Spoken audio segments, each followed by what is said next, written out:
are listening to The Big Blind, Book 1 of the Nadia Wolf series, written by Nicolette Pierce, copyright 2013. Narrated by 11 Labs with full cast of voices. Chapter 1. Some of my earliest memories are of my dad and his loud-mouthed, dirty joke-telling friends gathered around a wobbly, makeshift poker table. They puffed on large cigars that, judging from the smell, could only have been made with donkey dung. I opted for a blue bubblegum cigar. It had all of the flash with none of the stench. I didn't want pink cigars. Those were for girls, and I wasn't a girl. I was a poker player. My mother insisted they edit their language and jokes around me, which they did quite colorfully. Jokes became coded with her maracas, his beef stick, and doing the Humpty Dumpty dance. It didn't take a genius to break those codes. I found my niche at an early age. By the time I was a teenager, none of my dad's friends would play Texas Hold'em with me. They would make me sit out until they switched to Omaha or Stud. By then, I had kicked the bubblegum cigar habit and got hooked on something much more sinister, pretzel rods. While my friends talked about boys and clothes, I talked about Doyle Brunson and odds. My name is Nadia Wolf, and I'm a professional poker player. But on some days, that's debatable. I'm 28 years old. I wouldn't say there's anything remarkable about me, but I've been told I'm not terribly hard on the eyes. I'm 5'6". My hair is long, brown, and infused with copper highlights. I like my green eyes the best. My dad jokes that my eye color must have come from the neighbor across the street with the sun-tanned skin and game show host smile. Mom stays tight-lipped when the subject comes up, but I think that's because it's an old and tired joke. She lost her sense of humor when MacGyver went off the air. Poker is still a man's game, but plenty of women have infiltrated and can rival any man at the table. I moved to Las Vegas a few years ago and have been earning enough money working the tables to scrape by. It's been a slow journey, and the life of high stakes still eludes me. Itching to further my poker career, I entered a tournament for which I had to scrimp and save. If I'd had anything worthy of selling, I would have sold it in a heartbeat. The World Poker Tournament is an event every serious poker player dreams of winning. The $1 million prize is worth the risk. A manly diamond bracelet is also awarded to the winner. The prestige of winning the bracelet is similar to that of a gold medal for an Olympian, at least in the poker world. The buy-in cost had been $10,000, and I was in my first day of the tournament and nearly on my last chip. My brain and checkbook were in agony as I narrowed my eyes at the man sitting across the table. He met my gaze and held it. His blue eyes were as unreadable as they normally were. My pulse jumped. His lips curled to reveal his straight white teeth.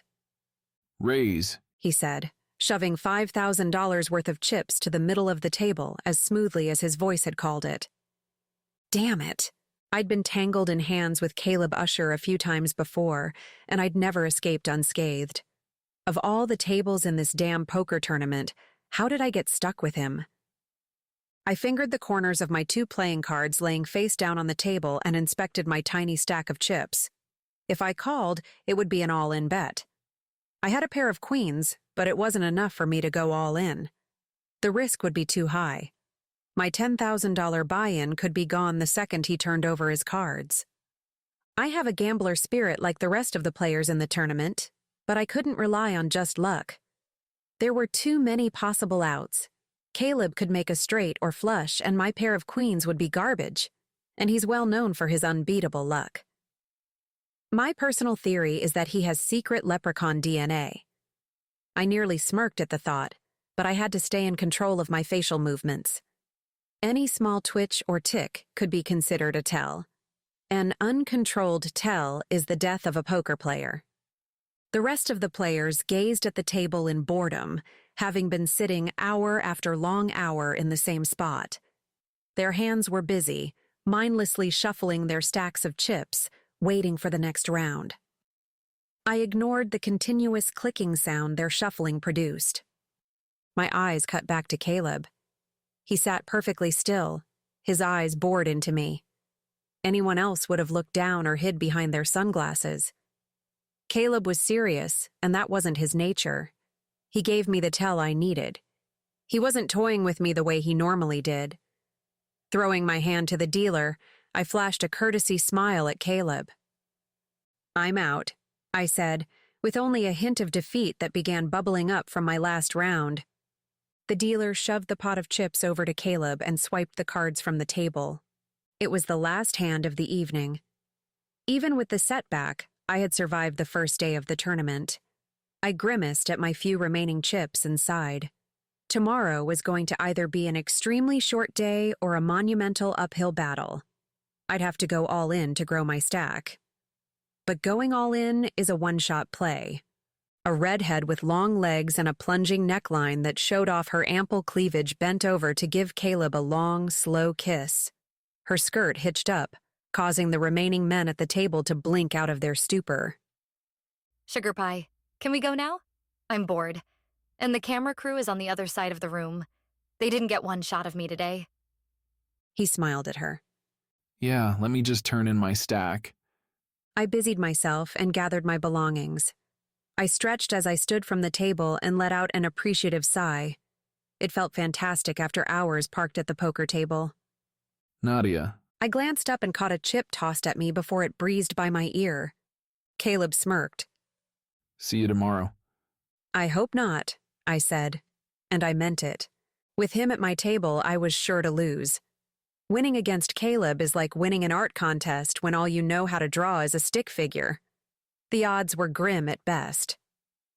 I gathered my bag and made my way out of the tournament room. I trekked through the casino, dodging slot enthusiasts along the way. As I turned past the Let It Ride tables, I caught sight of a familiar figure playing at a blackjack table. I veered to get closer to him. "Hey, Roy," I said. Roy turned to me with a wink and a half-cocked smile. "You done already?" "I made it through the day, but I'm seriously short-stacked. I don't know how far I'll make it tomorrow." "You'll do fine, kid." Roy smiled. Tossing his cards down, he dropped a chip on the table for the dealer and pocketed the rest. "Let's go. I'll buy dinner, but if you win the tournament, you owe me 10 dinners. I chuckled. Deal. I'd met Roy Schofield when I first moved to Las Vegas and lost miserably to a card shark. He'd detected what had happened and stepped in before I made a mess of things. He's at least 30 years older than I am and has the attitude of a 1970s pit boss. He's rough around the edges, but there's a soft, squishy center in him that he denies. My attempts to retire his gold-plated pinky ring and hubcap-sized belt buckle have failed. He's old-school Vegas through and through. Roy's been my mentor and friend. He taught me the ropes and gave me the lay of the land. Without him, I think I would have packed up long ago and moved back home. Sometimes, after days like today, I still think I should. I saw Caleb at your table." Roy said as he knifed and sawed at his leathery steak. He nearly knocked me out on the last hand, but he gave me a tell, so I folded. Roy eyed me as he chewed on a bite. "Caleb doesn't give tells." I know. Here's the thing about professional poker players. They're tricky. They like to make moves that will throw you off guard or that make you think you understand their playing style when actually it's all for show. You can't make a living off poker if you're skating by on luck. Sure, there's a lot of luck involved, but a player with experience in the game and an intuition about people will always have an advantage over pure luck. If you're an expert bullshitter and enjoy messing with people's heads, you'll go even further. If you sit at the poker tables long enough, you begin to pick out the professionals and recognize them. A few are followed by fans and have games that are televised. Caleb is one of them. He moves in different circles than I do, but we've been snarled in enough hands together to make the singe of each time I've been burnt by his unbeatable playing style that much more painful. I poked at my wilted salad. Why did I order a salad? After a day of bad beats and horrible cards, I was ravenous. "Cindy," I called to the waitress, "can I get a burger and onion rings?" "You need to be careful. Caleb can mess with a person's head. Next time he gives you a tell, it might not be a tell, but a bluff." I parked my clunker car in the parking lot of All Celebrities Chapel, where I live in a small apartment on the 3rd floor. Frankie Garza is the owner and celebrity impersonator who presides over the weddings. He lives on the 2nd floor. The chapel is in an old brick building that Frankie converted. He painted the outside bricks white and stenciled on gold bells that frame a mural of celebrities' caricatures. Softball-size marquee lights surround the mural and flash a rhythm through the night. Most of the caricatures are unrecognizable. They're mainly blob shapes with a few key features, and they all have large breasts. Even the men. Frankie said the deformed caricatures were so that celebrities wouldn't sue him by painting their likeness. But I think it's because he gave the job to his no-talent cousin, who has a fondness for painting large breasts. Either way, I don't think Elvis will be suing All Celebrities Chapel anytime soon, even if he is painted with uneven pork chops and floppy breasts. As soon as I opened the chapel door, a smile grew on my face. When Frankie named the chapel All Celebrities Chapel, he meant it. He rotates through his usual Vegas stars like Elvis, Dolly Parton, and Frank Sinatra, but he loves to add new entertainers to his lineup. Tonight he was dressed as Kermit the Frog. Lily pads paved the way down the aisle to the altar, where a rainbow made of tissue paper was propped behind him. "You're very green," I said as I surveyed his bulging, froggy eyes. I'm a frog. I'm supposed to be green. He turned and posed for me. His flipper feet smacked at the ground. Do you think everyone will recognize that I'm Kermit? "Since I have to introduce you as Kermit, I'm sure they will. You could rent a pig. We could squeeze her into a dress and a blonde wig and name her Miss Piggy. She can keep you company at the altar. Maybe even oink her 2 cents worth." He narrowed his froggy eyes at me. I could dress you up as Miss Piggy. I gulped. I wouldn't put it past Frankie to dress me up one step beyond humiliation. I think Kermit is a solo kind of frog. We wouldn't want Miss Piggy wallowing in the same swamp, would we?" He smirked. That's what I thought. I rarely see Frankie out of costume. When he does finally shed his fictitious layers, he's a handsome man. He has a thin trail of Hispanic blood, which gives him his dark eyes and hair. He's a couple inches taller than I am, and looks better in a dress than I do. "Do you have a full night?" I asked. No, but you know how it gets later. I knew all too well. After too many drinks, vacationers who had found love merely minutes before would flock to the chapel to tie the knot. It's on the following day, when the hangover and sobriety had cleared the drunken fog, that they would discover a souvenir marriage certificate and photo, and plastic vending machine rings. Tonight, their photo would include Kermit. A smile escaped to my lips. In exchange for my low rent, I helped Frankie out a couple of nights a week, assisting the happy couples with the paperwork and snapping souvenir photos. Even though I know most of the couples wake the next morning to regret their actions, I get a little jealous. For one night, they are the happiest, albeit drunkest, 2 people in the world. But tonight, I'm pretty sure I can keep my jealousy in check. I don't think I would want my souvenir photo with Kermit. That's like kicking a man when he's down. I won't be stepping down Kermit's matrimonial aisle anytime soon. My love life is non-existent. Well, maybe that's not quite true. I did go on a blind date a couple of weeks ago. It was set up through a poker friend who had told me the guy was funny. He's not funny unless you like an offbeat comedian who thinks slapstick during dinner is the way to win a girl's heart. By the end of the meal, I was wearing my food, and the restaurant manager issued a lifetime ban on us from ever returning to the restaurant. It's too bad. I loved their chocolate cake. Never trust a poker friend that you'd previously wiped out at the table. "Frankie, call me when you need me. I'm going upstairs." But you haven't told me about the tournament yet. I made it through the first day, even though I was stuck at a table with Caleb Usher. Frankie gasped. You made it through? "Yes, but I have a feeling I'll have to play him again," I said. I had an uneasy feeling that even though it's against regulations for Caleb to request certain tables, he's known for getting what he wants. Right now, it seems he wants to toy with me. Who am I kidding? Why would he care about one insignificant poker player? Caleb messing with me was most likely wishful thinking from my lack of earth-shattering sex. Not that I can say I've ever had earth-shattering sex. Have I? Frankie knew about my battles with Caleb. I lost everyone. In the poker world, he's my enemy. A very handsome enemy. He has phenomenal talent and luck, which complements his ego. The televised poker tours and high stakes shows love him because he captures attention and draws people in. Some of the other televised professionals try to use cheap gimmicks and over-emotional rants to gain spotlight time. Caleb is just himself. He is what every aspiring amateur and pro wants to be. Cool, confident, and rich. Even I like to watch him play, but I wouldn't admit that to anyone. I trudged up the back staircase and let myself into my apartment. My cat Gus was sprawled on the couch. He's always on the couch. It's one of the few places he can climb. When I adopted him from a shelter a year ago, he was the size of a pot-bellied pig, and still is. His stubby legs make him a lowrider, and his watermelon belly barely clears the floor. I'd bought a doggy staircase for him to access the couch and another one for my bed. Did you miss me? Gus didn't raise his head, but he cracked open one of his blue eyes and then shut it. Nice to know I'm loved. I gave him a scratch behind his ear.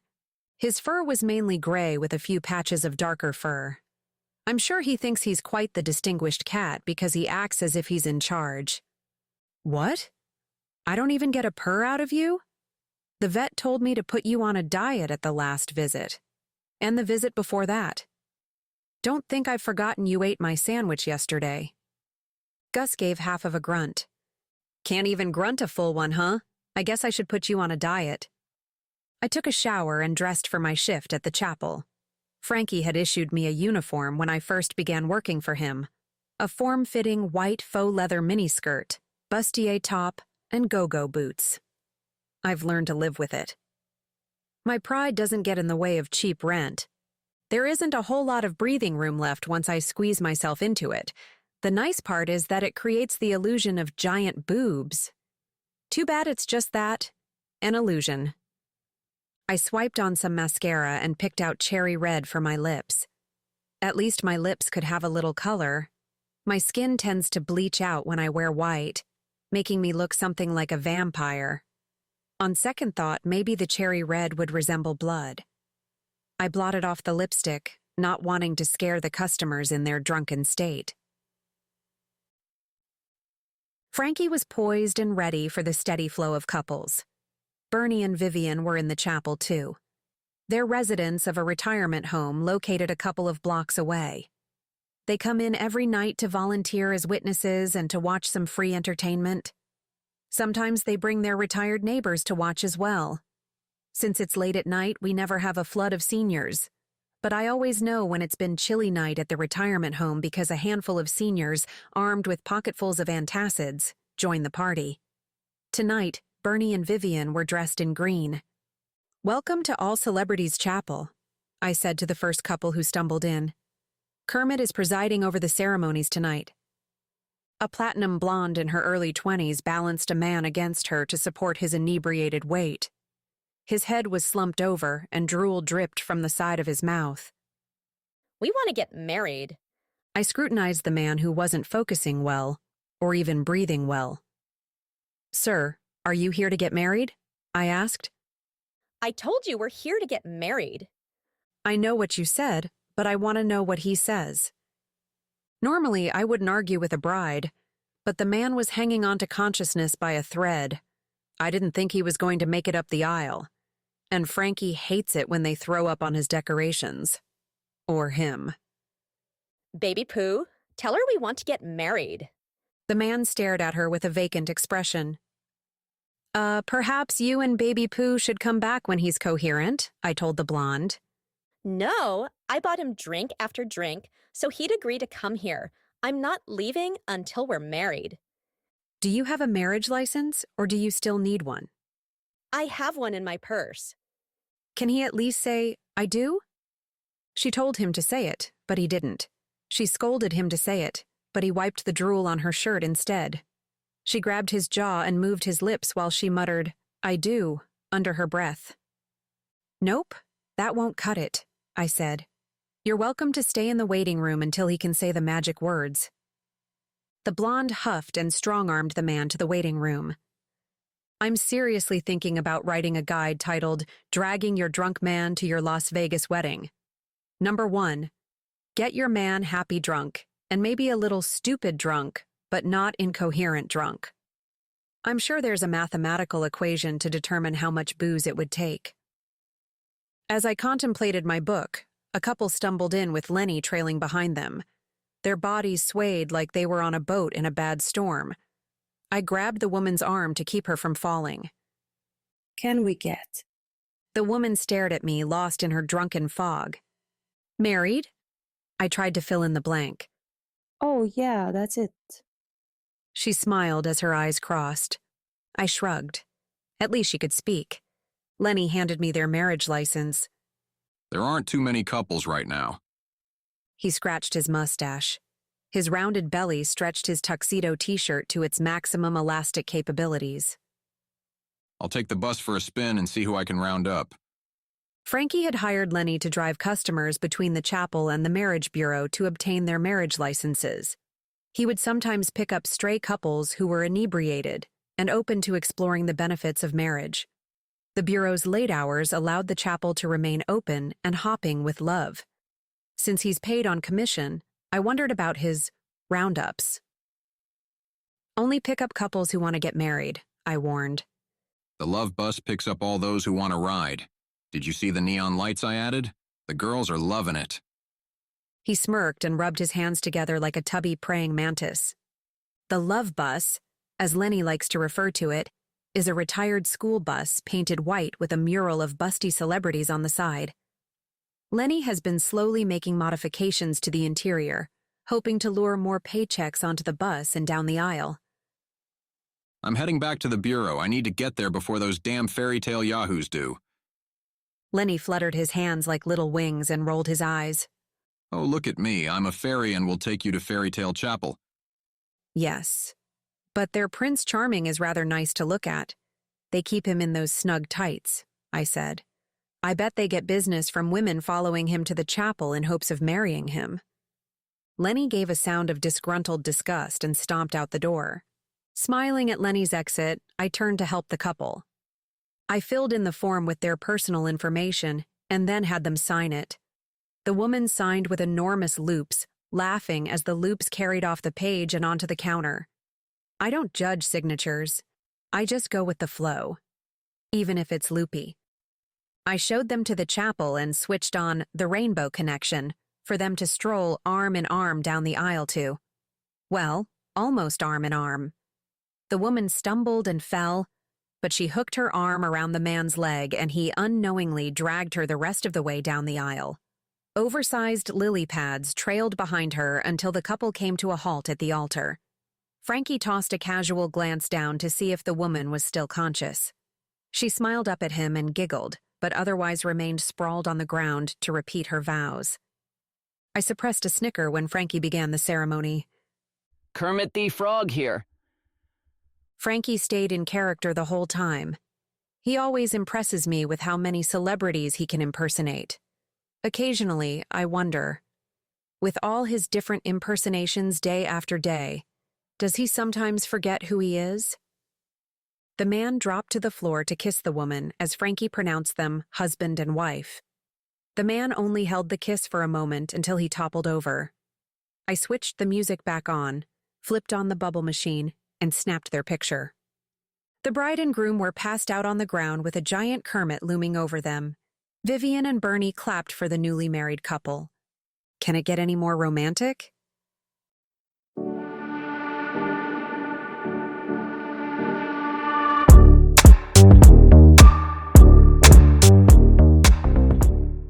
Chapter 2. I woke with a jolt and severe chest pains. I can't breathe. I tried to suck in air, but all I could do was wheeze. Swinging my arms frantically to free myself, I came in contact with a large ball of fur and saw two angry blue eyes glaring down at me. "Gus, get the hell off me!" I wheezed. He gave a low grunt as I rolled him off. He never suffocates me unless he has a problem, then he starts throwing his weight around. I turned on my side to ignore Gus and fall back to sleep. He let out a grunt, waddled over, and plopped his butt on my head. Ugh, get your cat butt off me. I swatted him off. What, Gus? Is it the diet? I rolled out of bed with a groan and shuffled to the kitchen to pour a ration for his breakfast. He glowered at me as he scrutinized his dismal portion, but then settled down to eat it. I wanted to slip back into my warm bed. I still had a few hours before I had to return to the tournament, but I should try to arrive a little early to play a few practice rounds. I knew Roy would be there too. I dressed in shorts and a tank top for the scorching Vegas heat and grabbed a hoodie for the air-conditioned casino. Comfortable clothes were going to be the fashion of the day and the remaining days of the tournament. If I get past today, my stomach flip-flopped. I knew you'd be here, I said to Roy when I found him at a Texas Hold'em table. You need to sit down and practice. Okay, but don't give me advice. You make me crazy with your poker psychology. You have to learn the psychology behind poker. I know, but I start doubting myself and then second-guessing what the other players are thinking. You'll get it. He said with a pat on my back as I settled next to him. It takes some people a lifetime to learn it, and there are others who instinctively know. When I'm in the moment, I know. Then I start thinking and it all falls apart. Are you Nadia? Yes? I glimpsed a blonde adult version of Shirley Temple hovering next to me. She set a drink down. Grayson Miller wanted me to deliver this and to tell you good luck today. He's in a meeting right now, so he can't come in person. Don't worry, it's a virgin. He wanted to make sure you stay sharp. Thanks, I said, eyeing the drink suspiciously. How did he know I'm here? He knows everything. It can be a nuisance sometimes. Thank you, I said and turned back to the table. After a few moments, I still felt her presence. My eyes flicked up to her. Oh, I'm sorry. Am I disturbing you? A little, I said, trying not to offend her, but also needing to concentrate. Did you need something? I was just wondering if poker is easy. Some days yes and some days no. What's your name? I'm Maya. Are you interested in the game? Yes, but my boyfriend told me I should stick to slots. Roy let a half-cocked smile escape. He's heard me gripe about men who think poker is for men only. He's seen me twist myself into a snit when they throw chauvinistic comments at me.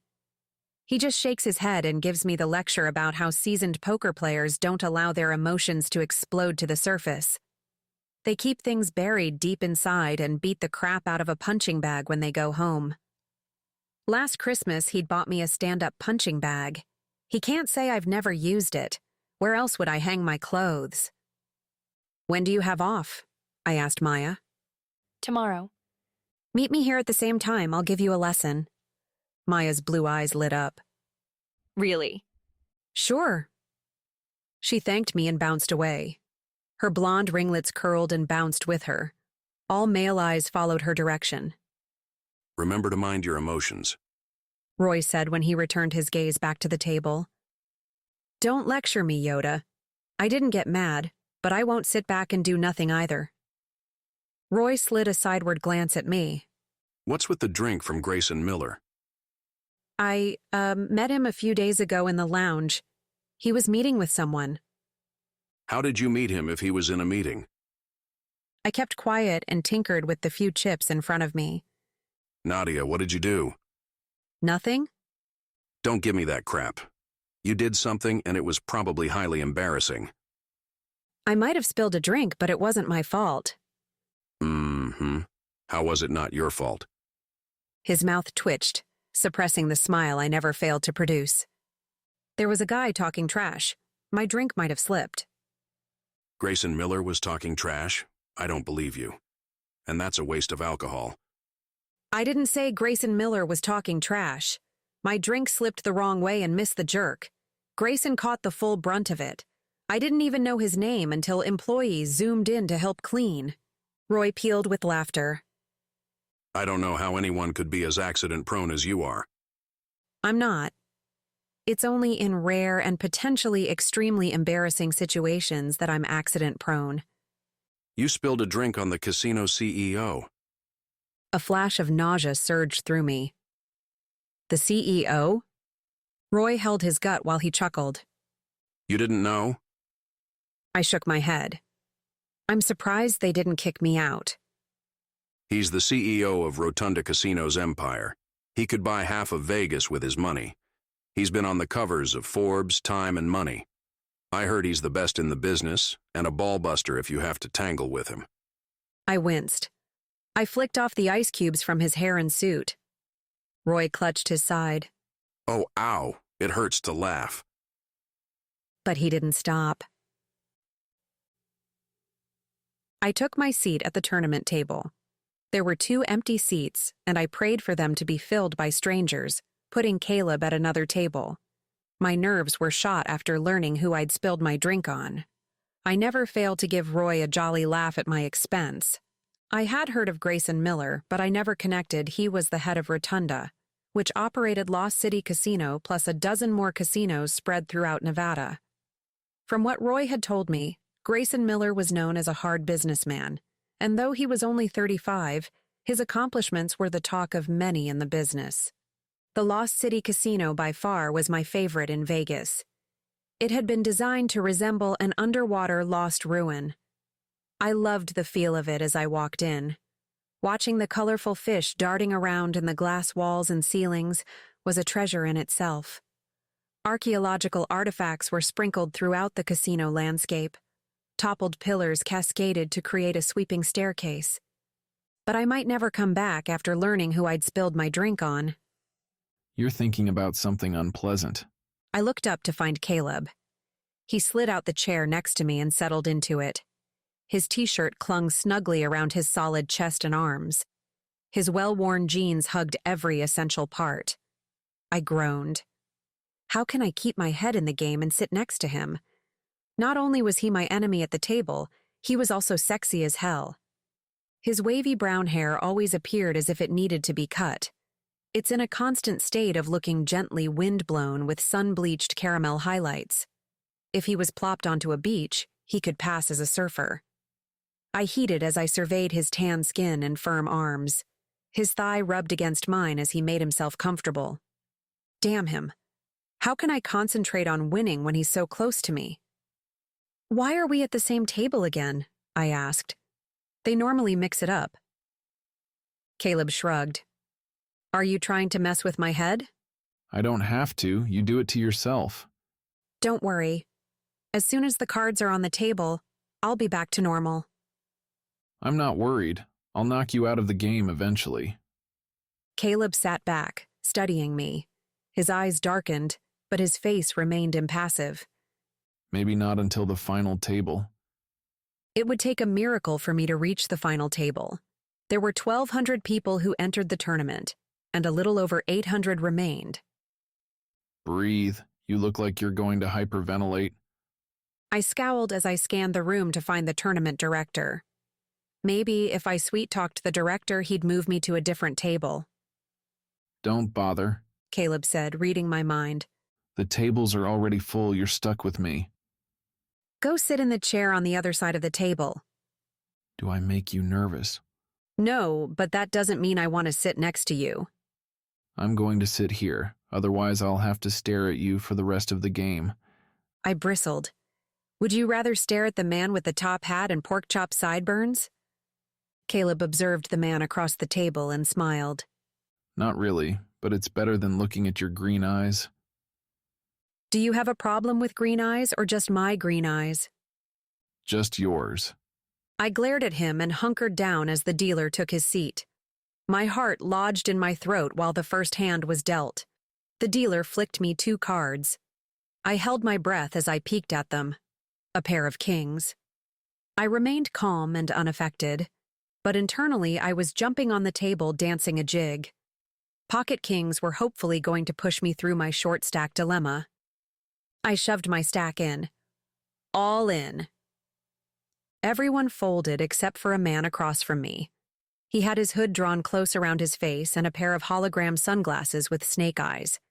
He called my bet, and we laid our cards face up on the table. He had an ace and 10 of clubs, which could lead to a straight flush, or just a pair of aces. I've been beat with these cards in the past, but I was still hopeful my kings would win. They had to win. I held my breath as the dealer laid the first 3 cards, known as the flop, on the table. The first 2 cards didn't help either of us, but the third card was the Jack of clubs and helped the hooded man. The dealer turned the next card. My breath hitched. It was a queen of clubs. The hooded man was on his way to making a straight. I could hear pounding and realized it was my heart beating in my ears. If a club, king, or ace appeared, then I was finished. My tournament would be lost, and $10,000 of my money would be gone. I knew gambling was about winning some and losing some. Hopefully winning more than you lose. The $10,000 was my whole savings. Roy told me it was risky to gamble my savings, but I didn't want another year to roll by without taking a chance at the $1 million prize. As the dealer flipped over the last card, I held my breath. I peered down at the card. A 2 of hearts. Oh, thank God. I won the round and doubled my stack. The rest of the day turned out rather well. I regained my composure and a healthy chip stack. There were a couple times when I had to force my head back into the game. The first time was when a camera crew filmed a segment on Caleb. I ended up caught in a hand with him. He, of course, won the hand. Thankfully, he didn't win too many chips from me. The second time was when he tried to stretch his legs and accidentally bumped me. His hand reached out to touch my leg to apologize, but was slow to remove it. The heat from his touch on my skin zinged to my stomach. I shook it off, winning my first hand from him. Unfortunately, that hand wasn't televised. I gathered my belongings for the day. The second day of the tournament was over, and I still had chips. You're not a bad player considering you're a girl. My eye twitched and my fingers curled into my purse. Caleb laughed. Nadia, you need to relax. I was just joking around. You should go out and have fun. You're too high-strung. I'm high-strung because I have to sit at the table with a bunch of men who have egos the size of Jupiter. His eyes crinkled mischievously. He was about to say something when a woman strode over to our table and stood next to him. She was wearing a fitted black skirt suit with a white blouse that was skin-tight and unbuttoned to show off the top edge of her black lacy bra. She gazed down at Caleb and brushed her long dark hair to the side. Caleb, we need to go over your schedule. Caleb sighed. I'm busy. Let's do it later. Her eyes drifted from Caleb and focused on me. She's not your type. It's not about her. I just don't want to worry about schedules right now. You're my manager. You deal with it. She ignored him and surveyed the room. Where's Brianna? Who's Brianna? The redhead from yesterday. I told her to be here for the tournament and the photo shoot tonight. I don't know, and I don't care. I thought she was your girlfriend, I said more to myself than Caleb. No, she's an actress or model my manager hired. Jessica seems to think I'll receive more publicity by keeping a different girl at my side every other day. I get them confused, and I never remember their names. Half of the time I can't remember if the girl is a model or a real date. Jessica slanted her eyes at Caleb. It's a man's game. Men like to keep informed about their favorite player. You're the favorite, so you need to cater to a man's fantasy. The average man who watches televised poker is a married man who doesn't have the dream bachelor lifestyle and a gorgeous woman at his side. He gets his kicks out of watching you and places himself in your shoes. Geesh, I said. I didn't know Caleb was so crucial to the average male. Caleb chuckled. Don't take Jessica seriously. Jessica tapped her foot impatiently. I'll call the modeling agency and see if I can find a backup girl. I'll take Nadia. Who's Nadia? Jessica asked. Caleb pointed to me. Jessica performed a full-body scan with her cutting eyes.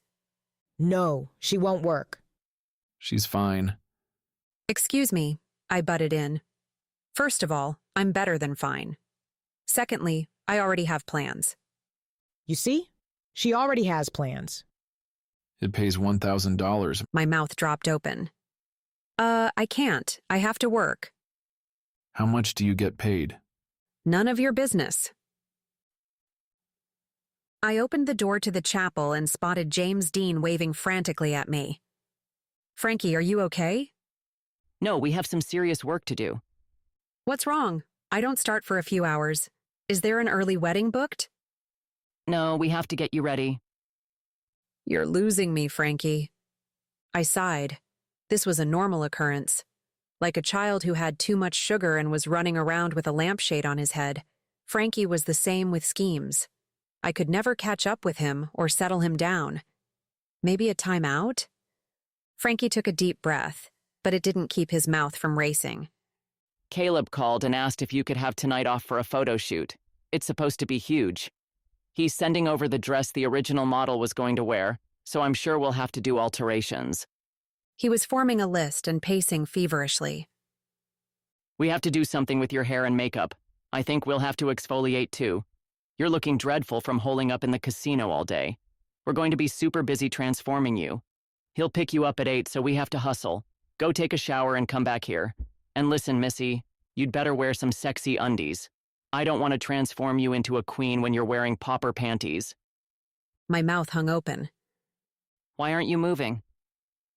Because I'm in shock and I'm not going. I'm not a dog. He can't just summon or tell me what to do. Oh, nuh-uh. Don't get all feministic on me. Let me remind you, you are a professional poker player. Therefore, you need publicity just like Caleb. He can help you. By standing next to him, you'll become a name and not just a player. Plus, as of now, I'm your manager. You'll need to get with the program. My program. That's ridiculous. I've never had a manager and I don't need one. Frankie sucked in a lungful of air and huffed it back out with a dramatic sigh. I'm happy the way things are, I said.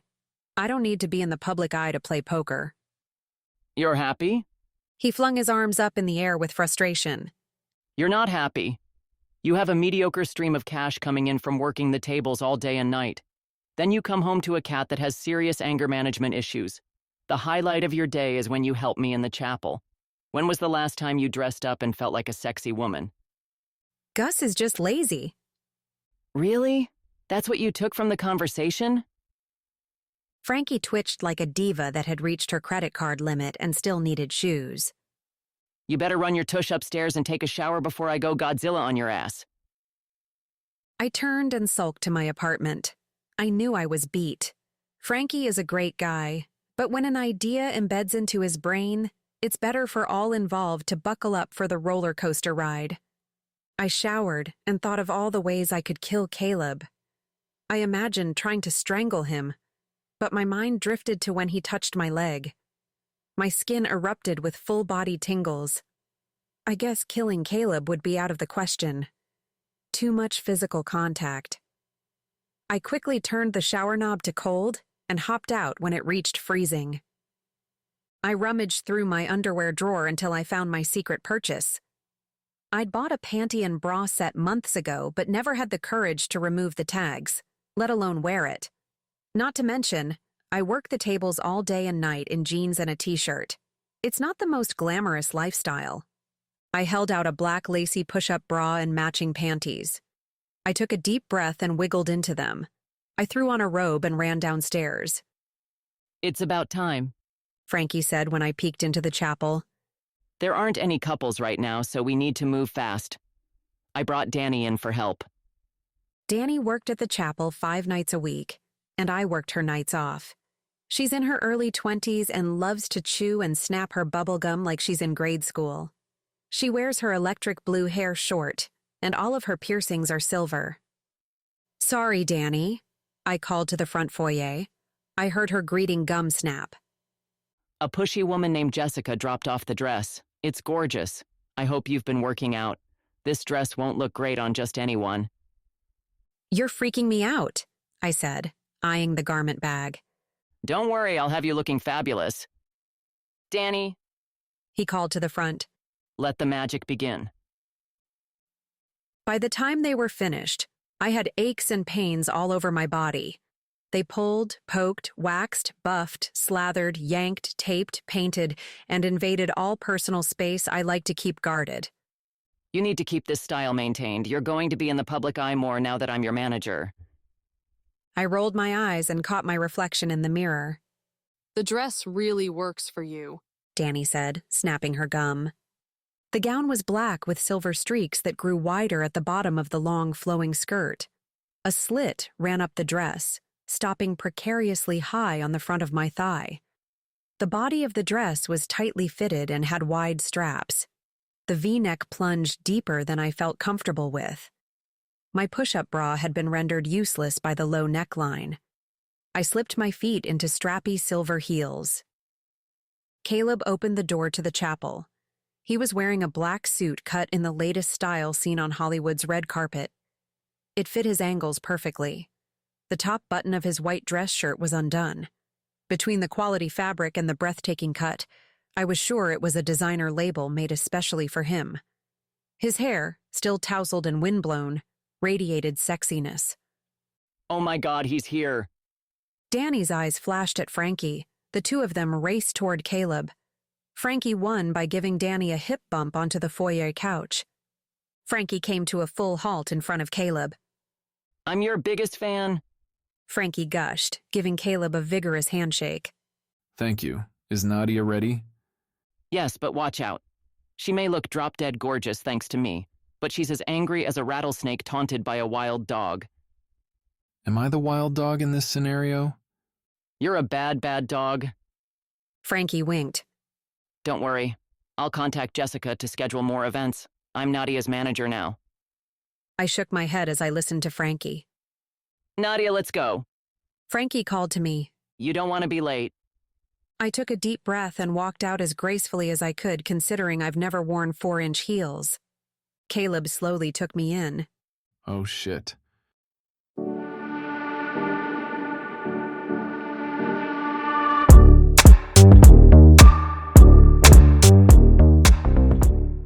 Chapter 3.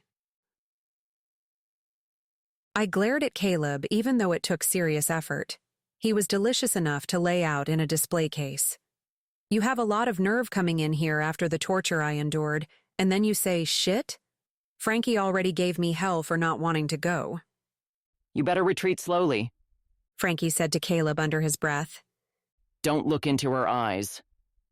Caleb ignored Frankie's caution and closed the distance between us with his soft eyes. Each step was one step closer to unraveling my anger. He stopped when he was so close his energy engulfed me. You're stunning, he said as his fingers reached to take mine. I was trying to teach Jessica a lesson. I wanted to show her I could bring a real woman into public without the world falling apart.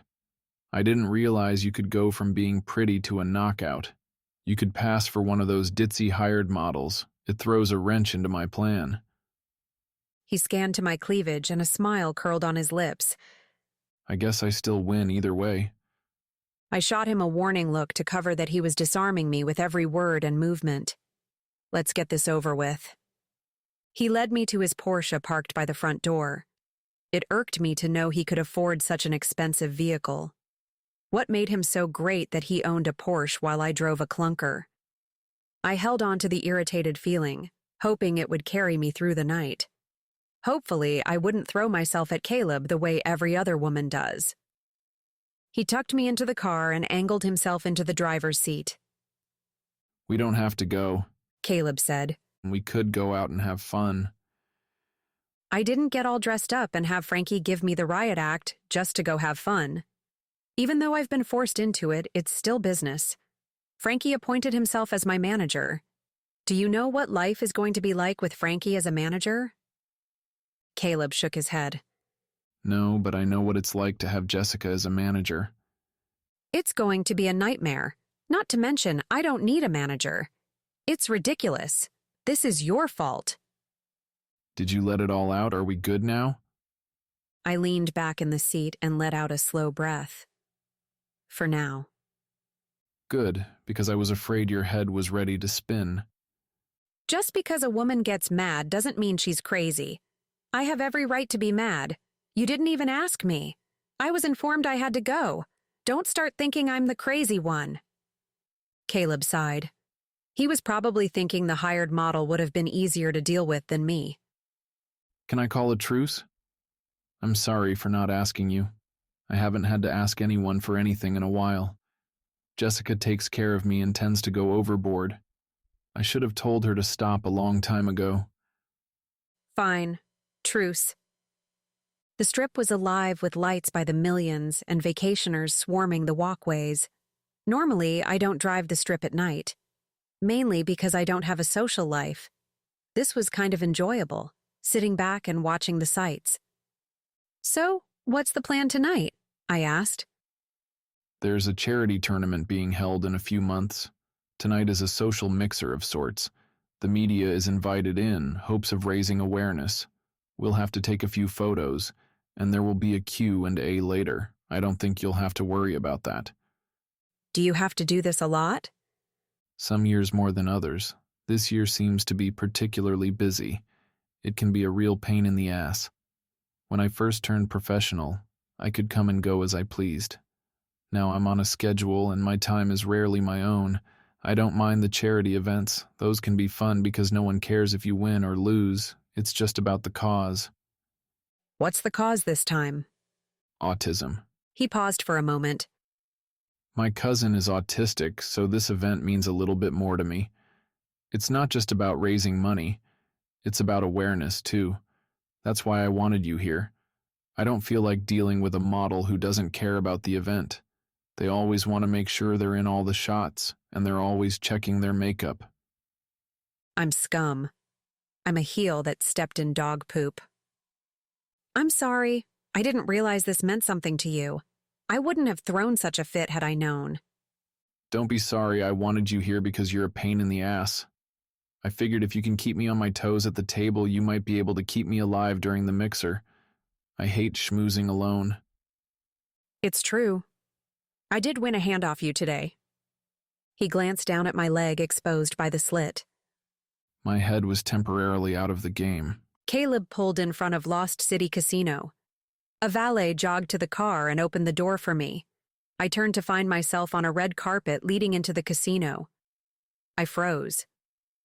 Caleb arrived by my side and rested his hand lightly on the small of my back. Why is there a red carpet? I asked with a squeak. The media is here. They don't normally make such a fuss, do they? The tournament will pin celebrities against professional poker players. There's more media here because the event directors have wrangled a few celebrities to make an appearance. Caleb observed me. Your face is white. Are you okay? Poker face. Think poker face. Calm. Cool. Breathe. I steeled myself and smiled at Caleb. Let's play. He chuckled and escorted me down the red carpet. Flashes from the cameras blinded me. I leaned in closer to Caleb, smiling my best even though I was becoming disorientated. Questions were being shouted from beyond the lights. I couldn't hear.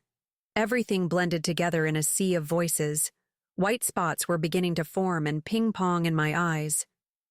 Caleb answered questions as I numbly stood next to him. He finally finished and put his arm around my waist, leading me into a large gathering off the carpet. It takes a few times to become used to it, he explained. I nodded, which made the spots in my eyes bounce up and down. Jessica burst through the crowd. It's about time you arrived. It's time for your Q&A. We just got here. Can't it wait a few minutes? I'll stall for 15 minutes, but not a minute more. Deal. Do you remember Nadia? Are you the new model? She asked, confused. I thought you were going to bring the girl poker player. I have to say I'm happy you chose to listen and go with the model. We need to keep your image intact. I gritted my teeth. Caleb ran his finger playfully down my back, making me jump in surprise. Nadia's the girl from the table. She's the poker player. Jessica's eyes widened, giving me a second glance. Go mingle. My eyes followed her as she stalked off.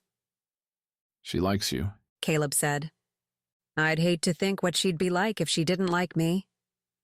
We weaved through the party. Champagne flutes were pressed into our hands. Oh, it's the guy from that show. I racked my brain to figure out what show it was. Is it Everybody Loves Raymond? He's in another show now, right? Yes, he's an accomplished poker player. Be careful if you're tabled with him. What do you mean? I'm not playing in the tournament, you are. You're playing. I had Jessica sign you up. But the tournament is by invitation only. You can't just sign someone up. Jessica made it happen. Did you ever think you should ask me first? Why? It's a chance to get televised and you'll be great. We need more women in poker. Playing against women is a challenge. I understand men's psychology, but women can make my head work over time. I doubted that. From what I'd seen, he had women figured out and mastered. What if I have plans? Do you? No, but that's not the point. I sighed. I give up. I don't want to fight. Too bad, I was enjoying it. An unintentional smile slipped onto my lips, and I had a difficult time removing it. Caleb? A man called from the crowd. I couldn't see who it was until the crowd shifted, and then I spotted him. Grayson Miller eased his way over to us.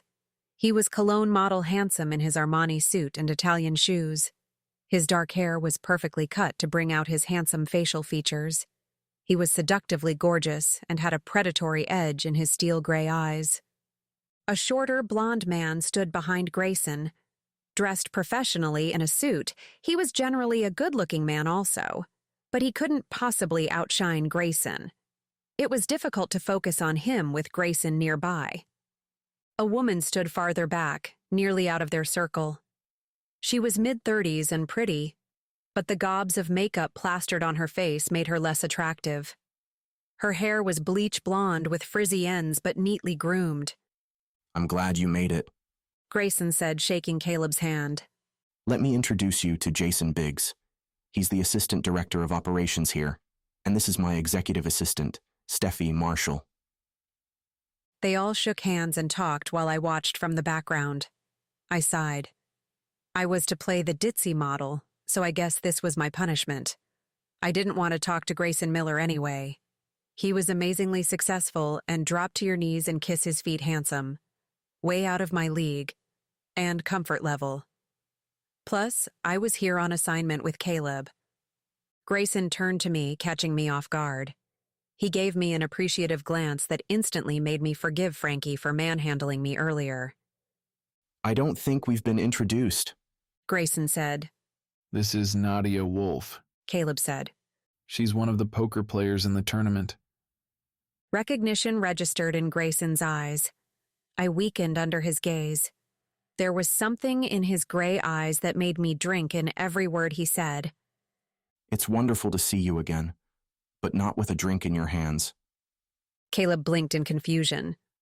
I'm sorry about that. My palms clammed with sweat, threatening to dislodge the champagne flute. I didn't mean to spill my drink on you. I know. He smiled. A tribal drum beat a rhythm through my core. You explained and apologized profusely before, but it's fun to tease.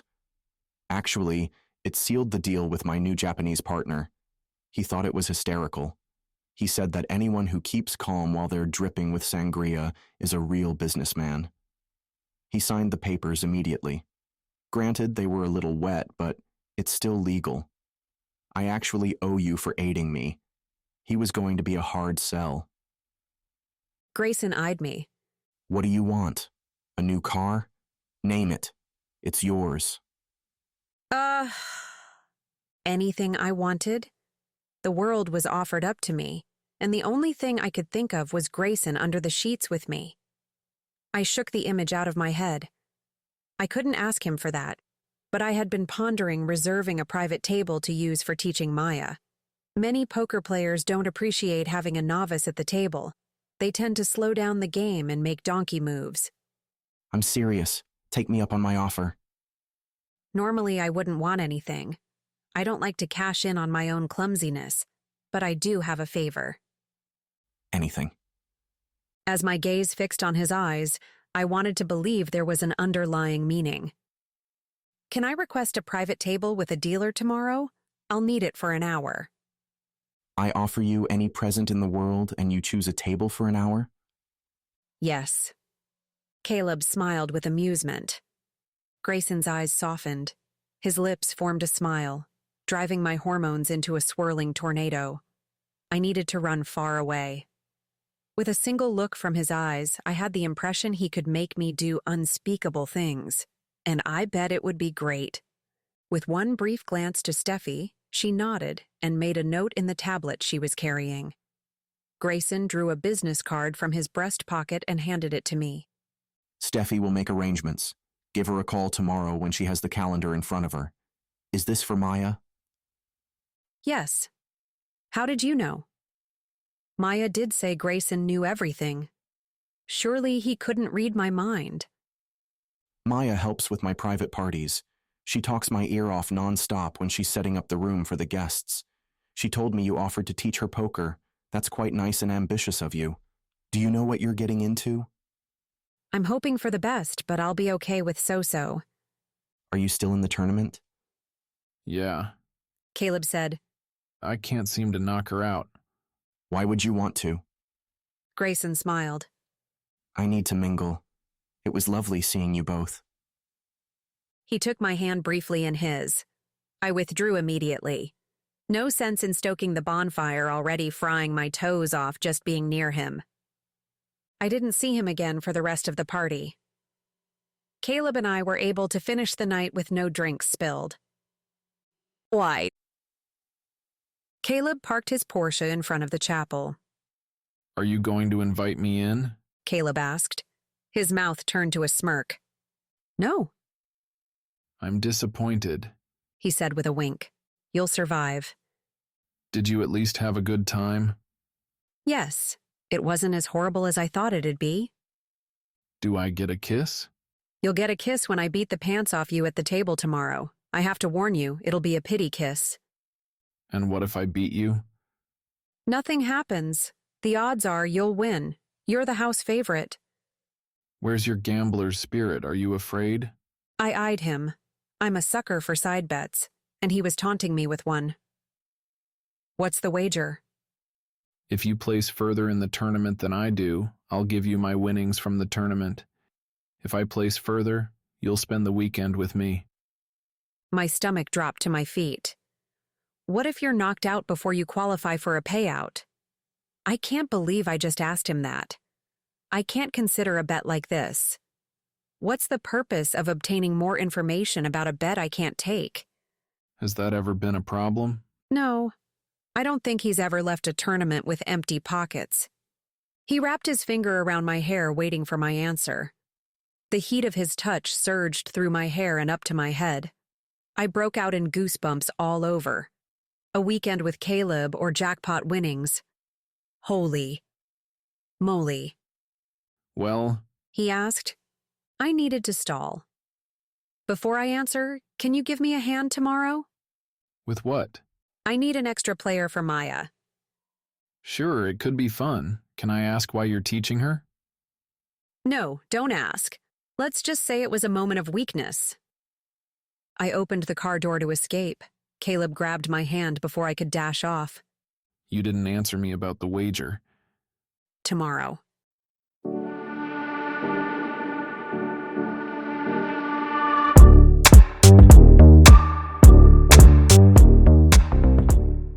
Chapter 4. I woke up with the sun. Gus and I usually enjoy sleeping when the sun peeks through my window, but not today. This is the third day of the tournament. If I'm lucky, I'll make it to the fourth and final day. This could take me to the final table and hefty cash payouts. My mind raced with ideas of what I could do with the money. I could buy a car that runs on a daily basis. I could live far away from Frankie and his schemes of being my manager, in a condo with an expansive floor plan. A vacation would be sensational and overdue, too. Stop dreaming, I said, rolling out of bed. There was a knock on my door. Frankie. It's sad when a girl's life is filled with poker, Gus, and Frankie. Fortunately for me, I'm not seeking more right now. I opened the door for Frankie and let him in. What's going on? I asked. Normally you just walk in? I didn't know if Caleb might still be around. You're due to get lucky one of these years. Very funny, I muttered. I'm not due to get lucky, but thank you for keeping track of my lucky calendar. I'm especially not getting lucky with Caleb. You're chicken. I'm not chicken. He's just not the guy for me. Frankie raised an eyebrow. Uh-huh. I'm not saying he's not unbelievably sexy or anything, but I don't like competing for a guy's attention. No, you'd rather stick your nose in playing cards and hide behind your stacks of chips. I've never had enough chips to hide behind. Frankie shook his head. I need you to do me a favor. Sure, as long as you give it a rest about me sleeping with Caleb. I don't have to give it a rest. Your lack of libido gives it all the rest in the world. I bet your libido is more sluggish than Gus's. This is not how to get a favor from me.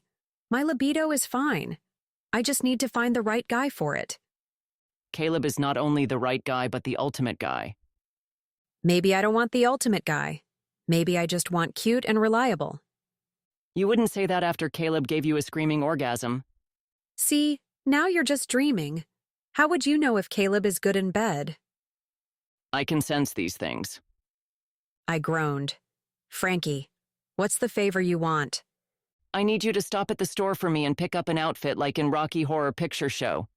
Are you serious? That's like boudoir gone creepy. Of course I am. Don't be thinking this was my idea. I mean, I love the idea, but it was actually a request from a couple that reserved a ceremony time. I think they're coming in character too. Which character do you need me to buy? The main drag dude. I arched my eyebrow but nodded. I'll take a trip to the mall before I head to the casino. No, you need to go to the Naughty Shack. Frankie, I'll die of embarrassment if I go to the Naughty Shack. It's the only place that will have everything I need and in my size.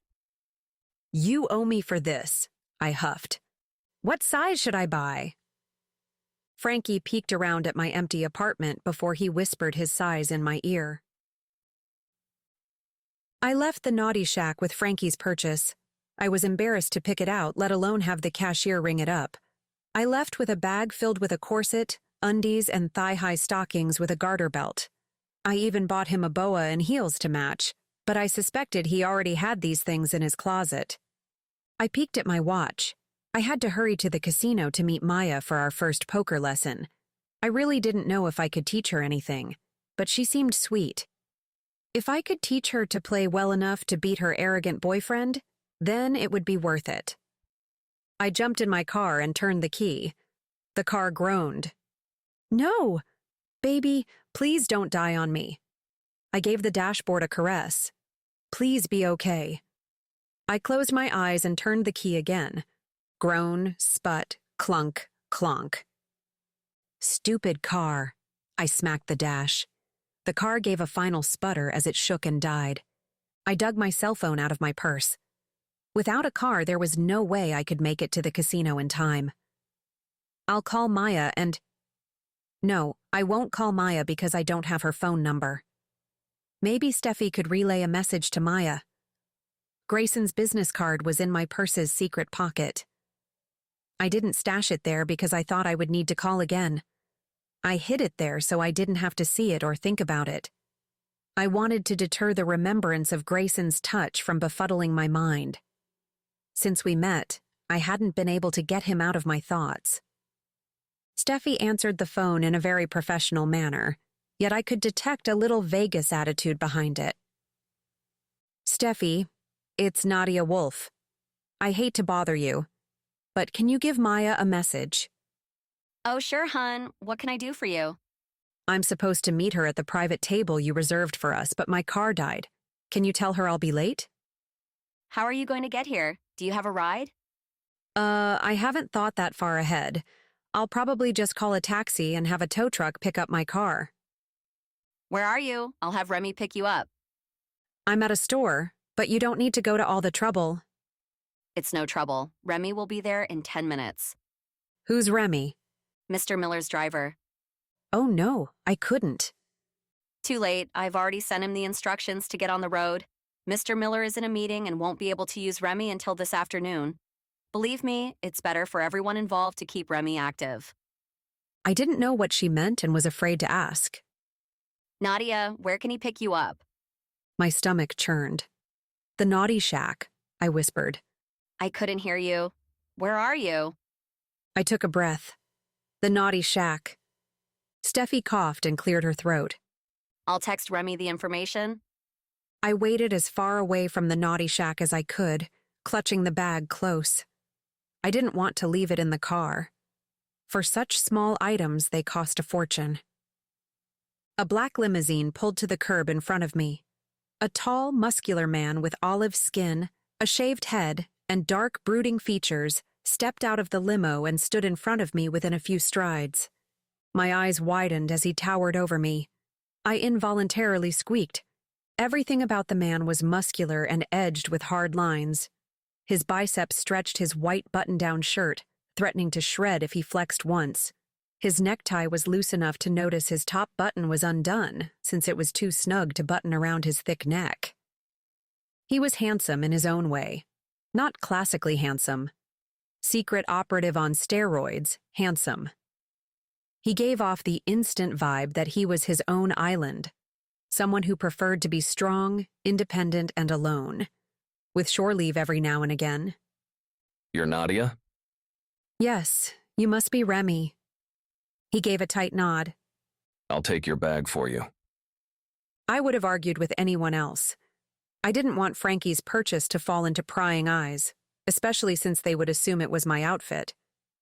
Remy didn't seem like he would take no for an answer, and I didn't want to test him. I quickly handed him the bag as he opened the back door for me. Once I was settled, he closed the door and stowed my bag in the trunk. As Remy drove away from the curb, I shifted to the seat in front so I could position myself closer to the closed privacy window. Normally, Remy was the type of man I was too chicken to talk to. He was the type of man most people were too chicken to talk to.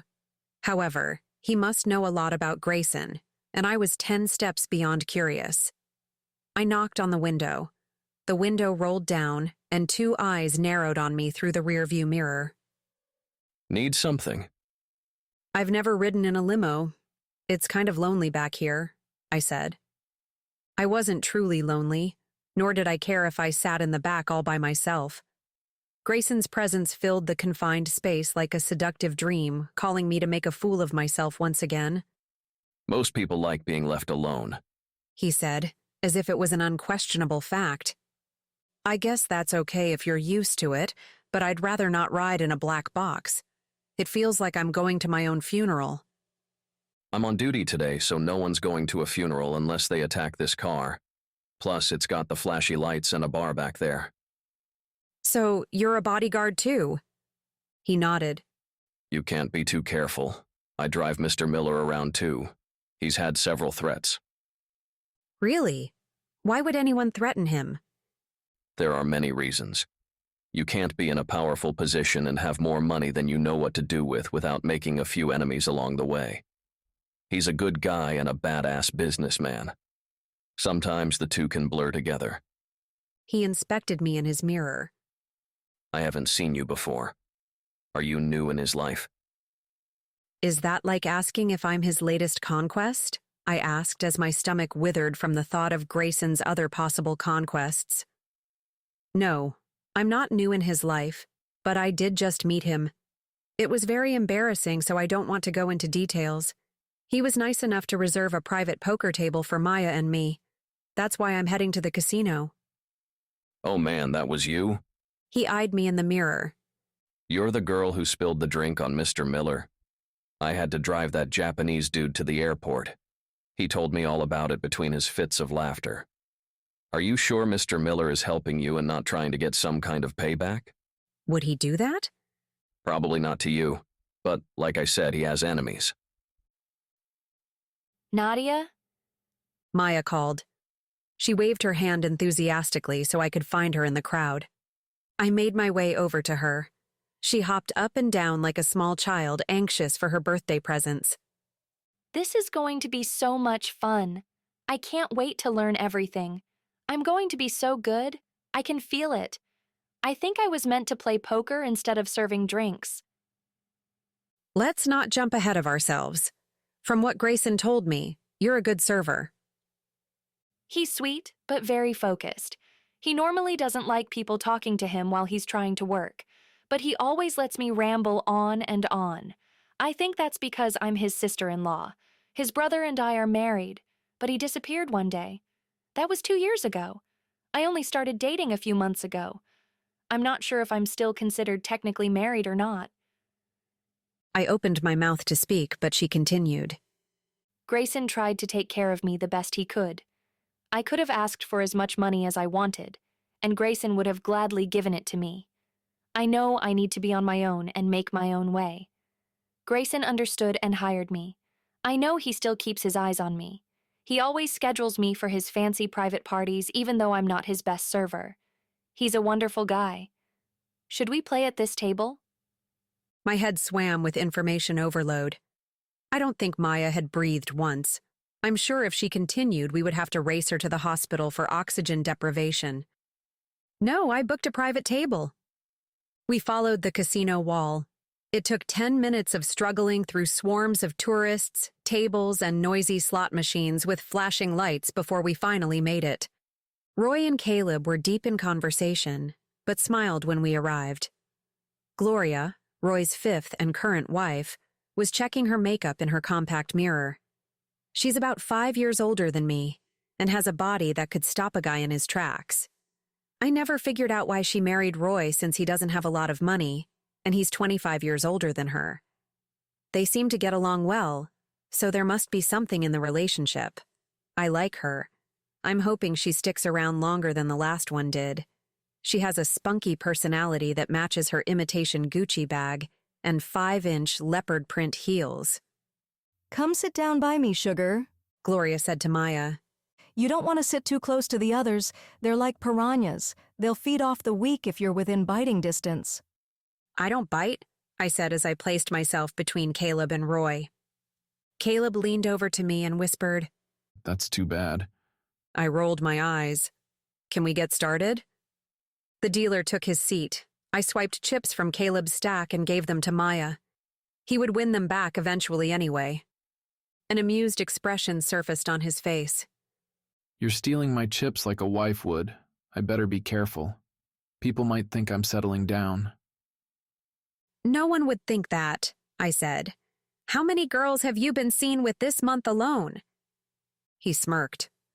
Gloria explained the rules of the game to Maya and gave her a cheat sheet to play by. I should ask Gloria for a copy. It might help my game. We played a few rounds without Maya so she could watch and get a feel for the game. Each player explained what they were doing and why. Even I found it useful. I learned information on Caleb's thought process. When he doesn't have solid cards, he's aggressive toward the beginning of the hand. It tends to force a person to fold a tepid hand, so his chances of winning are better.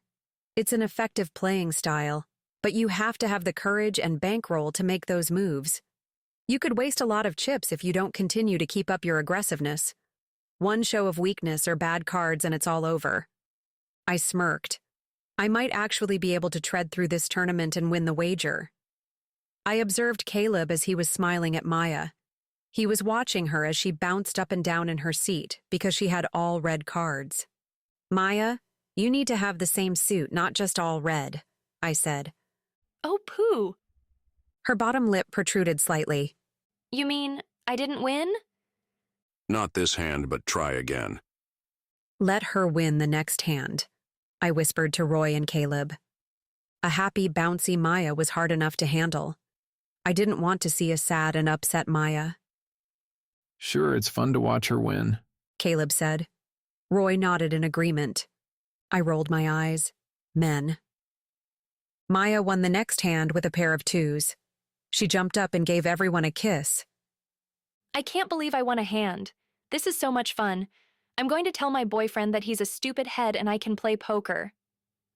Caleb nudged me. Is this why we're here? To take revenge on Stupid Head? I told you it was a moment of weakness, but just look how happy she is. And now she has the confidence to call her boyfriend a stupid head, which I'm sure he is. I'm sure, Caleb said. Are you going to take me up on the wager? Roy's ears perked when he heard the word wager. It's one of his favorite words. What wager? Can I get in on it? What are the odds? He asked. Gloria shot him a warning glance. Big Daddy, remember what we talked about.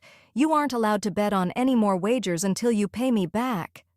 He winced as though he was stabbed with a dull knife. You wouldn't have liked the wager, Caleb reassured him. Come on, Gloria said to Roy. We need to get going. She yanked Roy from his seat and blew a goodbye kiss to me. I need to get to work too, Maya said. One of the girls called in sick. I had so much fun. Can we do this again? I nodded. She bubbled and bounced like a bouncy ball out of the room. She's got personality, Caleb said. I narrowed my eyes at him. He stuck his hands up in the air. I'm just saying she's a sweet girl. Uh-huh. I turned to the dealer. Anthony, give us one more hand. All in. Caleb pushed his chips in. What's this about? If you win, I'll go along with the wager. If I win, I won't. Since we were both all in, the dealer faced the cards up. I had a queen and 10, and Caleb had a pair of 5s. I watched as Anthony dealt the flop and scrutinized the 3 cards. They were a 9 jack and 5. The 9 and jack could help me win with a straight. Caleb scored a 3 of a kind. If the dealer threw down a king or 8, I could still win. I sat on my shaking hands. Do you want to back out? Caleb asked. He was enjoying watching me squirm. Bite me. I intend to. Anthony laid down the next card called the turn. It was a 3, which didn't help either of us. My head buzzed with nerves. Anthony placed his fingers on the card stack, preparing to flip the next one called the river. It's the river that always seems to make or break the hand. Many players with rubbish cards have sucked out on players with a solid winning hand on the river. A seasoned poker player knows to hold off on any excitement about winning the hand until the river is on the table. I hoped this was my time to trounce Caleb. Anthony placed the card on the table. A 9. Caleb grinned. Damn, I made a full house. I win. He leaned close to me. I always win.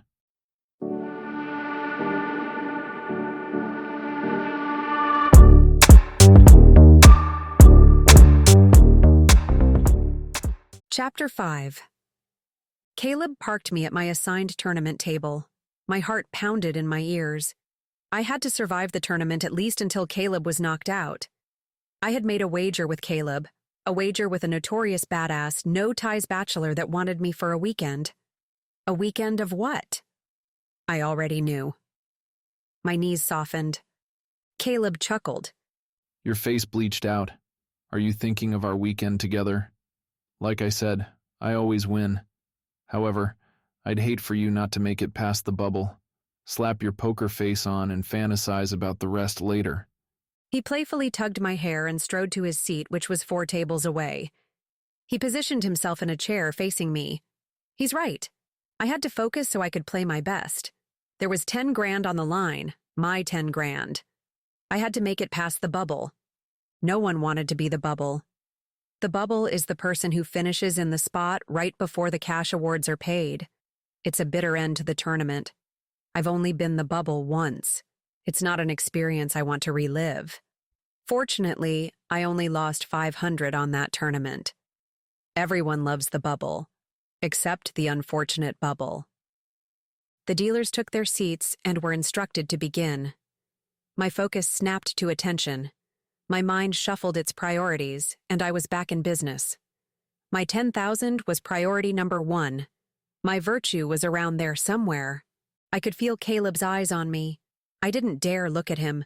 Instead, I glowered down the table at a bald man with gold chains and a gold front tooth. He made a move for the pot by spilling chips in.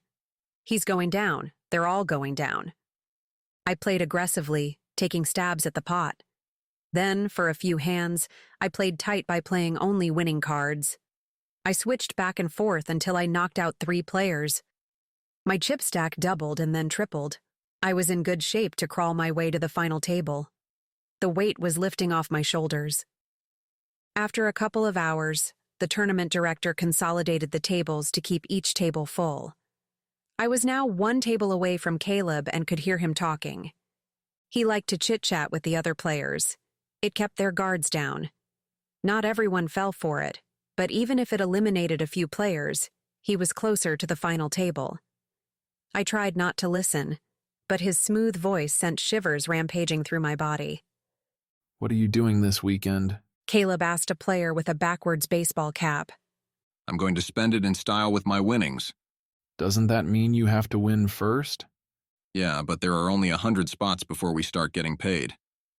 True. I would hate to be the bubble, Caleb said. Players tend to tighten up right before. It's a real pain. I always try to stir up a little action at the table when it plateaus. Yeah, man. I smiled in spite of myself. Caleb was trying to coerce the guy to play aggressively. Nothing wrong with that, but playing aggressively against tight players can end badly if the tight player calls your bluff. A tight player makes a move if they have exceptionally strong cards. Cards that win. Caleb, what are you doing this weekend?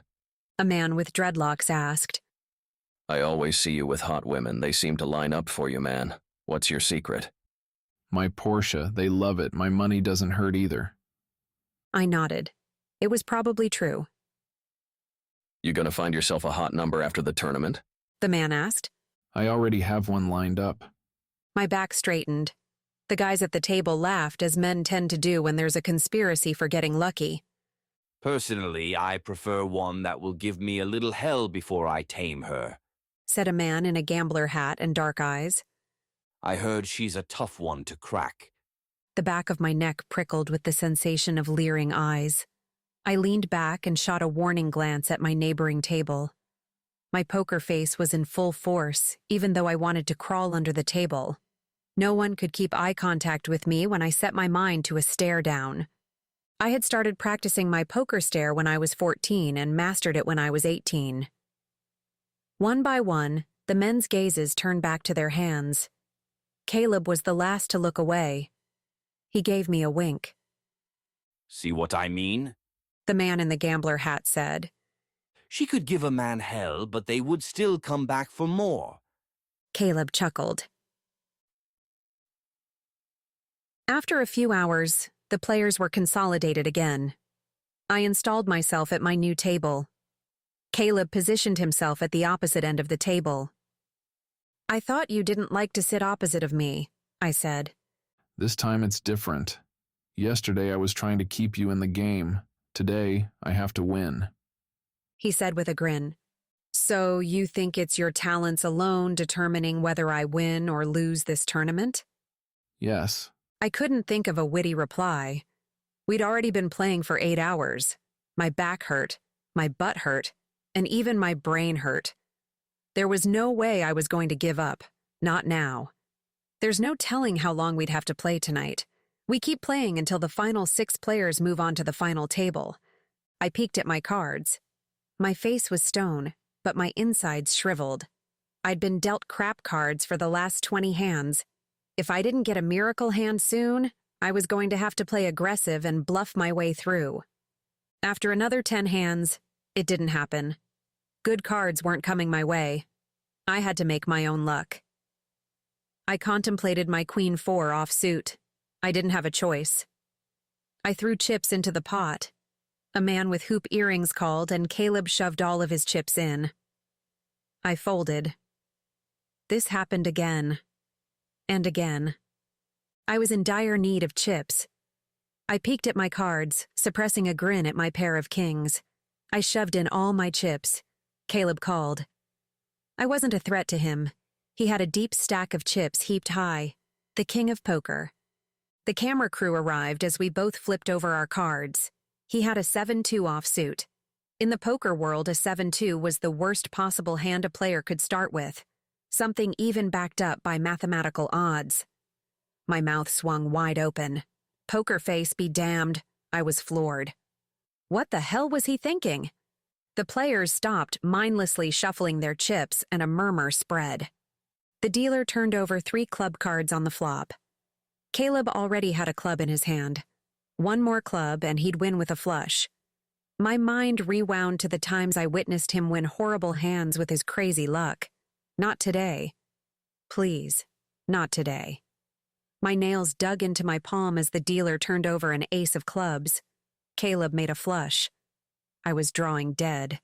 There weren't any cards that could come on the river to save me. Son of a bitch. I lost. My tournament was finished and so was my savings. The players erupted with a roar of amazement. Caleb had done it again. He was known for plays that shouldn't win. For him, they do. The tournament director spoke into a microphone for the announcement. Congratulations. You're all past the bubble. From this point on, you will all receive part of the prize pool. The blood drained out of me. No, no, no. I was the freaking bubble? I was one spot away from money. My $10,000 buy-in was gone because of Caleb and his freaking 7-2. I stood, though my gooey knees protested, and mumbled an obligatory congratulations. I stalked out of the tournament room in confusion. He said something to me. I couldn't hear him. I didn't want to hear him. Curses were exploding in my head. I found my way out of the casino and drew in a deep breath to calm me. It wasn't working. Every time I sucked in oxygen, the flames in my head grew bigger. Someone brushed up next to me. I glared over my shoulder to see who it was and flinched. Hello, darling. Can I buy you a drink? The man with the gambler hat asked. Weren't you at the tournament? Yes, but Caleb knocked me out. That man has his own poker playing style. Every time I think I've figured him out, wham! He knocks me out. He knocked me out too. Oh, well, that's a damn shame. You looked good at the poker table. He traced my neck with his finger. Why don't you and I go and comfort each other? Ice flashed down my back and froze me to my spot. I was in no mood to be pleasant, and he was scary and sleazy. No, I'm going home. His brows lowered and his lips thinned. I'll give you a ride home. Then I'll give you the ride of your life. Absolutely not. Are you afraid of me? Think I'm too much man for you? Listen, you creepy son of a... Nadia! Remy shouted from his limo parked down the curb from us. He jogged the short distance, placing his giant hand on my shoulder. Let's go. I'm taking you home. He steered me to the back of the limo. You're not really giving me a ride home, are you? I asked him as I slid next to the privacy window. Yes, that guy is bad news. Don't you have things to do for Grayson? No, he's got some stuff going on.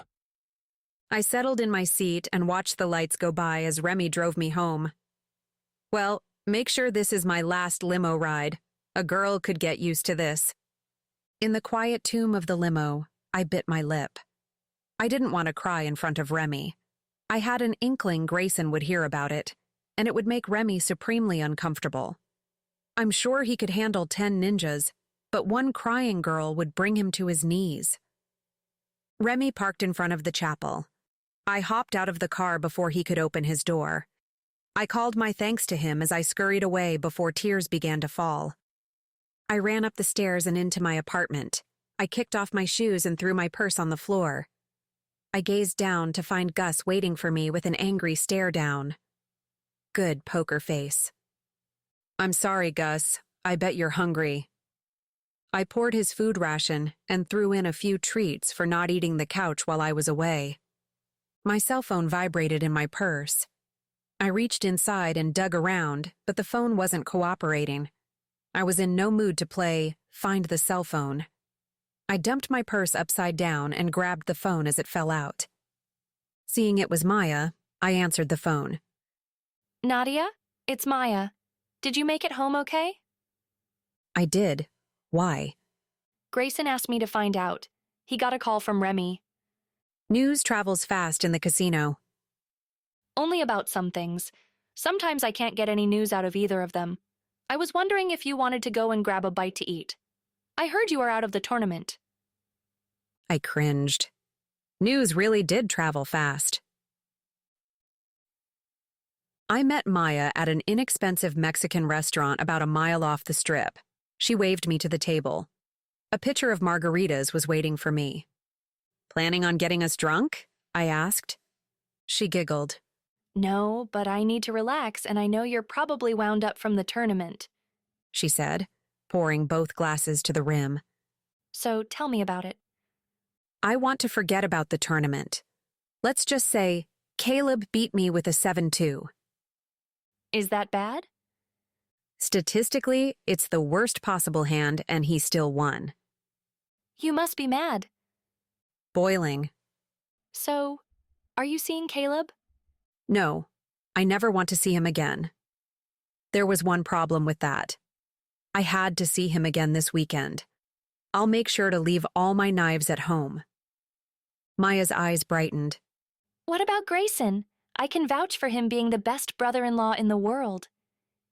He seems like a nice enough guy, but as far as I can tell, his life revolves around work. That's for sure.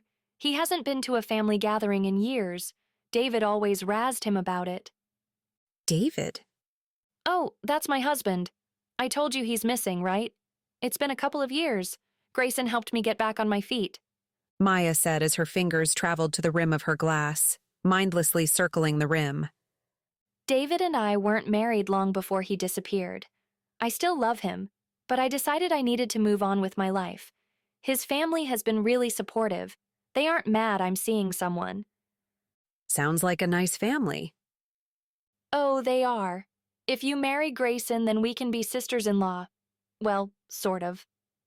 I'm not going to marry anyone just to become a sister-in-law, I said, adding quickly, even though you would be the best sister-in-law ever. Maya's smile brightened.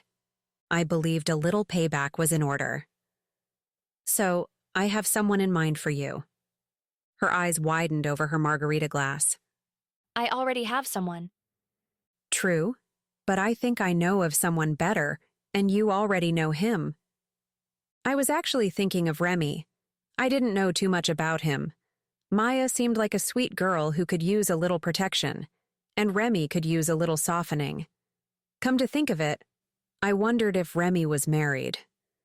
Are you trying to hook me up? Yes, and a little taste of your own medicine was in order. She laughed. All right, I'll give it a rest. Grayson lectures me for always trying to fix people up. Just keep that guy on the back burner. Deal. The next morning, I crawled out of bed with a margarita-induced headache. As I stumbled through the apartment to find the coffee maker, a note wedged under the front door caught my attention. I could tell from the writing it was from Frankie. Caleb was here to see you but didn't want to disturb you. Wasn't that nice of him? He left a ticket in the office for you. Ticket? After a pot of coffee and a hot shower, I traipsed downstairs. No one was around as it was still too early in the day for weddings. I extracted an envelope with my name on it from the front desk drawer. Inside was another note with sloppy handwriting scrawled across the paper. Nadia, I'm really sorry. I didn't mean to suck out with a 7-2. Actually, I was trying to get your stack back up by losing the hand. It didn't seem to work too well, did it? Please come watch the final table as my guest. I would love to see you. P.S. If you come and forgive me, I'll forget the wager, unless you'd care to honor it. Still furious, I grumbled. If he honestly didn't mean to win with that ridiculously crappy hand, and he'll forget the wager, then I had to go. The final table wasn't scheduled until the afternoon. I stuffed the ticket in my pocket and made my way back upstairs. I had plenty of time before the tournament began, and I was determined to relax. It wouldn't be wise to show up angry and hungry for revenge. Stuffing myself with pancakes and drowning my anger in syrup might douse the flames a bit. "Hello, Elvis," I said to Frankie as I made my way downstairs to leave for the tournament. My headache was gone and my stomach was full. All that remained was a bit of post-margarita sluggishness and a giant hole in the pit of my stomach from losing 10,000. I know, he's way overdone, but he's so Vegas that I can't help myself. You never dress up as young Elvis anymore. I like it when you do. You're very dashing. Isn't that the truth? Young Elvis, however, didn't dress up in a bell-bottomed rhinestone jumpsuit. I like the flash. By the way, I started a calendar for you. I've already booked you on Friday, so you need to practice. What? I panicked. What did you do? I did what any fabulous manager would do and found you a paying gig to create a name for yourself. I'm afraid to ask. It's perfectly harmless. There's a magic act on the strip. They need a girl who can perform card shuffling and tossing tricks before the main act. You know, Vegas style. It's going to be televised too. You're lucky I found this gig for you. I'm going to look ridiculous. Your card tossing tricks are awesome. It looks like they fly through the air, and they always come back into your hand. You must have had a pretty sad social life in high school to have gotten that good. Why don't you hire that poker player who can slice through carrots with playing cards? You mean Chris, the guy with the hat and beard? He's a televised pro and already working the circuit. Does it pay anything? That's my girl, now you're talking. It pays $800 minus my cut.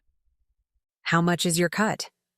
That's not important right now. Let's concentrate on surviving the gig. Fine. But if I make an ass out of myself, will you give up on this? Don't you know anything about celebrities? They always make asses out of themselves. It's good PR, gets them noticed. By the way, where's my Rocky outfit? Oh, crap. It was still in the trunk of the limo. I arrived at the casino minutes before the tournament began, timing it perfectly so I didn't have to talk to Caleb. I settled into my front row seat to watch the final table.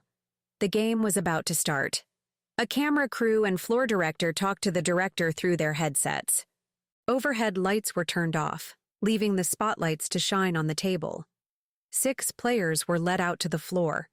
The audience clapped at their entrance, creating a buzz of excitement that saturated the air. Caleb would be playing for the $1 million prize. The host came out with a dazzling white smile and spoke the opening lines. 4 scantily clad women with enhanced breasts that defied all laws of gravity paraded out, stacking mounds of bundled money onto the table. The prize money. I drooled as bundle upon bundle fell to the table, making the audience cheer. Caleb casually glanced at the money piled in front of him, but was unaffected by the quantity. He caught me studying him and gave me a small wink. I ground my teeth together. He couldn't care less about the money, while I was going to have to live on peanut butter and jelly sandwiches. The dealer shuffled, and the air in the room changed. It was now serious and quiet. The breathless anticipation was like televised golf where everyone intently watches the players and no one makes a sound. Even though I could kick Caleb, I did like to see him win. He took winning and losing in stride as if it was meant to be. I guess he's an okay guy, as long as he's not at my table. My teetering views on Caleb were going to keep me guessing about how I truly felt about him. Watching poker wasn't the same as playing it. I'd rather be dealt in on the action. Twiddling my thumbs on the sidelines wasn't terribly exciting. Unlike a timed sport, poker can go on forever. This could be a remarkably short game or a dreadfully long one. I crossed my fingers for a short one. As the players were bantering and shuffling chips between their fingers, my mind drifted to the bet.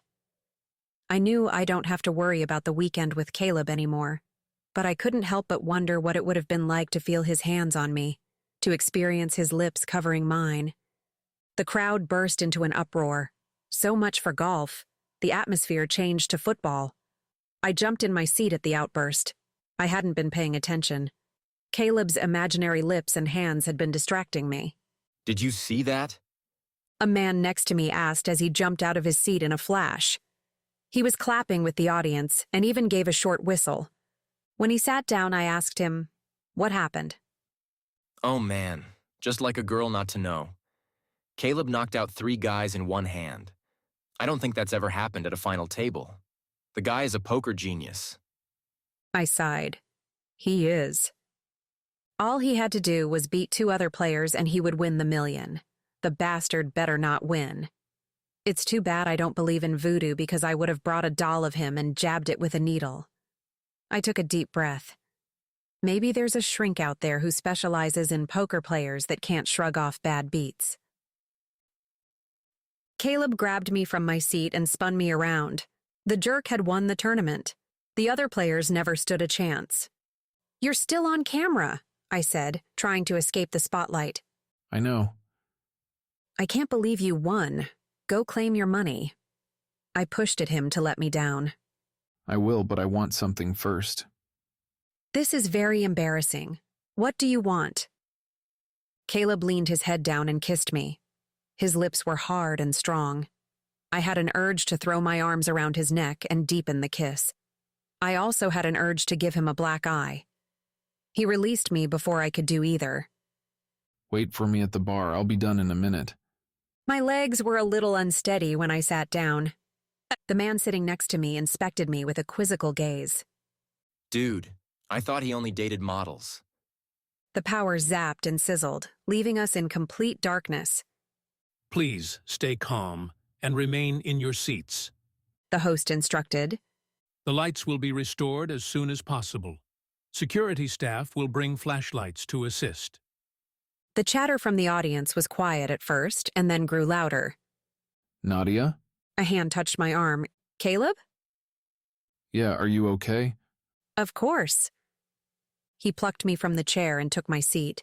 His strong hands guided me down onto his lap. His finger traced up my arm to my shoulder and then stopped at my neck. As his thumb massaged the side of my neck, I stifled the urge to kick him and instead let the sensation relax me. "What are you doing?" I asked. Passing the time the best way I know how. "You sucked out on me with a 7-2. I know. I'm really sorry. I was the bubble. I hate being the bubble. I'll make it up to you. How? He pressed his lips to mine. I pushed him back. I would rather have my 10,000 buy-in back. He wrapped his arms around me. A jolt hit me in the stomach as he traced my bottom lip with the tip of his tongue. I slightly parted for him, and he took advantage, parting my lips further and exploring. His tongue played against mine. His hands ran up and down my back, grazing the side of my breast with each pass and making me press into his lap. You're not playing fair, he said into my neck as he nibbled a trail down to my shoulders. Neither are you. Is the wager still on? The lights buzzed and then flickered on. I squinted at the sudden brightness, trying to move away from Caleb. The man next to us frowned at me, then Caleb. What the hell, man? I thought you were into hot chicks. Caleb was about to answer when a gasp from the audience startled us. The $1 million prize was missing, and a man was sprawled on the floor.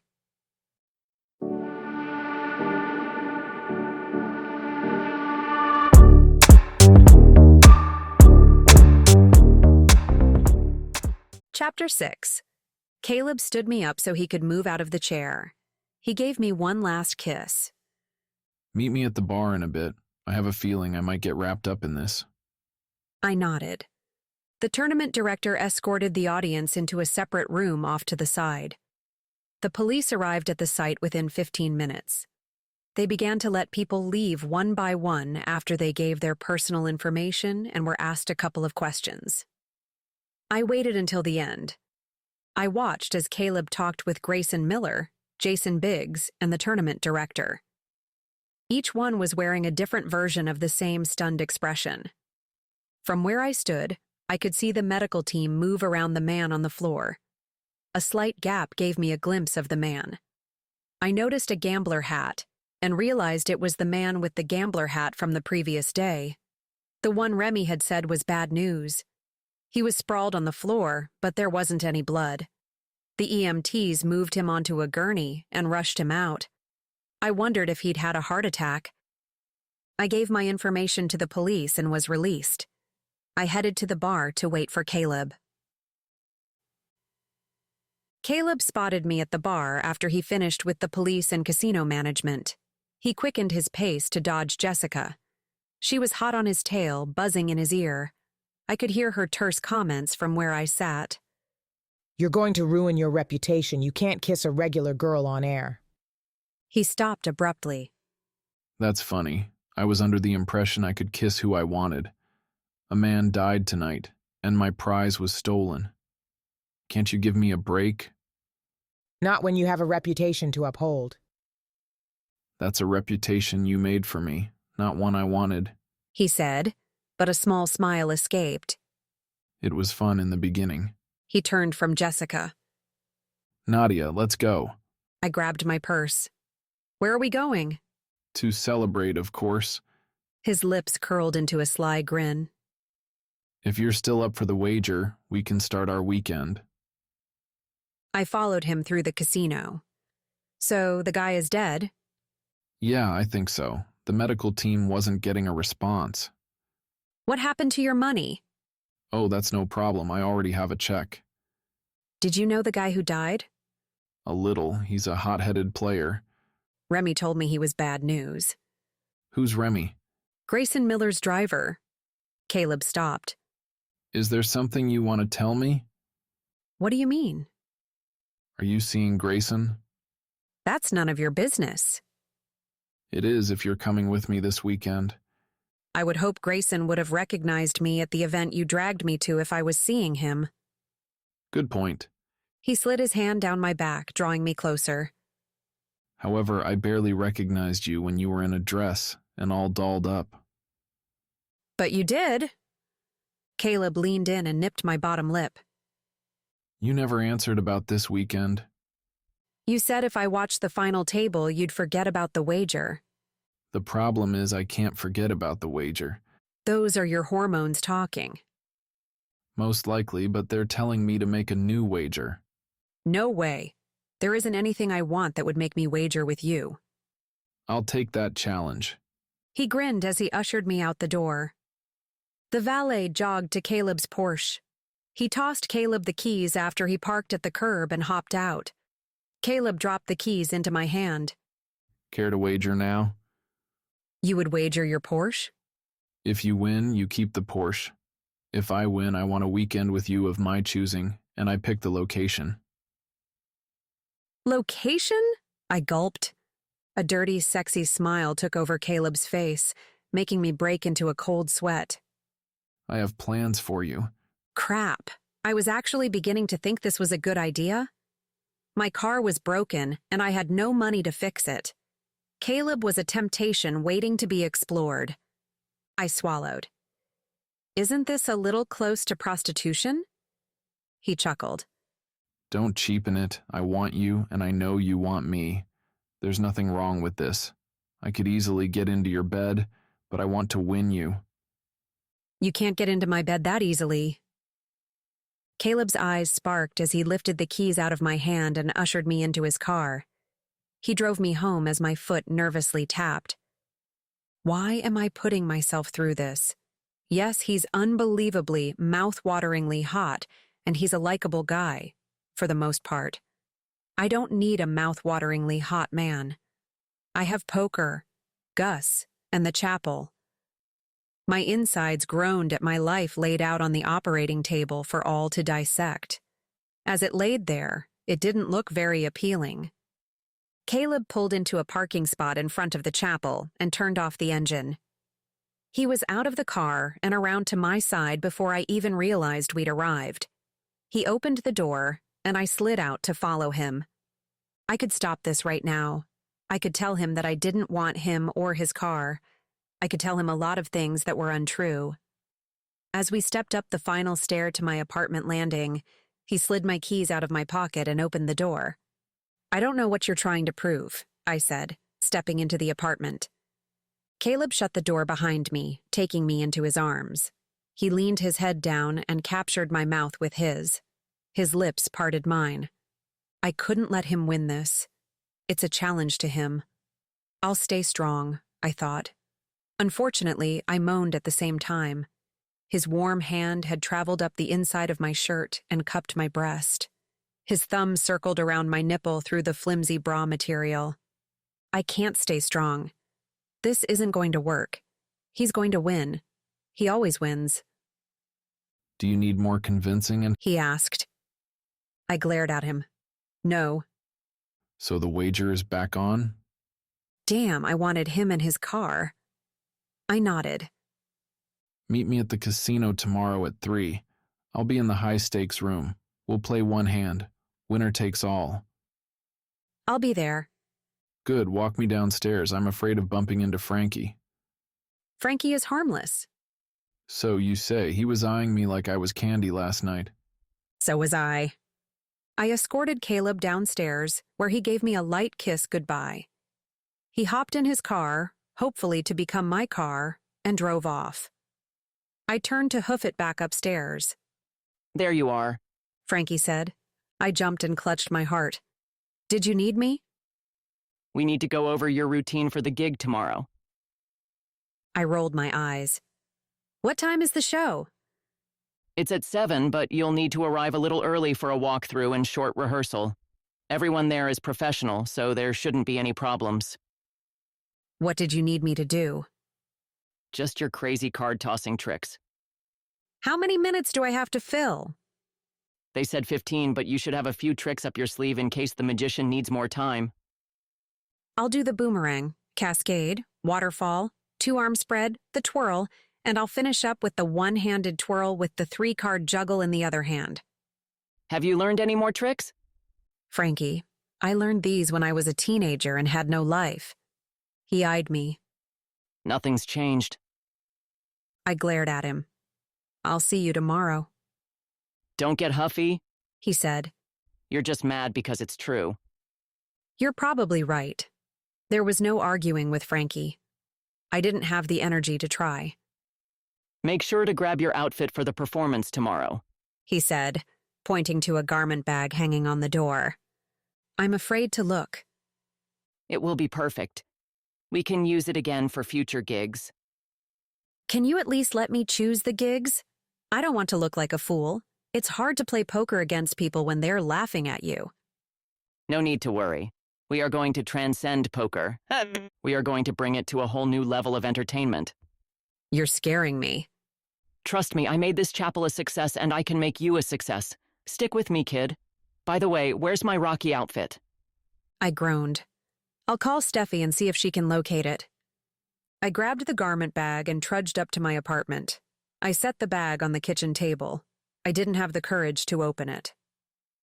I took a taxi to the casino to meet Caleb in the high-stakes room. This was a room I rarely had the chance to see from the inside. While Caleb spent most of his time here, I was at the low-stakes tables barely scraping by. It would cost me a $100,000 buy-in to sit at the table in this room. Caleb was at the table with 2 cards placed upside down in front of him. His fingers shuffled his chips. He was in a hand with 2 other players, waiting for one of them to make a call. His eyes flicked to me when I entered, but didn't acknowledge me since he was still in a hand. I plopped down in an overstuffed chair in the corner and waited. The rules in high-stakes Texas Hold'em are the same as the ones on the casino floor. The difference is dealers here are allowed to modify rules as requested by players, as long as the table is in agreement. The players here are in their own type of club. They know each other and have fun, but they can be cutthroat serious too. They also come up with amusing side bets to liven the game. I had once witnessed these guys bet on whether player Jerry Reiger's mom had made him a pastrami sandwich or a peanut butter and jelly sandwich. They were allowed to sniff his backpack and then had to make the bet. What I want to know is why a 38-year-old man needs his mom to make him a sandwich. I gazed up to find Caleb standing next to me. Ready? What are we playing? High card. Really? That's it? Are you disappointed? Well, it's not terribly original. Should we take a vote from the guys? We might as well. I'm assuming they're making a side bet on us anyway. Caleb grinned. They've been talking about it for hours now. Are you guys going to get on with it or what? Jerry asked. We're trying to determine what game we should play, Caleb said. Quiet. Mike stood up and placed 2 empty glasses on the table and handed each of us a stack of chips. Whoever can bounce the most chips into their glass wins, Jerry said. Caleb turned to me. Well? I hesitated. Don't think you can do it? He asked. All right, let's play. I can't seem to beat him at poker, so maybe I could win this. The guys at the table threw in their chips for the bet and settled back to watch. Caleb picked up a chip and bounced it, landing it perfectly in the glass. I slid a sideward glance at him. Have I just been hustled? No, He said with a smile. I'm just lucky. I bounced a chip, which sailed over Jerry's head. Clink. Caleb made another shot.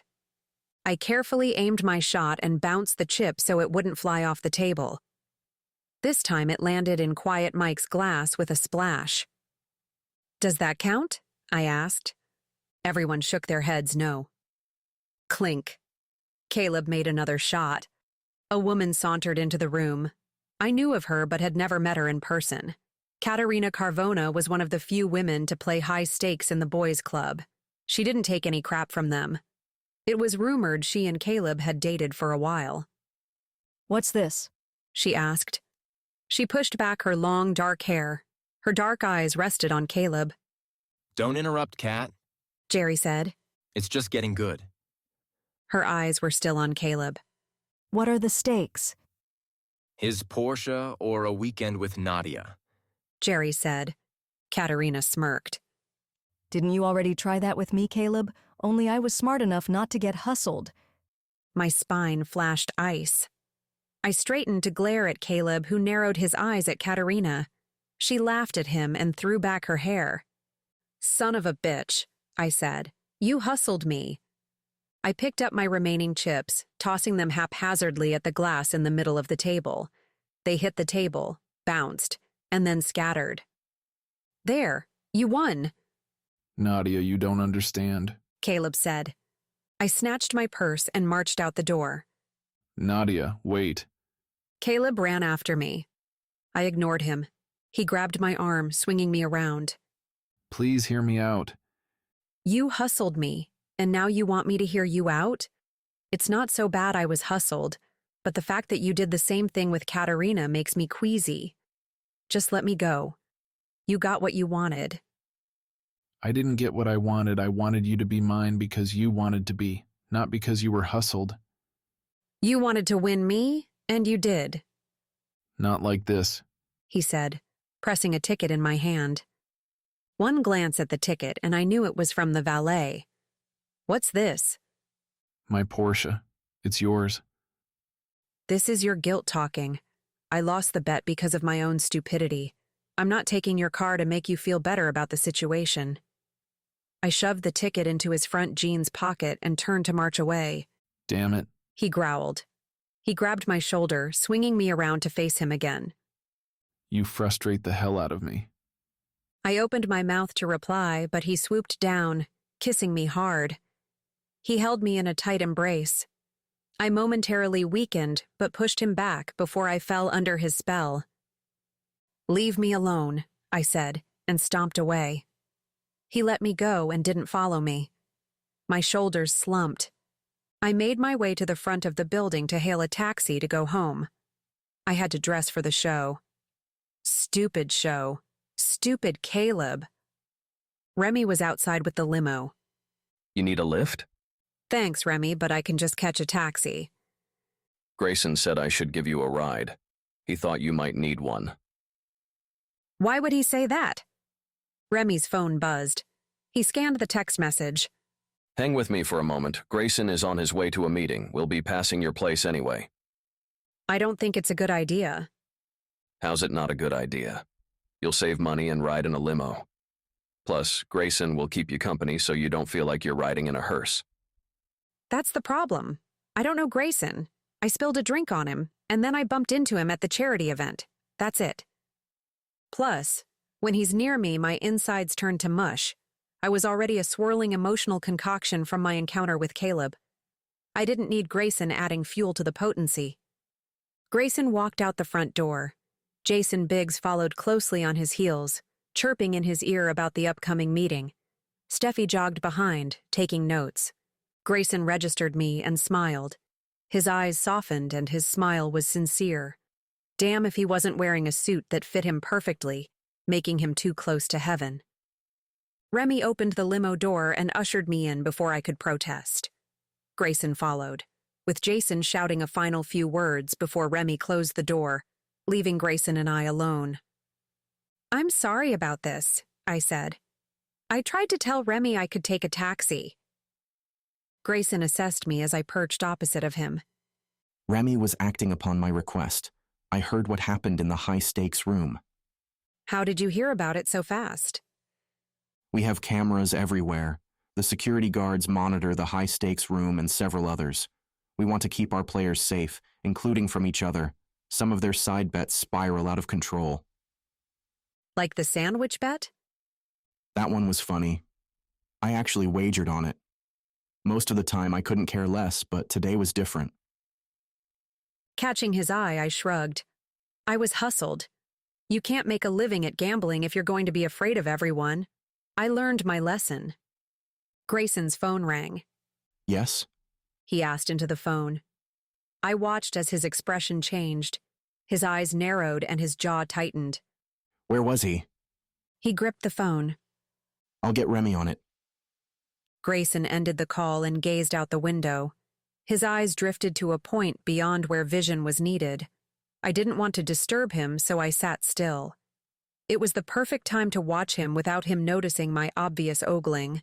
He must have a serious flaw somewhere. No one can be so devastatingly gorgeous and not have a gigantic, hideous, secret flaw. I was going to find out what it was. That way he wouldn't be so damn tempting. But maybe this would be our final encounter. That would slam the brakes on temptation too. His eyes traveled back to me. I'm sorry. I was lost in my thoughts for a moment. "It's okay. You're the one giving me the ride." A smile barely escaped the confinement of his lips. What are your plans for the rest of the day? I got conned into working as an opening act for a magician. He raised an eyebrow. What kind of act? Nothing interesting. Just card-tossing tricks. Sounds interesting to me. It isn't for Lupier, is it? Yes, how did you know? He grinned. Then I'll see you tonight. I have VIPs coming in for the night. They want to see the show. You're kidding, right? I'm nervous enough. Can you bring them after my opening? No, I want to see your act. Do you need a ride? Remy can pick you up. I shook my head. It's okay. I know he will be busy with whatever problems you're having. Grayson's lips smiled, but his tired eyes betrayed him. Problems come and go. Are you still cleaning up the tournament mess? Yes, were you there? I was in the audience. Grayson nodded as though he might have already known. I'm sorry I didn't see you. I was a bit preoccupied. You weren't hurt or anything, were you? No, Caleb came to find me in the audience and stayed until the power came back on. He hesitated for a moment. What made you take the bet with him? You know my car problems already. He was wagering his Porsche. A car was worth taking his wager? At the time, I had a different opinion of him. If I did lose, it wouldn't have mattered. Now that I've lost and my opinion has changed, I'm hoping he'll be a gentleman and call off the wager. Do you think he will? I have no idea. Will you go through with it? I'll have to. He wouldn't back out giving me his car, so I have no right to back out unless he lets me. I smirked. But I'll make him suffer for it. It wouldn't hold up in court. Are you a poker player? No, never enjoyed it. There's a small thread of trust between professional poker players. It's very fragile. If you break this bond, you'll have a hard time working with professional players. It can be a tight-knit group, and you can find yourself on the wrong side of the table. Didn't Caleb break the trust? Caleb is in a league by himself. His thread is a little sturdier than most. Remy pulled the limo to the entrance of All Celebrities Chapel. "Thank you for the ride," I said. "I hope your day gets better." It already has. Good luck tonight. I smiled and hopped out of the door Remy opened for me. "Thanks, Remy. Have fun chasing down bad guys." I always do. Grayson leaned out of the limo. Remy, don't forget to give Nadia her bag from the trunk. A sly grin formed on his face. "That's not my bag," I tittered, hoping he would believe me. I took it from you at the Naughty Shack, so it must be yours. Remy said. Grayson smiled at me. Is that the outfit you will be wearing for the show? Not on your life, I shrieked, wanting to find the nearest hiding spot. Mer. Gus was sprawled on his back on the couch when I let myself into the apartment. He cocked his head to the side and let out a deep grunt. I filled his bowl with his ration. His legs raced, trying to right himself. He was finally able to flop over to one side and tuck his legs under him. It was like watching a nature show on upside-down turtles. Have you lost any weight yet? He casually sniffed my shoe, sauntered to his bowl, and plopped down to munch. My phone buzzed. Glancing at it, I read Caleb's name as it popped up on the caller ID. I tossed the phone on the table and slipped into the bathroom to take a shower. It wasn't about him hustling me or even winning. Okay, maybe a little. My biggest problem was Katerina. She snared her meat hooks into every man. I had hoped Caleb would have seen through her. But realistically, what man could? She was beautiful and had an air of naughty girl to her, and she dressed in shamefully uninhibited clothes. Women hated her. Men want to score with her. Caleb would have been no different. I should have known not to entangle myself with a poker player.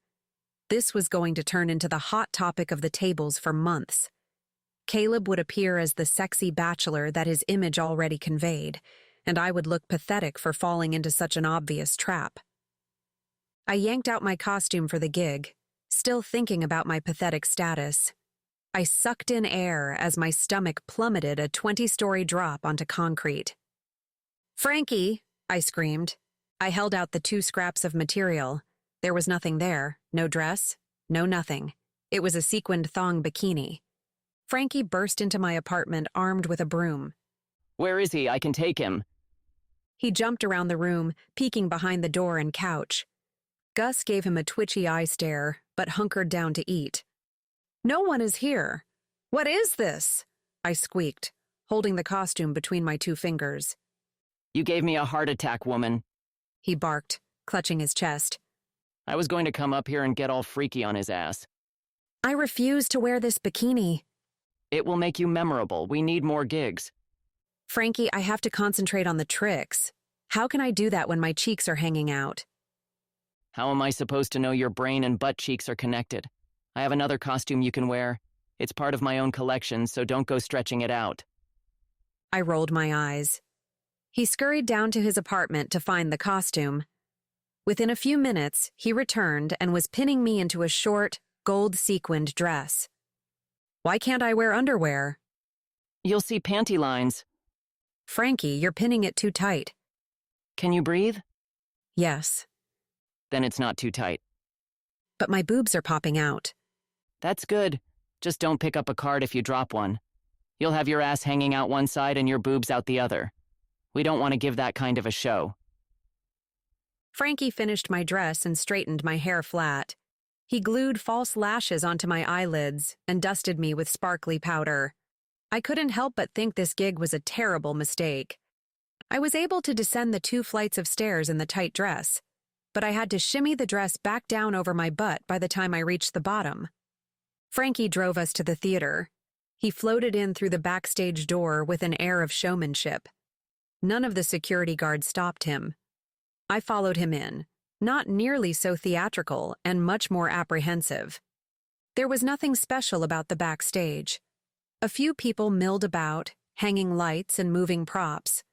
It was an open area with nothing much there except a collection of dust bunnies floating around corners. Ah, Lupier, Frankie gushed. The man turned to Frankie with a cold stare. He was in his late 40s with dark hair and eyes. A touch of gray dusted the sides of his hair near his temple. His looks were handsome, classic Italian. He was only a few inches taller, but gave off a presence that he was larger than life. He was thin, but his hard angles gave him the appearance of being well-built. I felt my blood pressure rise as I saw Katerina standing beside him. Her eyes widened at my approach, and then acknowledged me with a slippery smile. You couldn't play poker or bounce chips, so you thought you would try a new career? Did they mention you need talent for this sort of work? Her lips curled. "What are you doing here?" I asked. "Not enough men left in the casino to ensnare?"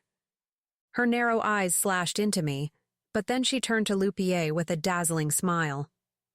"I'll let you get back to work. I'll wait for you in your dressing room so we can talk." Lupier nodded and turned to cast a speculative gaze over at Frankie. "Yes, I'm Lupier. How did you get back here?" He asked in a thick Italian accent. I'm Frankie Garza. You hired Nadia Wolf to be your opening act. Lupier looked past Frankie and acknowledged me with a full-length scan. His mouth curved into a showman's smile. "You, my bella, are Nadia. Yes? May I see some of your tricks?" Of course. I snagged a deck of cards from my purse. "This is one of the easier ones," I said, as I twirled a card on top of my index finger. I then flipped the card between my fingers.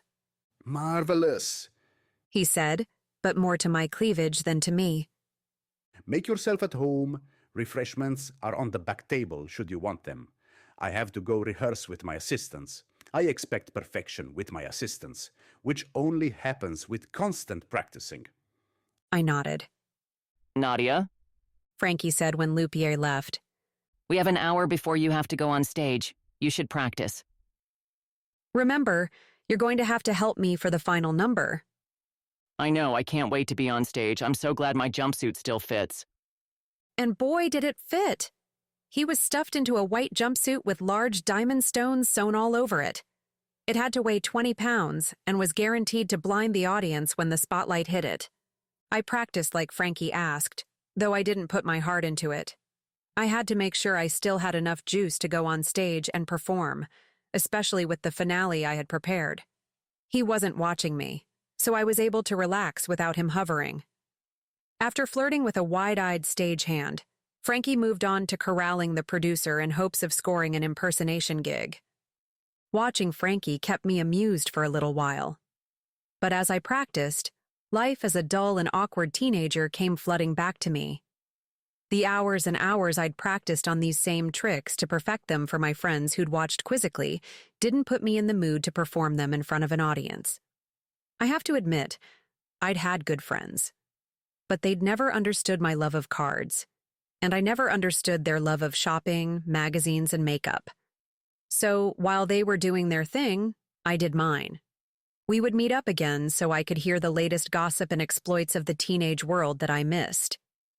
Maybe I had practiced for Jaden Park too. He hadn't been the hottest guy in school, but he'd ranked in the top 10 and was the only boy I had a crush on.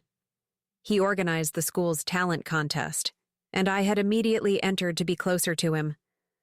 Little did I know all those hours of practicing would be wasted because he was in love with the theater and men. But I hadn't known his preference until I tried to kiss him after the talent show. Having placed second in the contest, I went in for a kiss. I was aiming for his lips, but I smooched the hand he shot up to halt my advancing lips. I had stopped practicing after the incident. I had also stopped trying to kiss boys. I shook the past out of my head and continued practicing. Out of the corner of my eye, I watched Lupier and his assistants getting ready. I was excited to see they had some spectacular stunts and tricks in their routine. Maybe I'd be able to see part of the show after my act. Ladies and gentlemen, the announcer boomed over the sound system. Please put your hands together for Nadia Wolf. A round of applause burst from the audience, and my brain and all bodily functions seized. Frankie pushed me toward the stage right after I told him I was going to kill him. I walked purposefully to the center of the stage and gazed over everyone's head like I was taught for my grade school performance of Henny Penny. When I stepped onto my mark, the spotlights shined on me, blackening the audience in a heavy cloak. Sweat began to bead on my skin. I gulped. This was what hell must be like. Sensuous, gripping music floated through the speakers. I tried to relax with the music and warmed up with the easy tricks first. I let the cards fall like a waterfall from one hand into another. My movements swayed to the music. I twirled the cards on my fingers and then juggled 3 cards in the other hand. The tricks became more difficult as my routine progressed. As my heartbeat was lowering back to hundreds instead of thousands of beats per second, the tricks became easier to execute and more fluid. I could hear clapping, though it sounded as if it was in a tunnel far away. My nerves must be clogging up my ears. A commotion of arguing voices behind the curtain jolted me from my intense focus. Cards burst from my hand like a bad joke of 52-card pickup. They showered down onto the stage and the audience in the first row. This can't be happening. I bent over to grab at the cards when Frankie shouted from the side of the stage. No! He took a running slide to block me. It was too late. My butt was up in the air, making the dress pop up to my waist and exposing my posterior to the cameras and gasping audience as Frankie slid right past me. He turned on his heel and scurried to my side. In a flurry, he straightened me up, yanked my dress back down, slid me a new deck of cards, and then hurried off stage. As he stood me back up, a pin from the dress stabbed into me. I bit my lip to keep myself from crying. I had to refocus and get back into the routine, but all I wanted to do was run from the stage and hide under my bed. My hands shook as I fumbled with the new deck of cards. My face heated well beyond Nevada's hottest temperatures. I fumbled through the routine's last few tricks. I knew Grayson was out there watching my every move and ghastly mistake. The thought replayed in my head until all I could see was Grayson's eyes wide with shock at my horrendous performance.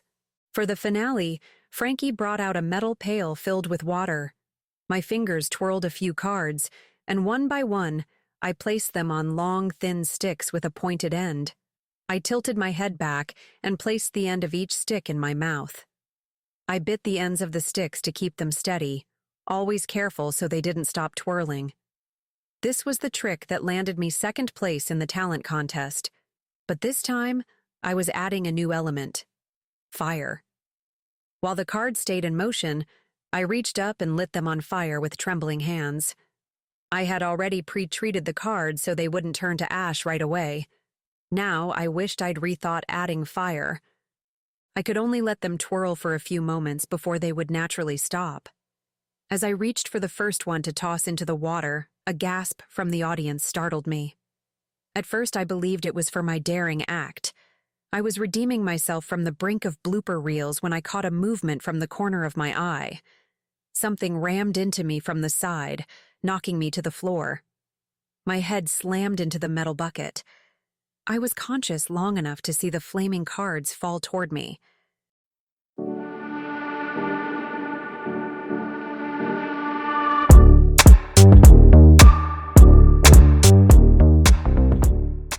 Chapter 7. My eyes fluttered open to see Frankie standing over me. She's awake, Frankie said. An older man peered into my eyes with a penlight. Welcome back. How do you feel? Nauseated. He nodded. You might throw up, and that's okay. I think you have a concussion. You should go to the hospital for an examination. I don't have insurance or money. Then make sure you stay awake for 24 hours to be on the safe side.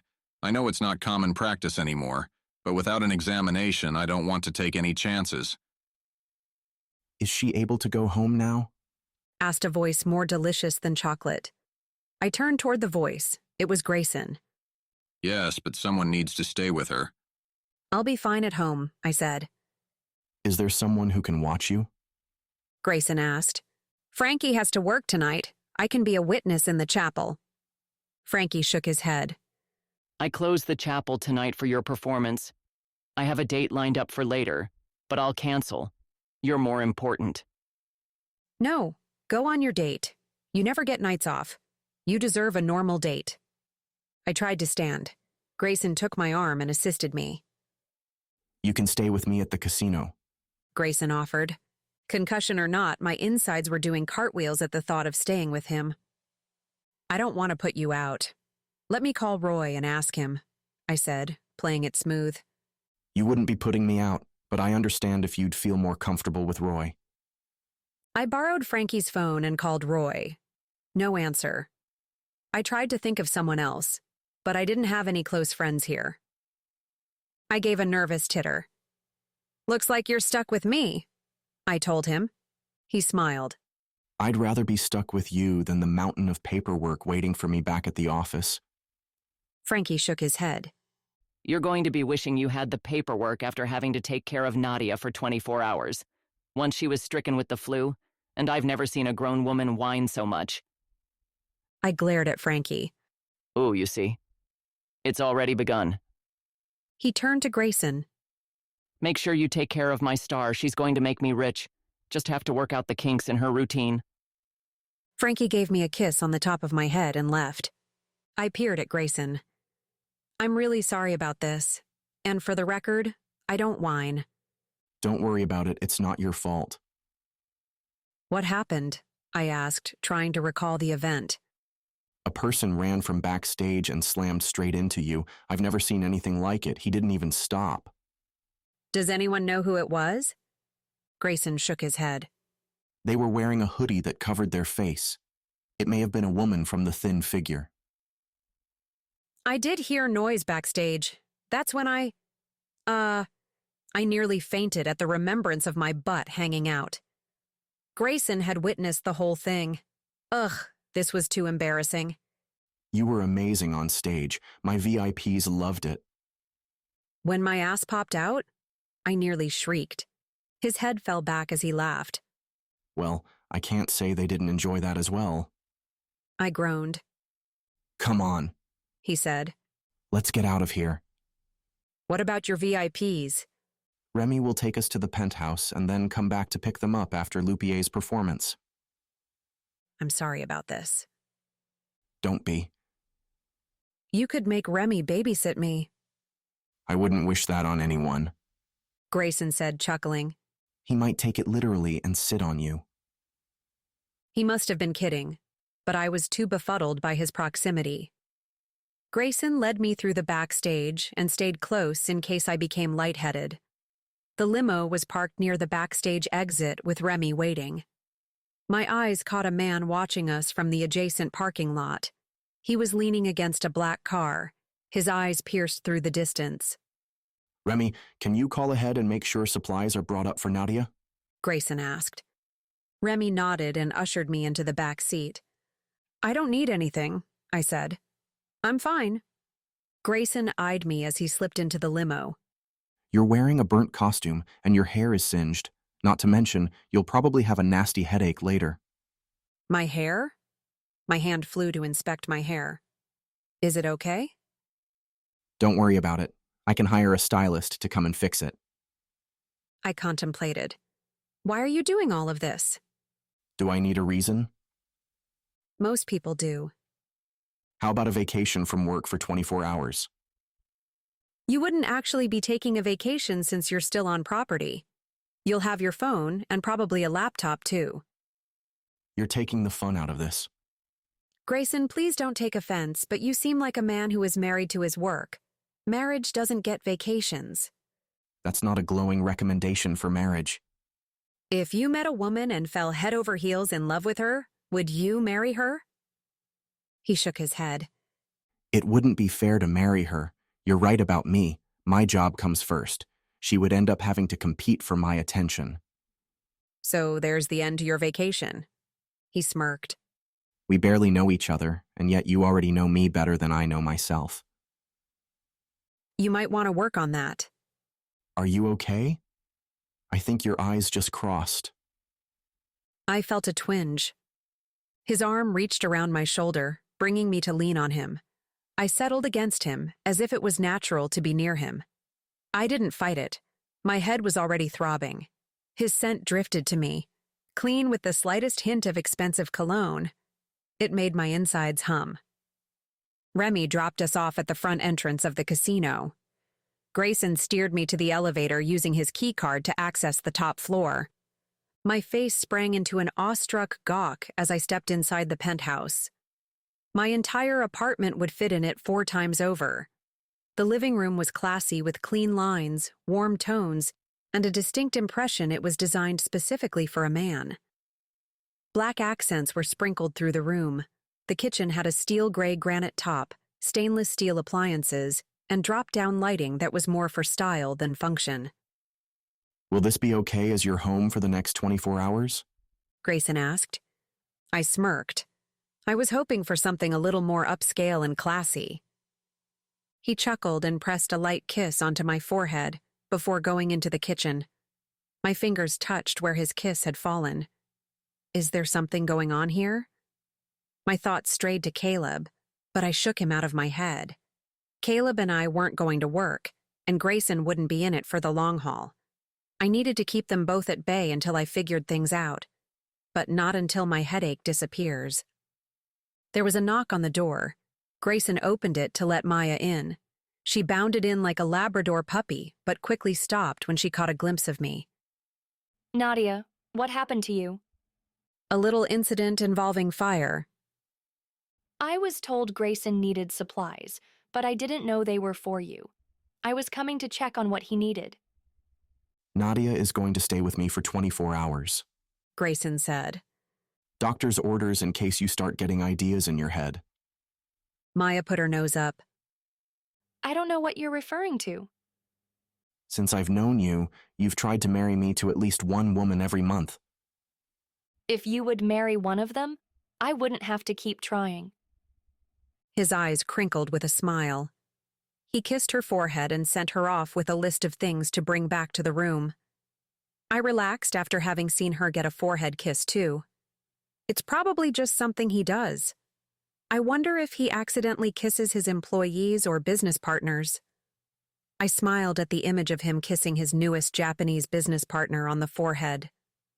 Why don't you go take a shower? It will make you feel better, and then hopefully Maya will have some clothes ready for you. If not, just use one of the robes. I guess we should have stopped by my place. I could have at least changed my clothes. It's not a big deal. I steered myself to his bathroom. I stared in wonder at his shower. You could fit a small elephant in it. There were shower heads from every direction, all facing the center. I searched for a knob to turn the shower on. How do I turn it on? I shouted. Just step into it. He called from the living room. I stripped off my singed dress and stepped hesitantly into the shower. The water immediately cascaded down and was the perfect temperature. My muscles wilted with unexpected surrender. A basket full of boutique soaps and shampoos was within reach. I smelled each one, trying to figure out which one Grayson used. I couldn't determine the exact one, so I picked the calming lavender. I stood there longer than I would have in my own shower, letting the experience and water wash away my headache and the memory of a night I wanted to forget. I sighed as I stepped out of the shower and wrapped a towel around myself. I wasn't ready to leave the place that wrapped me in a cuddly water cocoon, but I didn't want to keep Grayson waiting. Maybe if I got messy again, I could take another shower before my time was up. I donned a robe and found my way back to the living room. Grayson was immersed in his laptop, but caught a glimpse of me and smiled. I thought I might need to come in there and drag you out. I was afraid you were trying to sneak in a nap. Your shower is impressive. I think you can reconsider marriage. She wouldn't really need you. One shower could satisfy a person for a week. It was that good? To die for, I said, plopping down on the couch. I winced as a zing raced through my brain. Are you okay? It could be a headache, or my brain was zapped by a lightning bolt. Maya brought some stuff. She was insistent that I should let her stay, but I told her she could harass you later if that's okay. I think there's some headache medicine. He dug through the bag and pulled out a bottle. There's also an ice pack and a heating pad. I don't know which you would need. Do you want them? Just the medicine for now. Grayson brought me a bottle of water and 2 tablets. I shot the tablets into my mouth and took a gulp of water. You officially have 23 hours to go. Do you want to watch a movie with me? It's Friday night, I stated, inspecting him. He was still in a suit and all business. Is that a yes for the movie? Why aren't you on a date? Even Frankie has a date tonight. I don't plan ahead because I inevitably have to cancel. If I need to find a date, I do so at the last moment. Uh-huh. What does that mean? I can see your wheels turning. Nothing, really. I think sometimes I would like to be a man. He smiled. Perhaps in your next life. Perhaps, I said. I want to see your secret spy stuff. What secret spy stuff? Yes, you do. You know everything that happens. You knew about my wager with Caleb as it was happening. You were at the tournament minutes after the lights went out. How is that possible if you don't have secret spy stuff? He laughed. Would you like a tour of the super secret spy room? Yes. Now, aren't you glad I don't have a date? Why don't you get dressed and we'll head down? I hopped off the couch but had to grab my stomach and my head to steady myself. Are you sure you want to do this? He asked. Yes. You're stuck with me for 23 more hours, and I'll drive you crazy if you don't show me. Plus, it would keep us out of the penthouse and far away from treacherous temptation. I snatched the bag Maya brought and dug around. I pulled out jeans and a stretchy t-shirt. I also pulled out something resembling a bra and panties. But with hardly any fabric, it was questionable. I took my items to the bathroom and dressed. I tied my hair back into a ponytail, overlapping my burnt hair with some healthier strands. Grayson was waiting when I stepped back into the living room. He had changed from his Armani suit into relaxed jeans and a deep blue button-down shirt, leaving the bottom untucked. I halted. His shoulders were wide and his body tapered down to narrow hips. I had the sudden urge to unbutton his shirt, button by button, and kiss his chest all the way down. He raised an eyebrow. I shook the image of his naked body out of my head. I think the conch on my head must have some side effects. I just didn't expect to see you without a suit, I said to cover my obvious ogling. I do have a little bit of a life outside my suit, he said, scooting me out the door. I would love to help him out of his suit. Down, girl. He led me into the elevator, where I stood on the opposite side so I didn't do anything I might regret. We arrived on the main floor, and I followed him down a few hallways leading to various parts of the casino. This part was all public space, and as a frequent player at this casino, I had seen it all before. Grayson? A woman called out. I turned around to see Katerina and instantly grimaced. Grayson glanced down at me. I thought it was you, she said as she neared him. I saw you at Lupier's performance tonight. The main act was great, but I can't say the same for the opening act.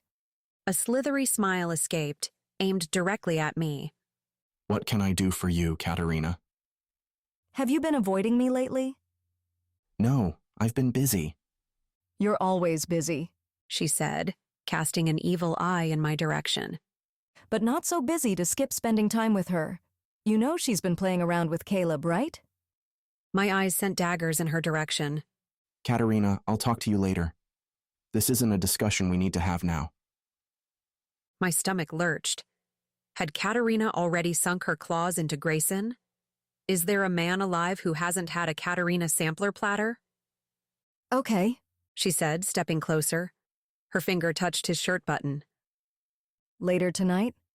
No, I'm busy. She flashed her eyes at me. Don't bother with her. She's so plain and boring. Why would you want her when you can have me? Grayson sidestepped her, slipping his hand into mine. Good night, Kat. Katerina glared while Grayson led me away. When we were far enough away, Grayson said, Sorry about Katerina. I shrugged. She's dove into every poker player's bet already. I'm sure she wants to set her next score higher. Maybe that's why she's been netting magicians, too. Which is why I've been avoiding her. My feet quit moving. My hand slipped out of Grayson's. You mean you haven't already? Slept with her. No. Grayson's fingers threaded through mine, resuming our path. When I didn't speak, because I was trying to comprehend a man passing up sex, he said, Are you stunned into silence? I didn't think the day would come. He chuckled. When a man could resist having sex? Frankly, yes. He used his keycard to access an employee-only hallway and once more to access a room. My eyes widened as he opened the door and allowed me in. It's like a spy film, I said. The walls of the large room were covered in monitors. Strategic stations with buttons and switches were posted along the monitor walls for security to watch. A man in a security uniform hurried over to Grayson. I wasn't expecting to see you, the man said. I'm giving Nadia a tour. Did Remy notify you that she's allowed complete access to the penthouse for the next 24 hours? The man's eyes drifted to me but snapped back to Grayson. Yes, he did. Grayson asked him a few questions about various business issues as I roamed around the room peering at monitors. There must be hundreds of cameras on property. Some of the monitors had only one camera dedicated to them, while others flipped through several camera shots. I halted when I caught a glimpse of the high-stakes room. Caleb was still there. It's not uncommon for a poker player to work a table for an entire day, so I didn't think anything of it until I spotted the dealer sweeping chips away from Caleb. What the hell? The man at the station nearest to me cast his gaze up in my direction, then back at his station of monitors. Caleb's been losing all night. Do you know how much he's lost? I would guess $250,000.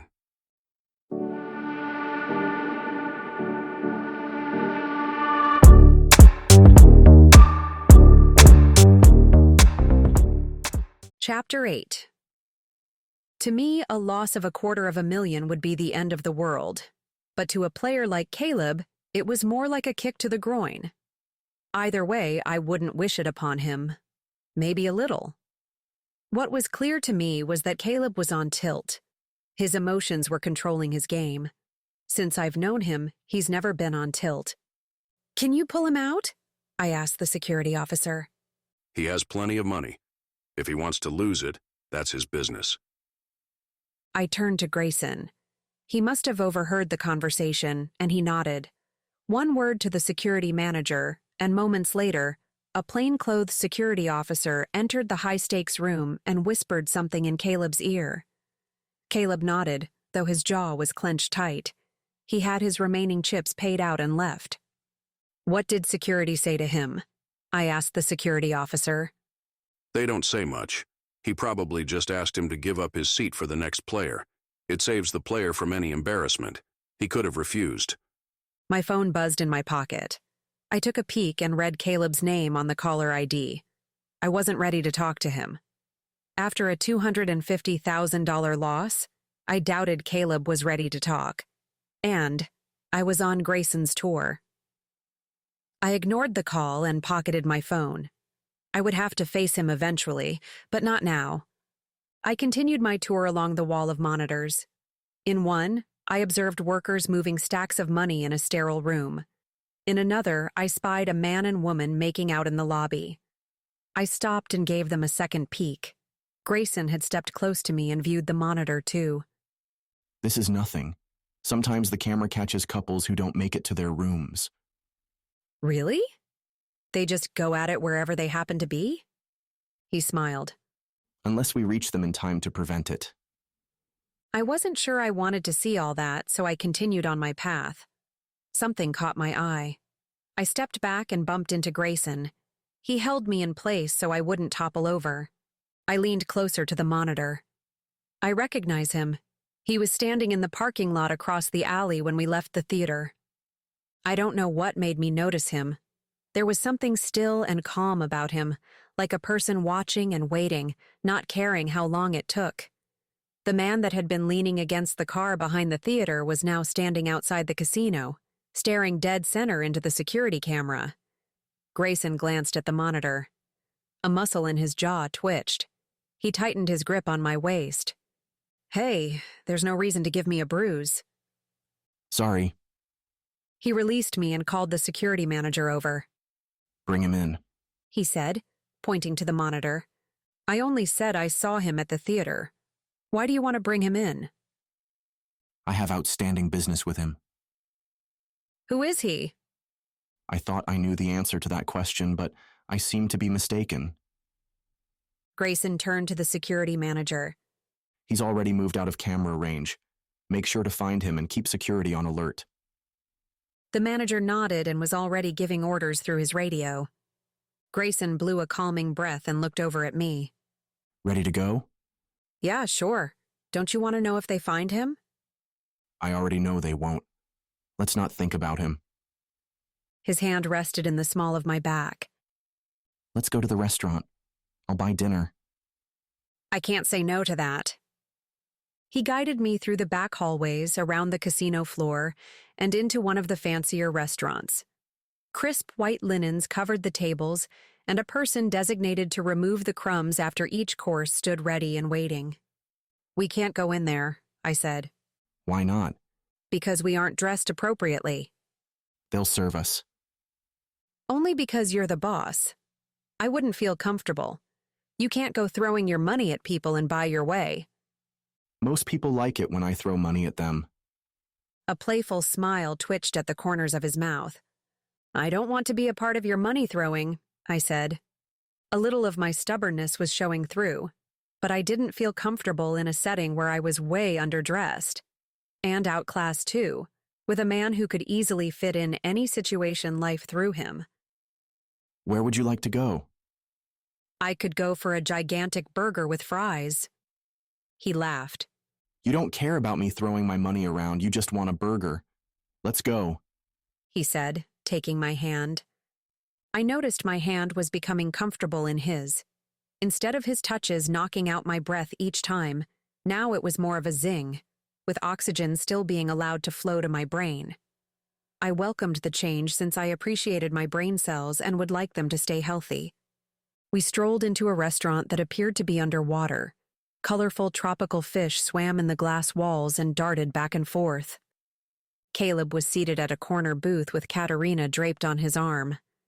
His jaw was visibly clenched, but he made no attempt to remove Katerina from his side. So much for Lupier and Grayson. Now she'd glommed on to Caleb. I briefly wondered at her indiscretion, hopping from man to man. Then I realized I didn't care. Grayson, I hope you don't mind, but I think Katerina found your replacement. He observed the couple in the booth and chuckled. Do you want to stay or go? Let's stay. I'm famished. Caleb glanced up from his menu. Our eyes caught for a moment, but it felt uncomfortably longer. Grayson slid his hand to the small of my back, showing me to a booth at the other end of the diner. We both scooted in. Service was noticeably better while dining with Grayson. We ordered within seconds of sitting down, and they had the food to our table in 5 minutes. The staff knows you, don't they? I asked as I chomped down on a fry. I make it a point to know my staff and to climb down from my tower as much as possible. He winked. Why? No reason. It was just an observation. Tell me about yourself. I play poker for a living. I help Frankie out 2 days a week at the chapel where I also live. My parents live back home in Colorado. My life is really routine. I have a notion that will change now that Frankie has appointed himself as my manager. I shuddered. Where did you learn the card-tossing tricks? I didn't have much of a life in high school. I had a handful of close friends, but my hobby was poker and my friends didn't understand. So, while they were off being girls, I was learning my newest trick in the basement, but I made money by betting with my dad's friends. They bet me I couldn't do a trick, and I bet them I could. Most of the time, they owed me. Grayson cracked a smile. What? I asked. Nothing, just a visual of you as a teenager popped into my head. But don't worry, it was a cute image. It's really not cute. What about you? Tell me about the Grayson Miller that isn't found in the pages of Forbes. There isn't anything fascinating about me. You saying that only confirms my suspicion there is. I studied his face, and my eyes drifted to his hair. His dark hair would look sexy tousled from bedroom activities. I would love to run my fingers through his hair, curl them in his thick locks, and lead his lips to mine. Whoa, where did that come from? Maybe I should go see a doctor about my head. Grayson shifted in his seat. His leg moved against mine. Heat traveled the length of my leg and didn't stop. I bet, I said to Grayson, trying to regain my composure. You eat an entire bag of jelly beans at Easter, and you love roller coaster rides. You probably had a dog growing up. His name was Artie. Grayson laughed. I hate jelly beans. I do like roller coasters, but haven't been on one in about 15 years, and I had a dog named Sammy. That wasn't so hard. I now know 3 things about you that magazine readers don't. He touched my hand that was resting on the table. Ready to go? Yeah, I inhaled the burger. I think I need to leave before I eat the dessert case. Do you want dessert to go? It's going to be a long night. I gave a half smile. In that case, can you buy me one of everything? I didn't have to twist your arm or anything. I'm easy to please. We were left standing with 4 boxes, each packed full with slices of pies and cakes. I was kidding, I sputtered. You're going to have to help me eat these. They're all yours. I caught a glimpse of Caleb and Katerina as we left the diner. Her fingers were drifting along his arm. Caleb looked up in time to see Grayson and me leave. His face never changed. It was either his stone-hard poker face or he couldn't care less. Sometimes I hate poker. We deposited the dessert boxes onto the kitchen counter. Do you want to watch a movie? Grayson asked as he walked the length of the room to pick up the remote. Okay, I said, ogling Grayson as he walked. Grayson handed me the remote. Pick whatever you want. What if it's really sappy? I asked as I sat on the couch. The girliest I'll watch is a romantic comedy. Any girlier and I become nauseated from the sappiness. I was just testing the boundaries to see what he would say. He placed himself next to me. Sappy is fine. His phone buzzed.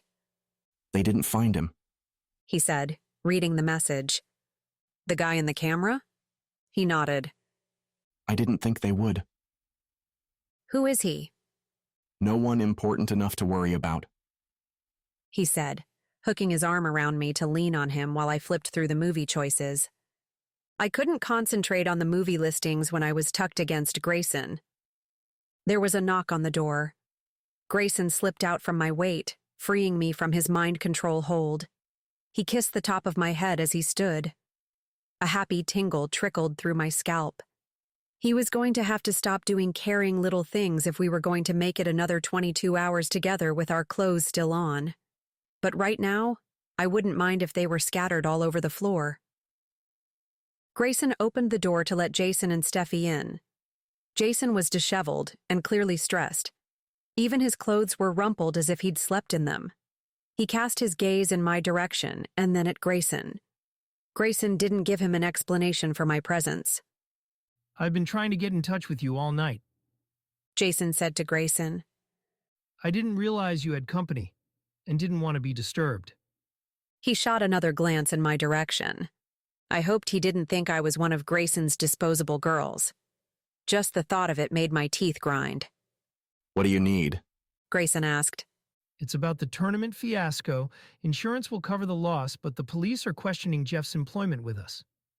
He wasn't employed with us. According to our books, he is. Grayson's eyes narrowed. Find me his employment information. I want to know who hired him and why. Jason nodded and left with Steffi. Grayson stood still. His thoughts were elsewhere.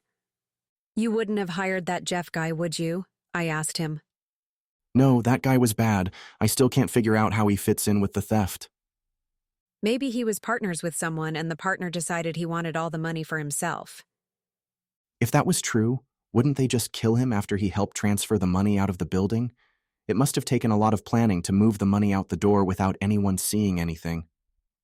And a working knowledge of your security system. You may be right. I've been thinking of all the angles. I didn't want to believe the most obvious because I never assumed it would be possible. The theft might have been an inside job. The person who hired Jeff might be the thief. It would explain how the theft could be pulled off without a single camera capturing anything. Right now, it's not even about the money, but the security breach. I can't believe this could happen on my watch. Could the guy you're looking for have anything to do with this? I asked. I hope not. Like I said before, I didn't know him like I thought I did.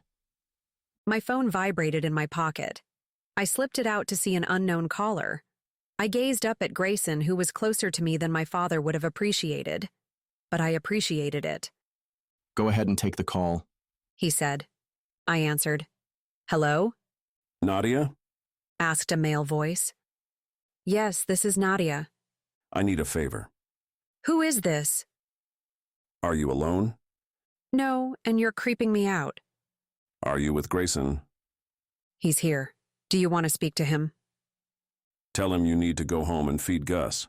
Gus? Oh, shit. I forgot to feed Gus. The man hung up. Who was that? Grayson's eyes expressed concern. I have no idea, but I need to feed Gus. Is Gus a dog? No, he's my cat. He'll eat my couch if I don't feed him. You're kidding, right? If you come with me, you can see for yourself. All right, let's go. I've never seen a couch-eating cat before. I opened my apartment door slowly, peeking around the door to see Gus. I didn't see anything, so I opened the door farther and let Grayson go in first. I have a feeling you're afraid of your cat. Only when he's dieting. If he's that scary, why bother putting him on one? The vet told me to. Uh-huh. His voice told me he wasn't quite sure what to make of me or my cat. My phone vibrated again. It was an unknown caller. Hello? I asked, wondering if it was the same person. Give Grayson the envelope on the table. What envelope? You'll see, he said, and hung up. I studied the table where a plain envelope rested on it. I knew it wasn't one of mine. Grayson, that envelope is for you. Grayson followed my gaze to the table. What's going on? I have no idea. A man just called and said the envelope on the table was for you. Grayson peered down at it. His fingers touched the edge of the envelope. A low growl made us both freeze. I crept over to the bedroom where the growl came from. A large box sat on my bed. I could sense Grayson behind me, but it didn't make me brave enough to open the box. What do you think is in the box? I asked, thinking I already knew the answer and wasn't willing to risk my life to open it and find out. I just texted Remy to come up. What will Remy do? He was in special ops. He knows more things than I care to know.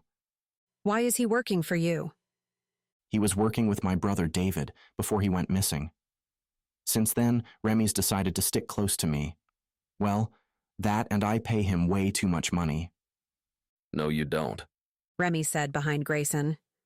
I jumped, but Grayson didn't even flinch. Remy pushed past us and surveyed the box. He listened and then carefully lifted a flap. Rear! Gus flew out of the box, claws out, and latched himself to Remy's thigh. Remy winced in pain. Is this yours? He asked, trying to detach Gus. Oh, Gus! I dashed out of the bedroom and into the kitchen. Whipping open the refrigerator door, I snatched a package of hot dogs. I hurried to the bedroom to bait Gus with his beloved snack. Gus's head snapped to attention as I wiggled a hot dog in front of him. He withdrew his claws and jumped to the floor. He scarfed down the hot dog with a fierce grunt. Remy, I'm so sorry, I said. Do you need a bandage or something? He glared down at Gus. Just keep him away from me, he said as he tromped out. Do you think he'll be mad for long? I asked Grayson. He's been through worse. A kitty scratch doesn't even compare. But still, I feel bad. Gus batted the hot dog package out of my hand. I bent to pick it up before he could snatch another one, but he plopped down on the package to guard it and hissed at my hand. I popped up with my fingers still intact. You win, Gus. No more diet for you. Grayson backed out of the room, and I followed, leaving Gus to his hot dogs. Grayson picked up the envelope on the way out the door. Are you going to open it? I asked as I slipped into the limo. Do you have any idea who it's from? He asked. I have no idea, but he knew I was with you, and he knew where I lived. He didn't shoot my cat, so he can't be a horrible person. Grayson opened the envelope and read the enclosed letter. Well? I asked. He handed me the paper to read. Your money is fake.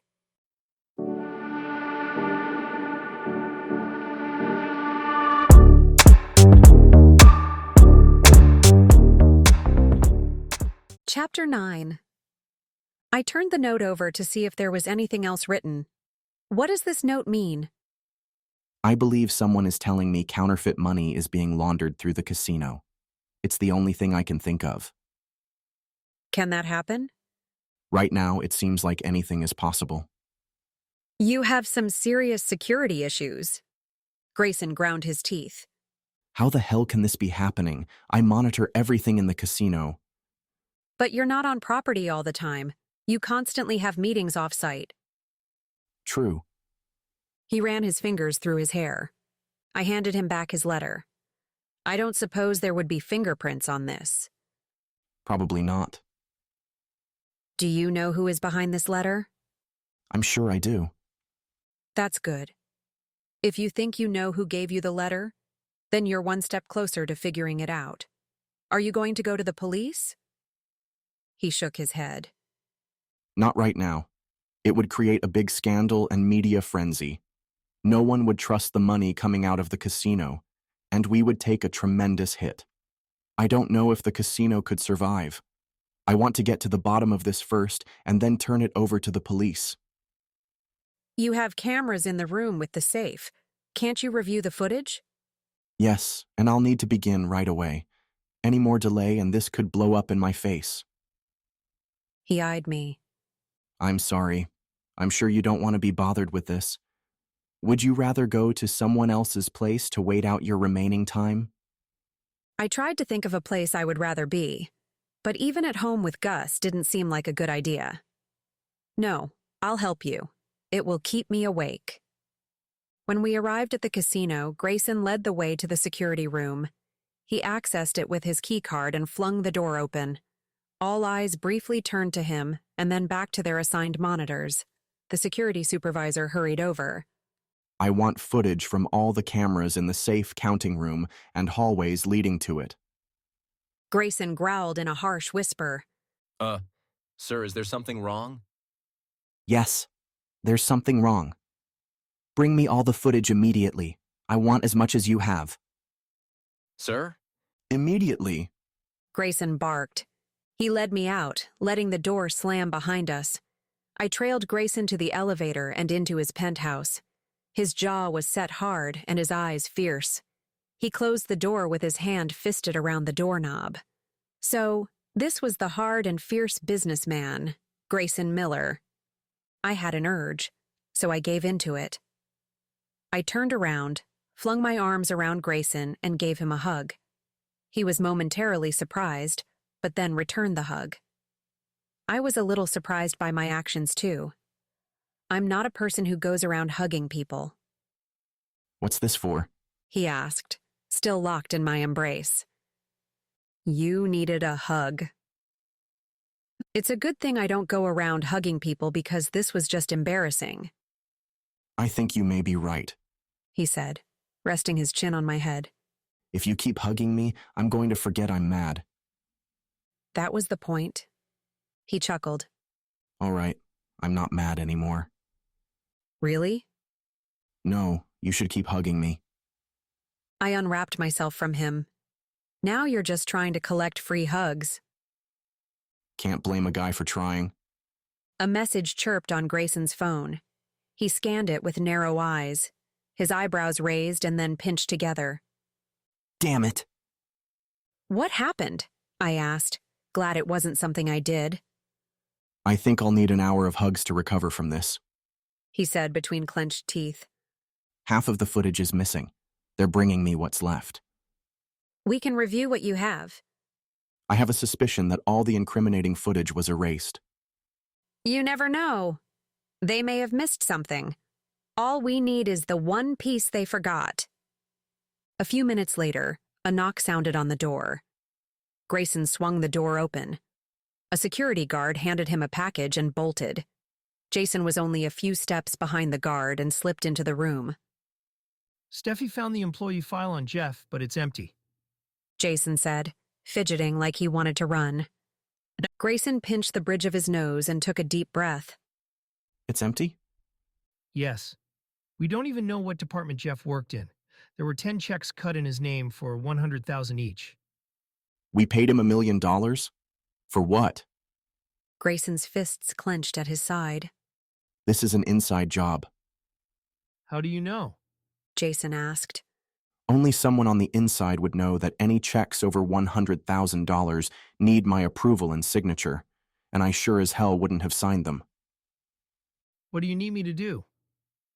Grayson rubbed the back of his neck and sighed. Nothing. It's Friday night, and it's late. Go home. I'll see you Monday. Are you sure I don't mind staying? No, I'll watch footage tonight and come up with a game plan for Monday. All right, see you Monday. Grayson closed the door behind Jason. His hand rested on the door handle. I tugged at his other hand. Let's watch the footage, I said. Yeah, let's get this over with. You bring the files and laptop, and I'll meet you at the couch with wine. It will be like watching a movie. A small smile escaped his lips. I hate to say it, but I'm glad you were conked on the head. I like spending time with you, even if it's watching boring footage. I smiled and warmed. I was rather happy about the conk on the head, too, just not the headache. Red or white wine? Red. Grayson picked up his laptop from the table and brought it to the couch where he settled in. I peered into the stocked wine cooler. Do you have a preference? I asked him. I only stock the ones I prefer. Reach in and grab one. Okay. I grabbed the first red my hand came in contact with. I found a corkscrew and 2 wine glasses. I took it all to the sofa and sat down beside Grayson. Here you go, I said, handing him a glass of wine. Thank you, he said. I've started with the cash room footage. There's about 2 weeks here, minus the missing parts.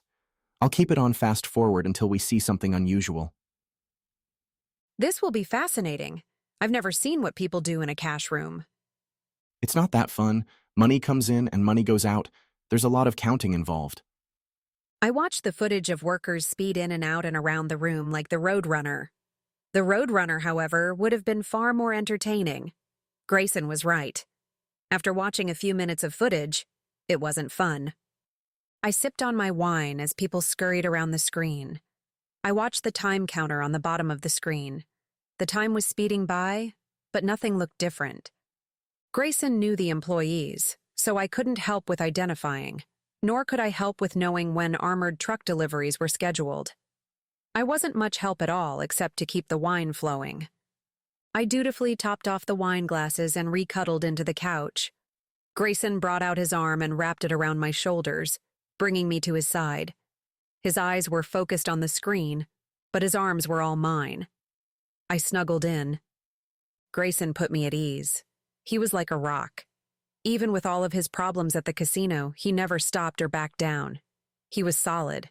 I bet he could succeed at any job he was thrown into. An image popped into my mind.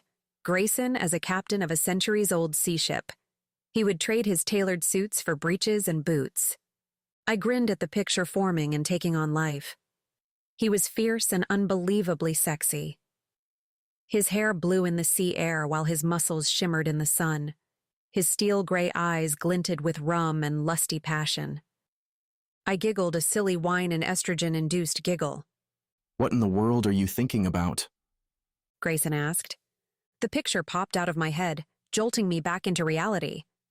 I slowly turned my head to peek at him. A smile grew at the corner of his mouth. Well? He asked.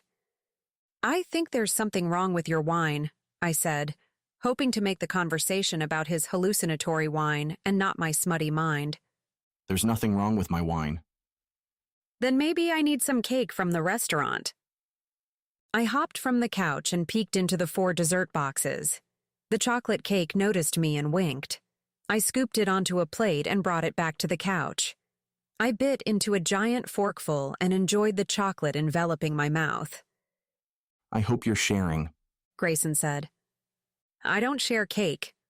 I took another forkful. Give me a bite. No way. I smirked as I cut a big chunk and shoved it in my mouth. He paused the video and moved the computer off his lap. Give me a bite. His eyes were dark with hunger. I wasn't sure if it was for the cake or me. I jumped from the couch with my cake. You can't have any. He swiftly moved from the couch, grabbing at my waist. I turned and ran from his grasp. I took the last bite and wolfed it down. He cornered me as I swallowed the last of it. You ate it all. I smiled. I told you I don't share. Yes, you do. He said as he took the plate out of my hand, placing it on the table next to us. He leaned down, capturing my mouth with his. It was unexpected and so intensely welcomed. His lips moved hard against mine. Grayson grasped the back of my shirt and drew me in. His tongue flicked my bottom lip, and I parted instantly. I held onto his arms as his tongue took over mine. I could taste the smooth wine in his kiss. Moving my hands down his chest, I felt the muscles beneath his shirt. I explored his arms, his back, and then traveled down to his firm butt. He stopped in surprise for a moment, but came back at me harder. His hands began their own assault on me. My breath hitched as his warm hand glided up the front of my shirt. He cupped my breast as his mouth traveled down to my neck. My back arched to his touch as his thumb grazed my nipple over the flimsy bra material. Raking my fingers through his hair, I brought his mouth back to mine, nipping his lower lip. He moaned and swooped me up from the floor. Wanting him closer, I wrapped my legs around him. I could feel the sway of him walking, but was too involved in kissing him to care where we were headed. He carried me to the bedroom where we fell on the bed. His hands brushed under my shirt, against my skin, and carried my shirt with them. He pulled it off the rest of the way and lowered his head to kiss the valley of my breasts. I felt my bra clasp pop open. As he tossed the bra aside, he gazed down at me. His eyes were soft, yet hungry with passion. His mouth captured my breast. I moaned as his tongue played and teased. My hands moved down to fumble with the buttons of his shirt. He ignored the buttons, yanked it off over his head, and lowered himself onto me. His mouth pressed against mine, but only briefly. His lips and skin were warm and intoxicating. I wriggled underneath him with need. Nadia, he said into my neck. Please say you want me. I couldn't get the words out. I nodded yes. Oh, please, yes. There was a knock on the door. Grayson ignored it. His fingers unsnapped the button of my jeans and slid the zipper down. His hand found its way in as another knock on the door interrupted us. Damn it, he said, rolling off the bed. He gave me a quick kiss. Stay here. He shrugged his shirt on and jogged to the door. I couldn't hear what was being said, but from the stern tones, I think the person was getting an earful. My body ached with need for Grayson, but I fumbled to put my clothes back on. Grayson returned to the bedroom just as I slipped on my shirt. He cringed. I'm sorry, Grayson, Nadia, it's okay. He sighed, but his body betrayed him. I'll just have to kill the next security guard I see for interrupting us. I arched my brow. You wouldn't. I would, he said, stepping closer. He bent his head down to steal another kiss from me. Everything that happened felt so right. I nodded. It did feel right, but it happened way too fast. I may want him, but I wasn't ready for him. Let's go back to work, he grumbled. I think you may be right. There could be something wrong with the wine. I've never wanted chocolate cake so bad in my life. He playfully squeezed my hand. I laughed. Grayson, what did the person want? It might be good news. The IT department was able to recover some of the footage. Hopefully, we can find something useful. He played the video on his laptop. I settled in next to him on the couch. The footage was all the same. People scurried around here and there. Stacks of money were sorted and piled. One man cut open a stack and removed a bill to inspect it. Wait, I said. Grayson, it's him. Grayson rewound the footage. For the love of God, how did he access the counting room? The man in the video turned around and stared into the camera. He gave the camera some sort of hand signal I didn't recognize. It was the same guy from earlier. Who is this guy? The video ended. Can you go to the police with this footage? I asked. No, this doesn't prove anything more than the theft of one bill. And most likely it was counterfeit. This guy must know something. I'm sure he does. Why won't you tell me who he is? My phone rang. Doesn't anyone sleep around here? I asked no one in particular as I answered the phone. Did he figure it out yet? A man's voice rasped into my ear. Who is this? Grayson snatched the phone. Are you in on this, or are you just trying to fuck with me? He snarled. Grayson handed the phone back to me. He hung up. Well, that was helpful. Can you try to call him back? The number came up as unknown. I guess I could try. No, don't bother. I'm sure he'll call you back. Let's continue with the footage. I sat next to him as we watched hour after hour of the most tediously mind-numbing footage of people coming and going. The morning sun rose after what seemed like a week of watching video. My eyelids drooped and my body sank heavily into Grayson. He nudged me back awake, but within a couple of minutes my eyes blurred and closed. Grayson shifted, dragging me into a sitting position. Nadia, you have to wake up, he said.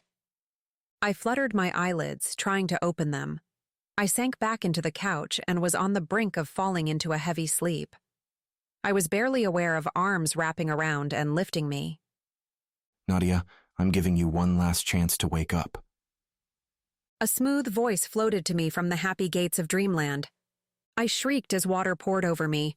My eyes popped wide open, and I grasped onto Grayson's shoulders. What the hell? I told you to wake up. Grayson still held me in his arms as the shower water beat down on top of us. Our clothes were drenched and clinging to our skin. You can put me down. Grayson set me on the floor next to him. Are you awake now? Yes. I guess I should be thanking you, but for some reason I don't want to. He hugged me into his wet shirt. Why don't we grab some breakfast? Yeah, okay. I'm going to be extremely happy when I can sleep. So will I. I'm feeling a little tired myself. I'm sorry you have to babysit me. Maybe Frankie is back and he can watch me. No, I want to watch you. It's fun. I've never taken a shower fully clothed before. It's a new experience. Do you think you can find me different clothes? This is all I have and I'm waterlogged. Go ahead and finish showering. I'll make a few calls and have some clothes sent up. Thanks. Grayson stepped out of the shower, snatching a towel as he left the bathroom. Attempting to peel off my clothes, I found they were anything but cooperative. I struggled with the wet material until I finally won. Letting the garments flop to the floor in a soggy puddle, I propped myself up against the shower wall for support. The water cascaded over me. It was so relaxing, so calming. An arm reached into the shower and plucked me out. A soft, fuzzy towel wrapped itself around me. Strong arms lifted me. Nadia, you need to wake up. I felt the sensation of movement and a gentle kiss on my neck. A soft bed compressed underneath me. Wake up or I'll take drastic measures. More kisses traveled from my neck to my shoulder. I stirred. A nip on the earlobe brought me back to the surface. Are you awake? No, I muttered. He kissed my eyelids. You have to wake up. Death would be nicer. Grayson unwrapped me from the towel. My eyes flickered open. I know what would be nicer than death, he said, pressing his weight down on top of me. And all the work of stripping off your clothes is done. His mouth lowered to mine. My pulse kicked up a notch, and all thoughts of sleep were banished from my head. I moved my hands up his back. He wasn't wearing a shirt, and his skin was smooth to touch. I brought my hands up to his shoulders, pressing against him. We molded into each other. His kiss became harder, more urgent. I matched his kiss with the same demand. I pushed against him, and he rolled to his back, taking me with him. I straddled him, placing my hands on his chest to balance me. I gazed down at him. Nadia, kiss me. I leaned down as he tucked his fingers into my hair, pressing me into him. Our bodies intertwined to the point where I didn't know where my limbs ended and his began. His possessive hands roamed my body. He rolled me onto my back and claimed my budding breast with his teeth. I moaned. His hand traveled from my waist, flat against my belly, farther down. I moved under his commanding hand. He propped himself up to focus on me. Nadia, look at me. I was lost in his eyes as his fingers found their way to my center. He gently stroked and teased. A tremor was set off in all directions. I closed my eyes and let my body pulsate under his touch. Nadia, I want to see you. Open your eyes. I opened them to peer into his gray eyes. My eyes naturally wanted to close again, but I kept them open, focusing on him. He stroked. With each stroke, I fell further into a frenzy of pleasure. I pulsed with delirious need underneath him. He held me down, pushing me nearer to the edge. I moaned and clung onto him. There was a knock on the door. I jerked at the sound. Ignore it, he whispered. We are going to finish. Give in to it, Nadia. Let me feel you give in. His caresses and words pushed me over the edge. I tumbled into a sweet release, making me quiver in his hands. He kissed me and brought me in for a hug. Thank you. Thank you? I asked, catching my breath. I think I should be thanking you. He smirked. Well, sure, but you trusted me enough to let yourself go. A second knock on the door made me jump. You should answer the door. He let go of me and sat up. I think it's your clothes, so I should go get them, unless you think you don't need them. I laughed. Go get them. He left the room to answer the door. I stood up and wrapped the towel around me. Voices drifted into the room. Where's Nadia? Maya asked. She's in the bedroom. Did you two Did I interrupt something? You always interrupt something, but I still love you because we are family, and we're stuck with each other. Very funny. Nadia just stepped out of the shower. I'm sure she'll want her clothes. Why don't you go in and make sure she's still up? I've been having a hell of a time keeping her awake. There was a soft knock on the bedroom door. Come in, Maya, I said. She peeked in. Are you decent? As decent as a towel will allow me. She opened the door wider and pranced in with a shopping bag. Here's an outfit. I bought it from the boutique. Thank you. Do you always help Grayson with errands? Most of the time I do. I like it because it gets me off the casino floor. I don't mind it. Walking around in circles serving drinks becomes a little routine. Not to mention, I get pinched a lot, she said, rubbing her behind for emphasis.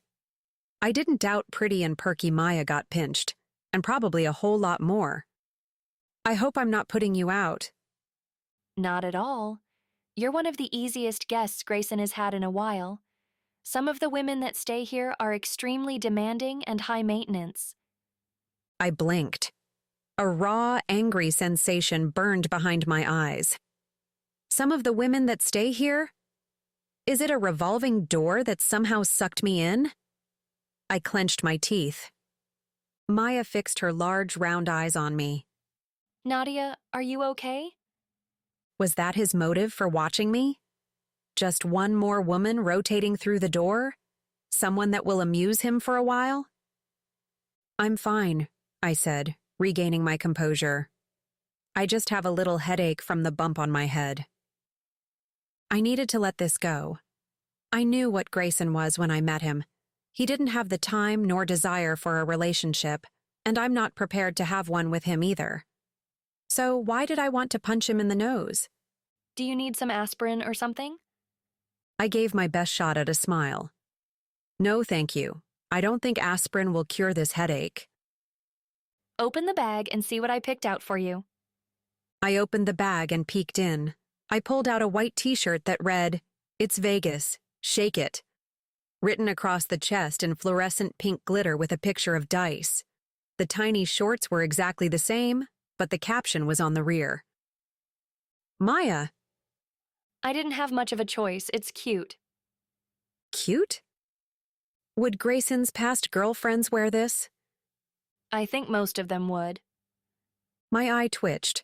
I took a deep breath, but it didn't calm me. I was under his complete control. I would have gone as far as he would have asked me. Now to find myself amongst a harem made my skin crawl. He was no better than Caleb. I cringed. They both had me in the palms of their hands. Well, not anymore. Thank you for bringing me these clothes, Maya. Can you tell Grayson I'll be ready in a minute? Sure, I'll see you later.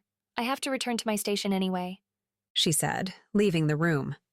I slipped on the tiny outfit and walked out to the living room.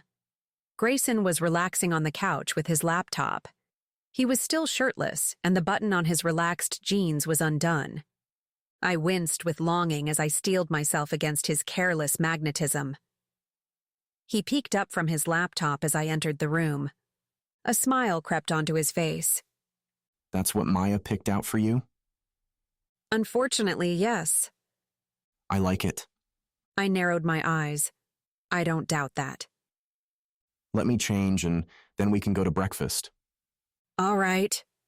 Grayson stood and set his laptop on the end table. He gave me a quick kiss on the cheek before heading into the bedroom. I made sure he was out of sight before I slipped out the door and into the hallway. A tiptoe run led me to the elevator. My foot tapped impatiently as I waited. Once on the casino floor, I fled to the front door. I spotted Remy with the limo at the entrance. He'd give me away if he spotted me. A group of tourists was heading to a motor coach idling near the door. I joined the group and followed them to the bus. As soon as I neared the bus door, I veered off and jogged to the sidewalk. A hand grabbed my shoulder, stopping me. What's going on? Remy said as he turned me to face him. What do you mean? I mean, I see you sneaking out the door with a pack of tourists just as I answer a call from Grayson to keep my eye out for you. What's going on? Don't you dare tell him you saw me. I'll decide that. I narrowed my gaze. This is between Grayson and me. Don't get in the middle. If this is between you and Grayson, then you should be discussing it with him instead of running away. And it's my job to get in the middle. I'm not running away. He studied me with an arched brow. I need some space right now. Let me go. Give me one good reason. Because I tried to think of something that wouldn't give Remy too much information. I couldn't see how I could, and give a convincing reason on top of it. I glared at him, daring him to counter my excuse. I have to feed Gus. Nadia, though your cat is scary, you know that's not the reason. Remy's cell phone rang. He read the caller ID. It's Grayson. Have you thought of a good reason yet? I grabbed the phone from his hand and answered the call. Grayson, tell Remy to let me go, or I'll call the police and give them information you might not want me to share. I shoved the phone back at Remy. Boss? Remy ended the call and backed off. I turned and hailed a taxi.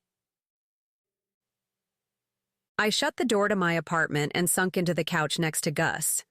He grunted as I scratched him behind his ear. What the hell did I just do, Gus? He didn't answer. I think I made a huge mistake. Should I have left like that? I wouldn't let it bother you. A man said behind me. Grayson can take care of himself. I jumped from the couch and swung around. You?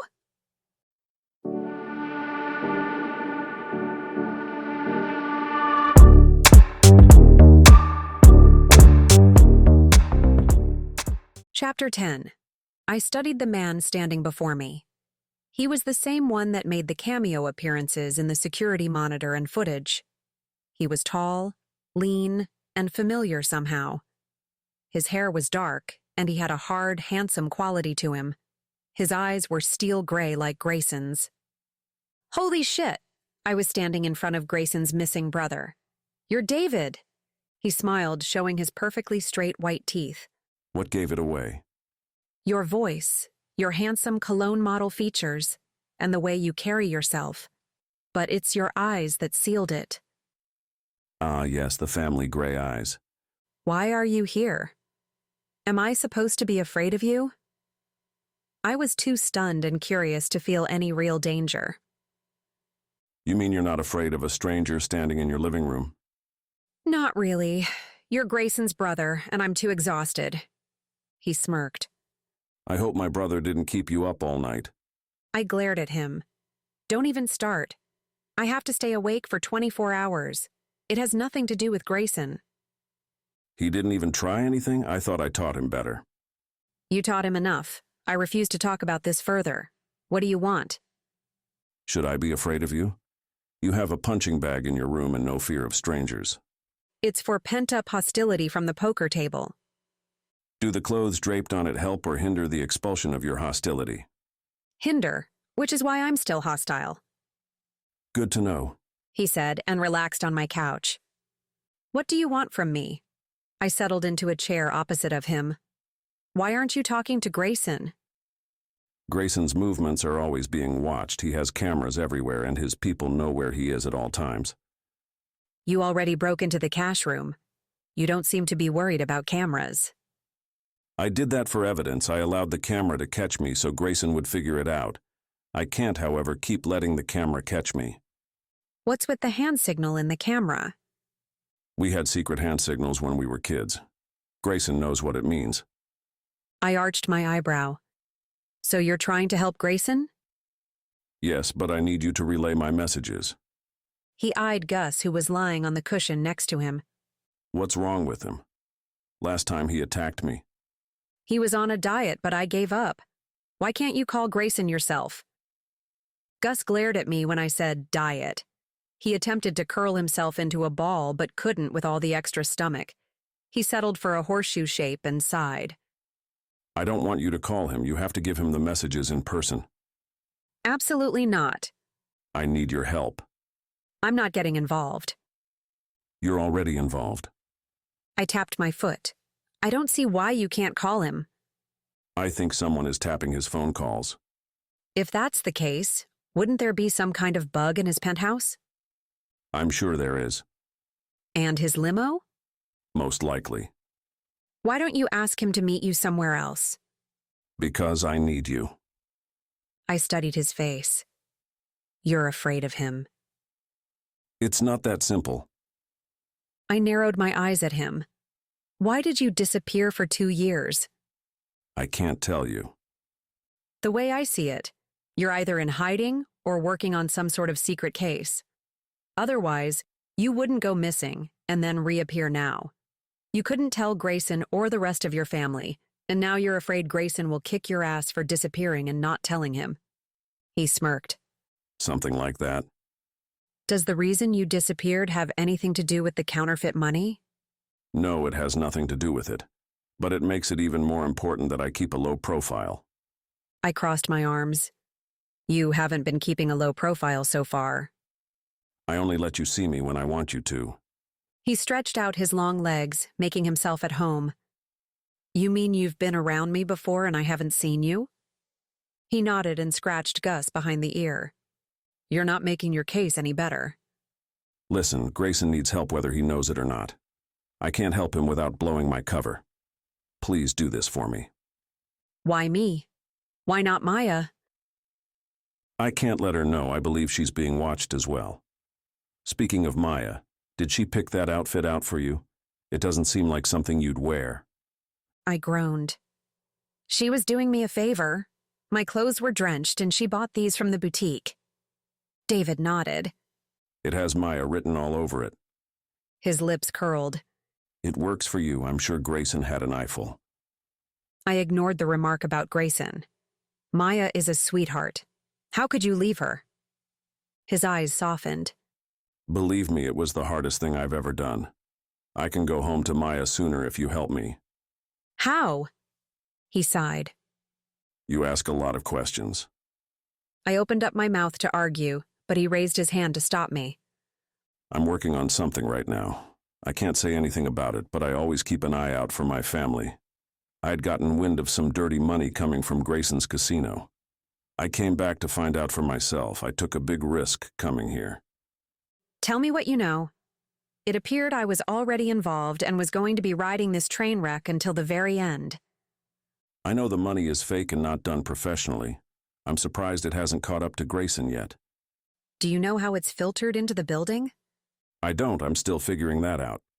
I relaxed in my chair. Grayson watched all the footage, but some of it is missing. David nodded. That makes sense. Does he have any idea who it might be? He knows it was an inside job. There was a guy hired and paid by the casino, but Grayson said there was no way he would have hired him. I figured as much. South, you'll help me? I'll help you for Maya's sake. He smiled. I'm glad Maya has a friend like you. Yeah, just hurry up and come home so she can dump her jackass boyfriend.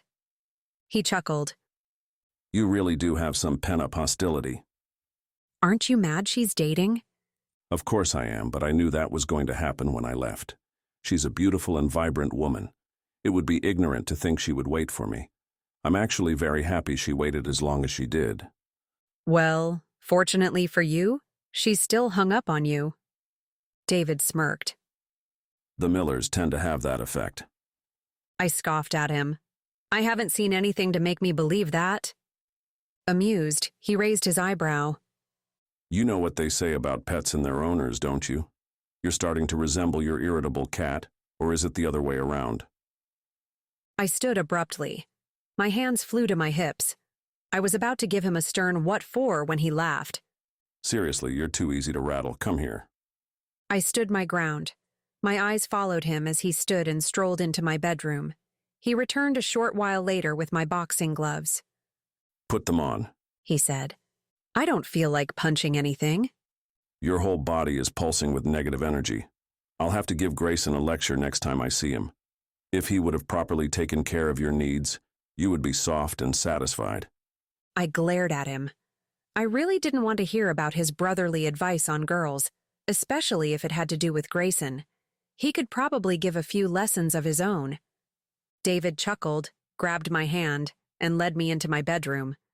He positioned me in front of the punching bag and shoved the gloves on my hands as he gave me instructions on proper technique.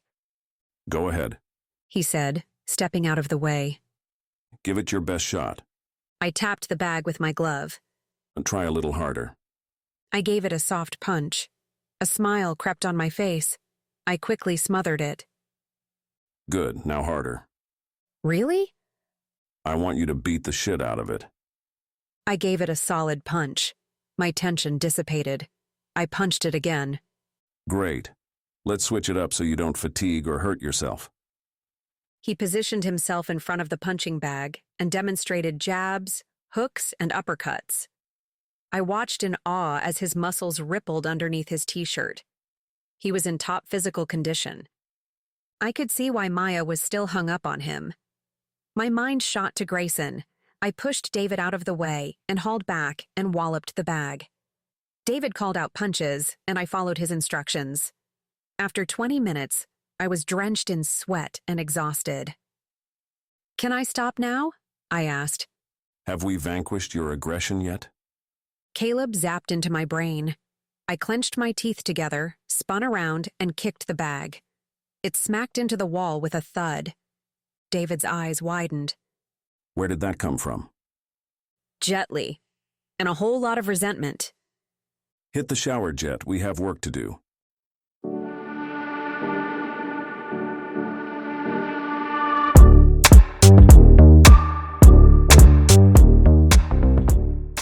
Chapter 11. After David explained the counterfeiting details and what I was to relay to Grayson, he departed through the window. I preferred the sensible route and took the stairs. I was on my way out the door when Frankie caught me. You're looking decent considering you haven't slept, Frankie said. Why aren't you with Grayson? I'm going back over there. Before you go, I have some fabulous news. Can it wait? Frankie arched his brow at my absurdity. Okay, tell me the good news. Lupier called and wants you to perform again. My jaw dropped open. You can't be serious. I mooned the crowd and TV viewers, and I nearly burned myself up with my own cards.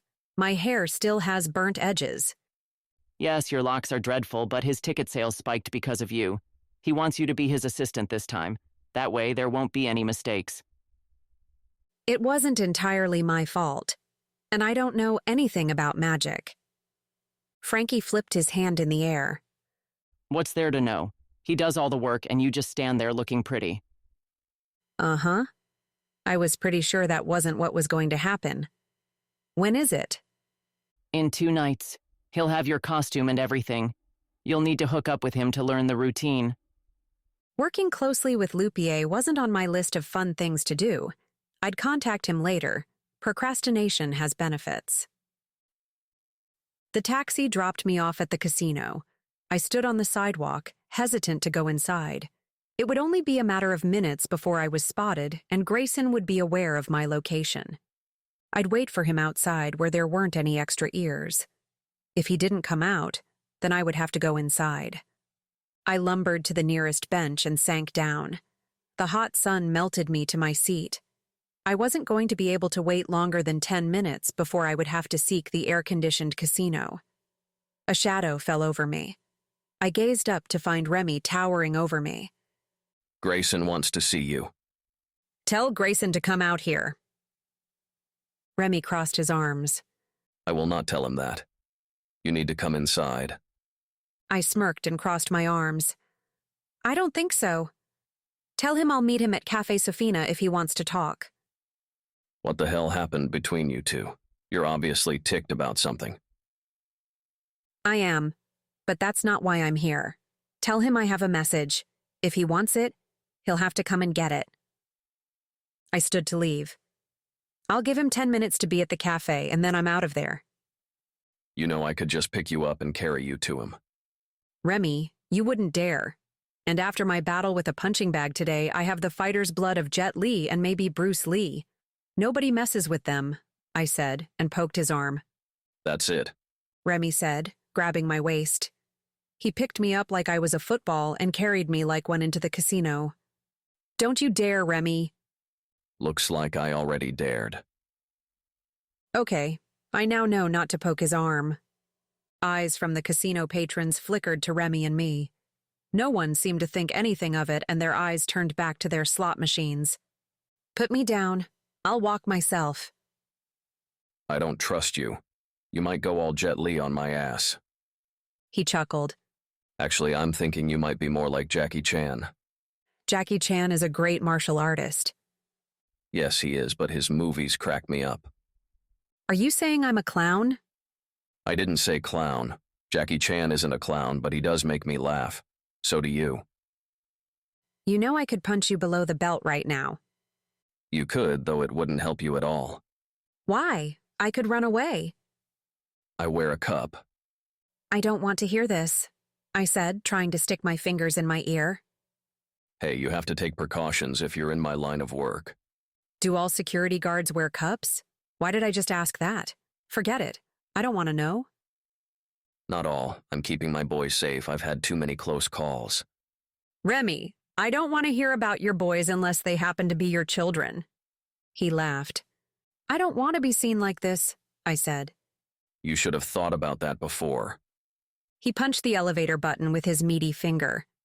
The elevator door opened and Katerina stepped out. She stared at me with a slinking smile on her face. Well, well, what's this? Remy, are you taking Grayson's dog for a walk? Damn her! I flung my leg at Katerina just as Remy turned to step into the elevator. I missed Katerina and my leg connected with the elevator's metal door frame. Tears sprung to my eyes as a shockwave roared up my leg with pain. Katerina laughed and sauntered off. Remy glanced down at me and shook his head. Are you okay? He asked, swiping his pass in the elevator. He pushed the top floor button. If I had known you were trying to kick her, I would have stood still. You're making this harder on yourself. I'm making this hard? All I needed to do was give Grayson a message, and you go all King Kong on me. The only difference is we're taking the elevator to the top floor instead of scaling the building. He smiled. I like King Kong. He's a cool monkey. Isn't he a gorilla? Can't leave it alone, can you? What? He sighed. I'm glad I only have to escort you to Grayson. He can deal with you. This is what you call an escort? I think my whole middle is bruised from this escort. The elevator door opened, and he continued to carry me under his arm the final distance to Grayson's penthouse. Grayson opened the door, and only then did Remy set me down. I rubbed my stomach. She's all yours. He pushed me forward. Do you need me to stay? No, it's okay, Grayson said. Remy grinned at me. Hey, Jed, it's been fun. I stuck my tongue out at him. He retreated from the room with a chuckle. Grayson closed the door behind him, his eyes focused on me, but he didn't speak. I sighed and limped to the couch. I inspected my leg to find it already puffy and red. It was only a matter of time before a nasty bruise would appear. Grayson inspected my leg. Do you want some ice for your leg? No. Did Remy do this? Not really. Do you want to talk? No. Grayson knelt in front of me. Nadia, what's going on? Why did you leave so abruptly and return the same way? I groaned. I felt like an ass. Grayson had only been nice to me, and I'm treating him like crap because of what Maya said, because he had a bachelor lifestyle, and I wanted what? I certainly didn't want a man who was married to his work. So, what was my problem? I sighed. The problem was I was yet another woman who needed Maya to go and fetch her things. Just one more woman to iron out her needs and then be sent on her way. Nadia, what's going through your head? Grayson, I'm sorry. I overreacted to something someone said to me.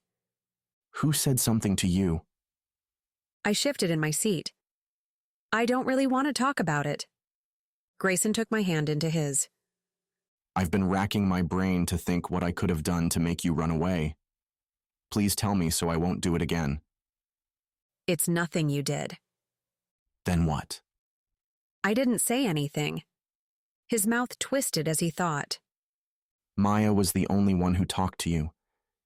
It was her. What did she say? I cringed. Nadia, what did she say? You have to promise you won't get mad at her. She didn't realize what had just happened between us. Her words were innocent. I promise I won't be mad. I studied his eyes to make sure he was telling the truth. She said I was one of the easiest guests you've had in a while, and most of the women that stayed here are demanding and high maintenance. Grayson sat back. Can I take back my promise? No. I'm sorry you had to hear that. His eyes caught mine. I can't tell you she's wrong. I put my hand up to stop him. Let me finish, he said. While she's not wrong, it may sound worse than it is. I don't have time for as many women as you might suspect. Honestly, you aren't like any of them. I don't really want you to have to explain. I was tired and overreacted. I understand your lifestyle doesn't allow you to tie yourself down. I'd be an idiot to think you would live like a monk. Please, let's drop this and move on. Grayson tugged me over to his side. His hands moved to cup my face. We're good now? He didn't give me time to respond. His lips were on mine, and I melted into him. So much for being mad. One kiss, and I'm as passive as a sleeping kitten. Maybe the 20 minutes on the punching bag made me weak. I should think about pawning it off on someone else. Or maybe I should just punch men who tick me off instead of a bag. It was something to ponder, but not right now. I needed sleep. My temperament wasn't on an even balance, and it was making everyone suffer. Grayson, I can't do this. You can't do this? He asked and nipped on my earlobe. No. How about this? He moved down to my neck. How about this? His hand slid to cup my breast. His thumb stroked my nipple. My breath caught. Maybe that. He smiled as his finger stroked and circled. You still have a few more hours to go before we can both sleep.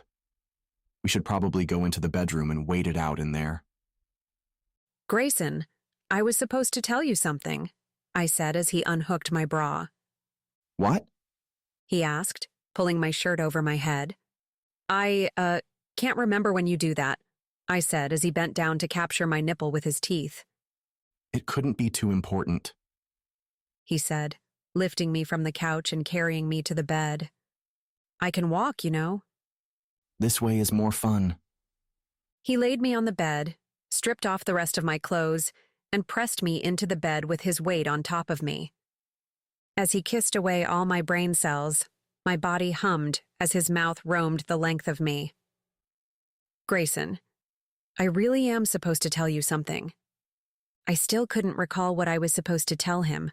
Not sleeping and his deliriously intoxicating kisses made my head blank. I brought his head up to gaze into his eyes. What is it? He asked. They both had the same haunting steel gray eyes. Something was hard and unyielding in their eyes. But when Grayson looked at me with hungry need, the predatory edge softened slightly to make my blood boil with the same need.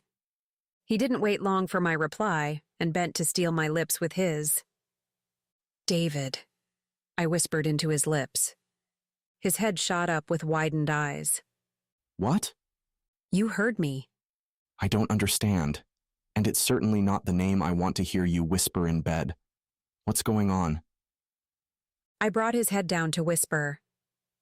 He thinks your place is bugged, along with your limo and phone. You can't be serious. I nodded. He jumped up, taking me with him. Let's go to your place.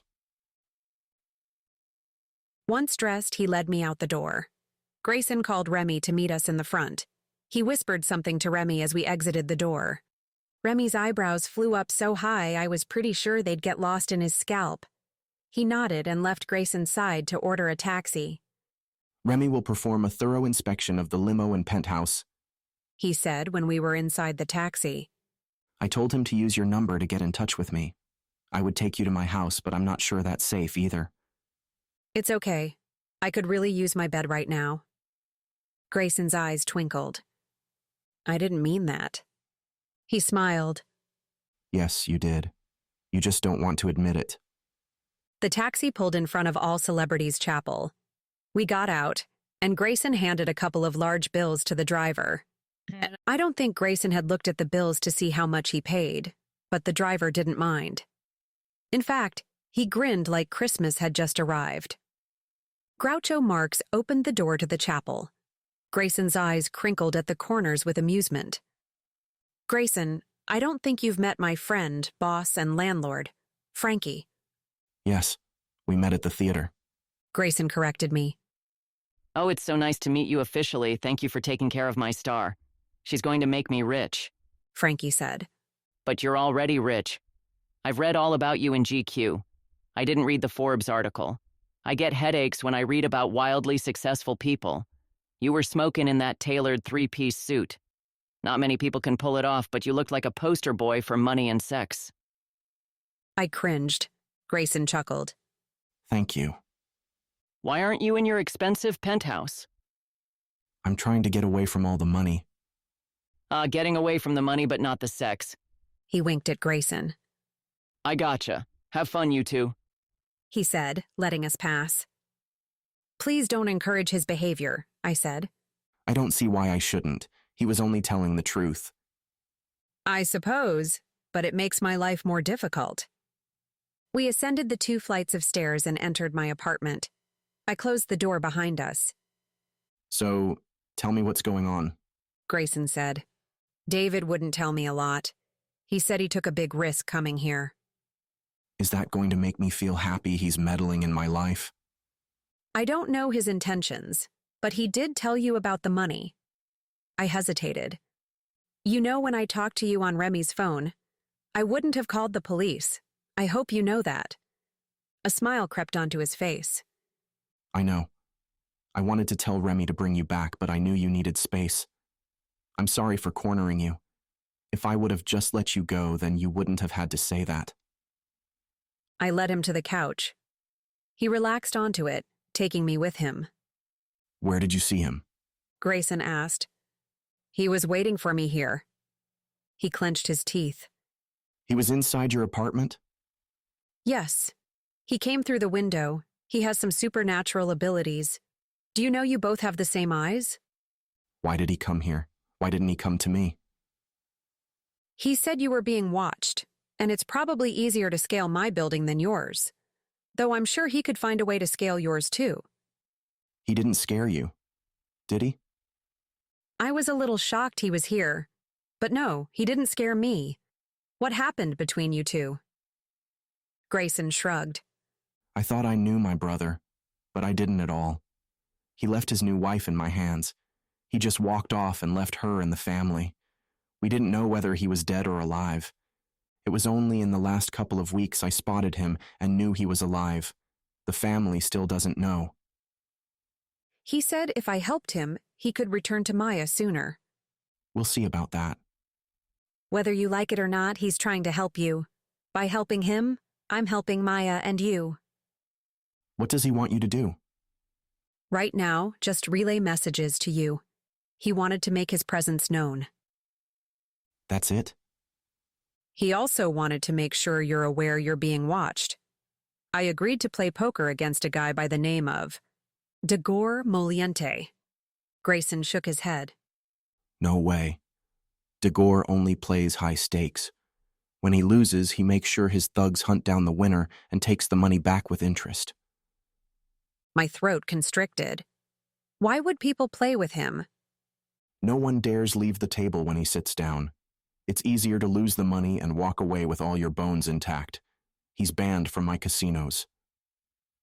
Then I'll have to find him at a different one. Why does David want you to play him? To ask him questions. Does he think Dagor has information on the counterfeiting? I believe so. David's already wired the money into my account for the buy-in. I don't like this. Remy will go with you. No way. Everyone knows Remy works for you, and he doesn't play poker. It would be obvious why he was there with me. As you said, I want to keep all my bones in one piece.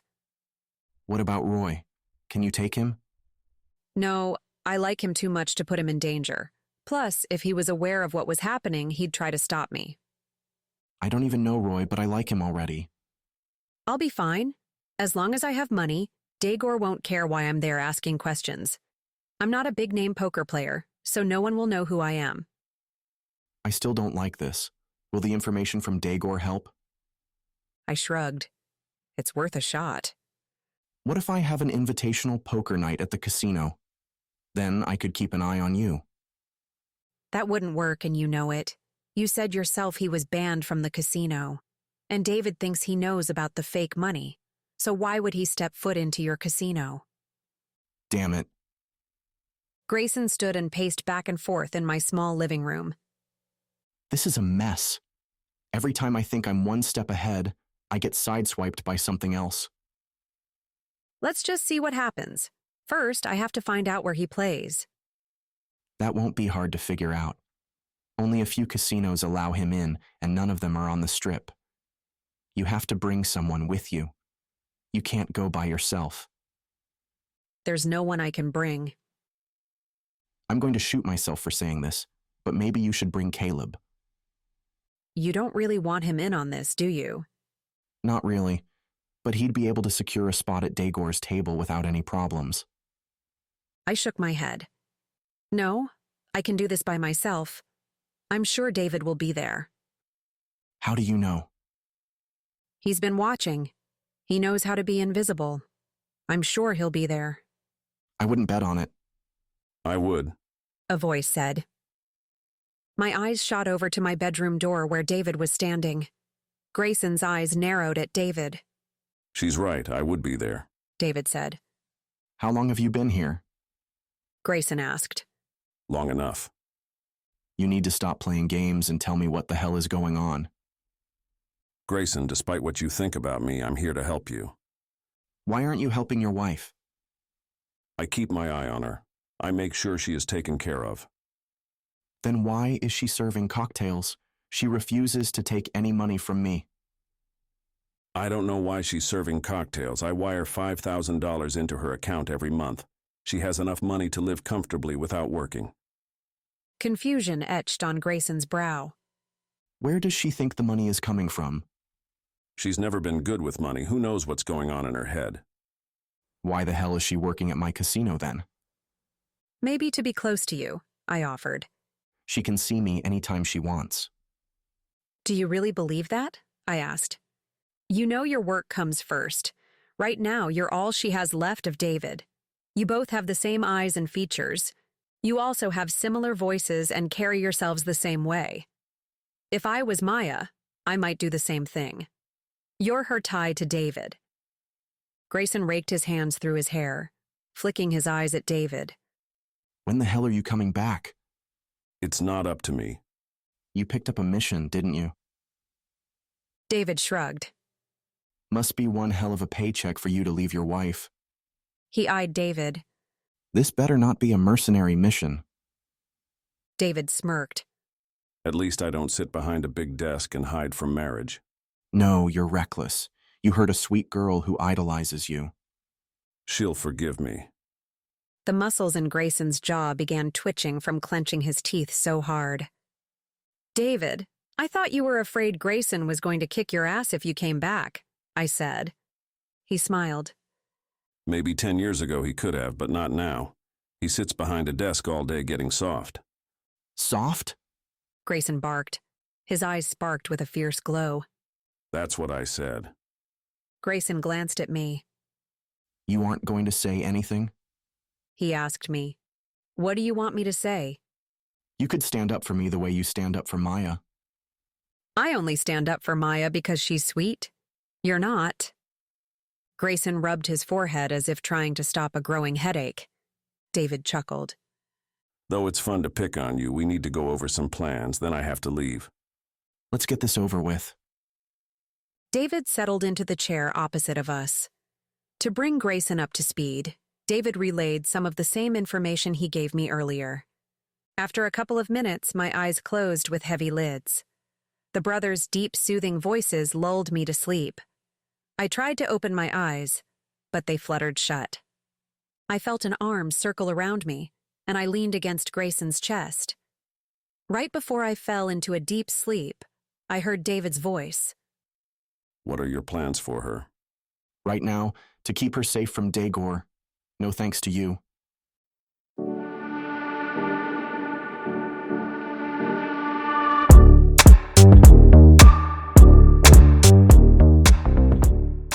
Chapter 12. I awoke to the sound of my phone ringing. I rubbed my eyes and peered around my bedroom. Somehow, I'd ended up in my bed. The last thing I remembered was being on the couch with Grayson. My ears perked when I heard his voice coming from the kitchen as he answered the phone. I crawled out of bed and shuffled to the kitchen to find Grayson at my table with his laptop. Gus was hunkered next to the laptop, staring point blank at Grayson. Grayson smiled as I entered the room. Gus grunted. I'll see you in a few minutes. Grayson said into the phone and disconnected. He turned to me. That was Remy. He found all the bugs and he's coming to pick me up. I have a lot on my plate today, especially with David on the loose. I nodded and headed to the coffee maker. There was already hot coffee brewed, and the smell wafting from it made me smile. I didn't know you could make coffee, I said. He stood and crossed the distance to me. He brought me in for a warm, cuddly hug, making the coffee seem insignificant. I wasn't born with people waiting on me. What else can you do? I can make an awesome omelet. That's what I wanted to hear, I said. I dug out a pan from the bottom cupboard and handed it to him. He chuckled. Why don't you shower and I'll make you breakfast? I think I could get used to people waiting on me, I said. You've got it figured out, don't you? That's why I make the big bucks. I smiled. By the way, how did Gus get on the table? He normally can't jump that high. He was waddling near my feet, giving me an evil eye. I finally picked him up and set him on the table. He's been vegetating there ever since. You picked him up? Yeah, why? He's too heavy for me to pick up.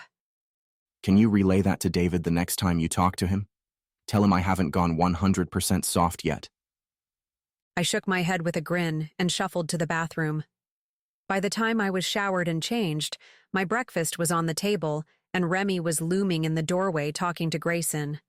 I took a seat in front of my perfectly executed omelet and dug in. You weren't kidding, I said as I took a bite. You make a kick-ass omelet. It's all fluffy and cheesy. I told you I can do a few things. He strolled over, kissed me on the top of the head, and picked up his laptop. I have to go back to work. I'll be in touch with you later about Dagor's location. We can come up with a game plan once we know what casino he'll be in. Okay, I think I have to work with Lupier today. I should be free later. You're working with Lupier again, even after the last performance? I've been told I boosted the ticket sales by mooning everyone and then lighting myself on fire. I cut a piece of omelet. You know, not everyone can be as entertaining as I supposedly am. When do you perform? I think Frankie told me tomorrow night. I'll make sure to buy tickets. Sure, why not? You've already seen me make an ass out of myself a handful of times. What's one more time? He cracked a smile and left with Remy. As he was closing the door, I heard Remy say, I don't even need a ticket. I caught her last performance on YouTube. You should see how many hits it got. I would have groaned, but I was still wolfing down my omelet. After the omelet, I gathered Gus from the table and held him in an almost controlled fall to the floor. I only toppled at the very end when he shifted his weight to sniff the omelet smell coming from my hands. My leg crashed to the ground where the bruise on my shin from yesterday's calamity was already blue and purple. I winced as a zip of pain shot through my leg. Gus gave me a sideways glance and waddled to his food bowl. I heaved myself up and made a call to Lupier's manager to see when they wanted me. I was told Lupier would be at the theater within the hour. A taxi dropped me off behind the theater. I entered through the backstage door and immediately heard Lupier's voice echoing from the stage. No, you can't do it that way. You'll show the audience too much. I peeked around the curtain to see an assistant floating vertically upside down so her head was near the stage. Lupier lit a fire under the assistant. My eyes widened as the fire engulfed her. Lupier splashed liquid on the fire to distinguish it. The assistant had vanished. I clapped. I couldn't help myself. Lupier's hard eyes searched for the annoying noise. His eyes caught mine and they glittered. Bella, how happy I am to see you. I'm going to make you a star. I approached him on stage. As long as I don't have to be set on fire. I've already done that once. No, my Bella. I don't want you to be set on fire or disappear. You are going to take center stage. Do I need to do anything? You need to be my assistant. What does that entail? Mainly to be near me and hand me things, small tasks. That makes me feel better. I'm sure I can do that. I do have one special surprise for you, he said. What's the surprise? He wagged his finger in front of my nose. I can't tell you the surprise, Bella. Why don't you go backstage and talk to Yvette? She will set you up with a costume and go over the show details. Then come back and I'll show you some tips to make the show go smoothly. I turned to leave, but he caught my arm. You also need to swear that anything you learn here, you won't share with another living soul. Magicians can't survive if their secrets are revealed. I promise I won't tell anyone. It wouldn't be fun otherwise. That's my Bella. I'll see you in a little while. I wandered backstage to find Yvette. Instead, I found a stagehand fixing a curtain. Do you know where Yvette is? I believe she's in the dressing room. Go all the way back and turn left. Go through the doors, and once you're in the hallway, it will be the third door on your right. I repeated the instructions over and over in my head so I wouldn't forget. I passed through the doors and found the third door on the right. I brought my hand up to knock on the door but stalled when I heard a muffled sound of a woman. It sounded like she was in pain, but I wasn't sure. I knocked on the door. A flurry of noises came from the room. After a minute of waiting, a woman with mussed makeup and dark hair flung the door open. Her top was inside out. What? She demanded. Are you Yvette? Yes. What do you want? Lupier sent me. He said you could get me a costume and show me the ropes. She gave me a speculative glance. Are you Nadia? Yes, I am. Her eyes narrowed. So, you're the new Bella? The new Bella? She huffed and stepped out of the doorway to let me pass through. As I entered her dressing room, I caught a glimpse of a man standing near a couch at the opposite side of the room. He abruptly moved to the door and pushed past to exit. He looked exactly like Jason Biggs. Jason? I asked. He stopped and peered back. Nadia, what are you doing here? Lupier hired me for another performance. Yvette snorted. Yeah, like the last one was so great. That's wonderful that you can be in the show again, Jason said, stepping closer. He hesitated before saying, Nadia, even though it's my day off, please don't tell Grayson you saw me here. I really don't want my relationships brought up at the office. His eyes traveled over to Yvette. I try to keep my work life and private life separate. Yvette and I met while I was working with Lupier and the directors to get the show up and running. We just clicked. Yeah, sure, I said. Thanks, I'll see you around. He turned and left. Come on, Yvette grumbled. let's find you a costume. She dug through a rack of costumes and chose one. This might fit you. It was a V-neck, red-sequined jumpsuit that covered my entire body. I smiled. Frankie would have a fit that it wasn't even remotely risque. There wouldn't be a moon appearance for this performance.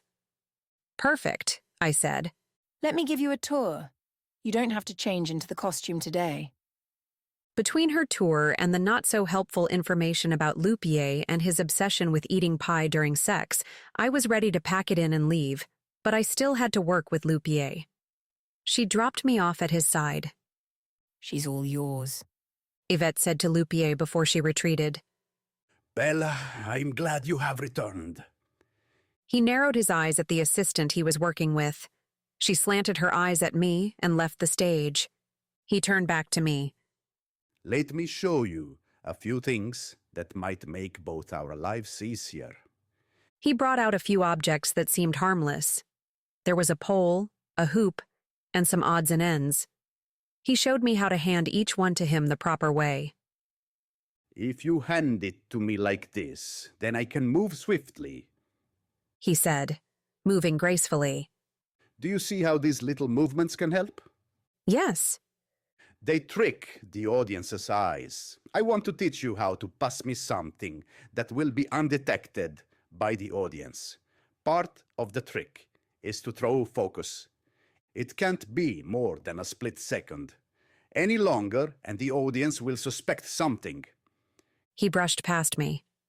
I found myself holding an object I wasn't holding before. He brushed past me again.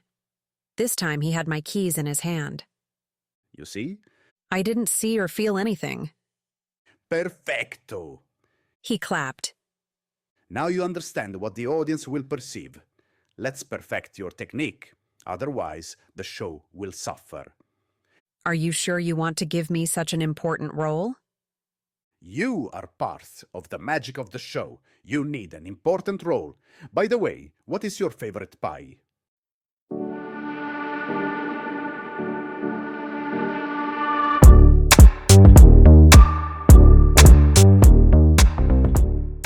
Chapter 13. It was nearly 3 hours later when I finally managed to escape from Lupier. I hurried outside to the sidewalk and called Frankie to give me a ride. He answered the phone with a yelp. He was in the middle of a wax and wasn't able to pick me up. I stepped out to the curb to hail a taxi. There were none in sight. I needed to fix my car and fast. Maybe Remy could come and pick me up. I vetoed the idea. I couldn't use Grayson's limo for my needs. I searched my phone for the rideshare app. A black Porsche pulled alongside me. I knew who was inside before he rolled the window down. I bent down to peek inside at Caleb. Do you need a ride? Caleb asked. No. Then why are you standing here? I'm waiting for someone. Do you want to wait in the car? It's 110 degrees. I hadn't noticed, I said, even though my back had beads of sweat trickling down it. I'm not leaving until someone picks you up. Whatever floats your boat, I said. As I started a request for a ride, I watched Caleb slide out of the car and advance toward me. Caleb snatched my phone and deposited it into his pocket. Give me my phone back. You're very stubborn. Once I've given you a ride home, I'll give you your phone. I blew out an enormous huff of air for effect and plopped down in his car. I was actually relieved for the ride since I'm sure I'd sweated out a gallon of water in just those few minutes. He slid in behind the driver's seat. You're going home, right? Or do you need to go somewhere else? He asked as he accelerated the car. Just home. How did you get the bruise on your leg? Didn't your girlfriend tell you? I don't have a girlfriend. My mistake. The forever bachelor. He slid a narrow glance. So how did you get the bruise? An elevator picked a fight with me. That doesn't make sense. From the size of the bruise, it had to hurt. It hurt like hell. Nadia, we need to talk about what happened. I don't want to talk about it. We're going to talk. My phone rang in his pocket. He extracted it from its prison and peered at it. Without a word, he stashed it back in the prison, clenching his hands tightly around the steering wheel. Who was it? I asked. No one. A silent pause ballooned. I thought you wanted to talk. I don't want to talk. He growled. I shrugged and relaxed in the seat. A few minutes later, he dropped me off in the parking lot of All Celebrities Chapel. He handed back my phone as I stepped out of the car. You still owe me a weekend, he said, then sped out of the parking lot. I scanned my phone to see a missed call from Grayson. Ugh. Now Caleb was mad. I shrugged it off. He deserved it. I rambled through the chapel doors and called Grayson on my way to my apartment. We're on for tonight, he said.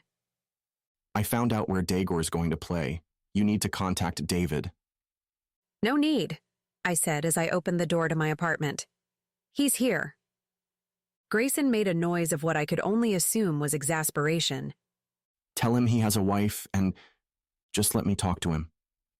Okay, I said, handing the phone to David. Grayson wants to talk to you. David took the phone. Yeah? David listened for a moment and cracked a smile. You said you want me to take Nadia out on a date.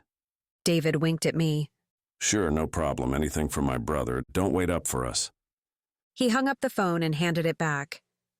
Were you guys always like this? I asked. You mean giving each other a hard time? Yeah, I can't remember a time when we didn't. I'm sure I push his buttons a little bit more. So what's up? Why are you here? I wanted to check in. Did Grayson tell you I'm supposed to play Daegor tonight? No, I didn't give him the chance. Have you decided how you're going to play him? What do you mean? I asked. We need to get information. I've seen you play poker and you're a brick wall. There won't be much talking if that's the case. Also, I don't want you to win money from him.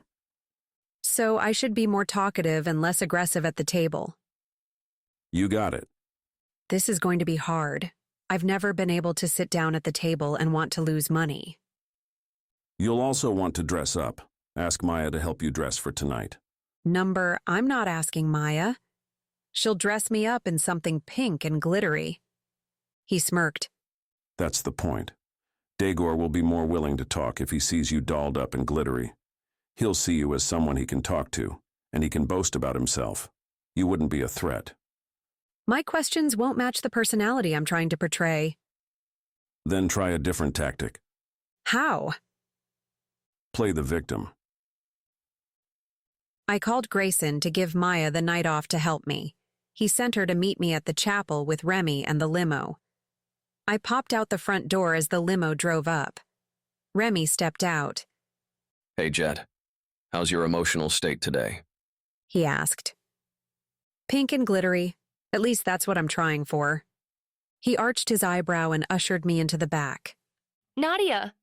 Maya squealed. This is going to be so much fun. Grayson gave us an open credit line. Does he know what he's getting himself into? Nope, she said, laughing. Remy dropped us off near a string of boutiques. We should be able to find something here, Maya said. I followed Maya into the first boutique. I'd never stepped foot into these stores before. The sticker shock alone could put me in a coma.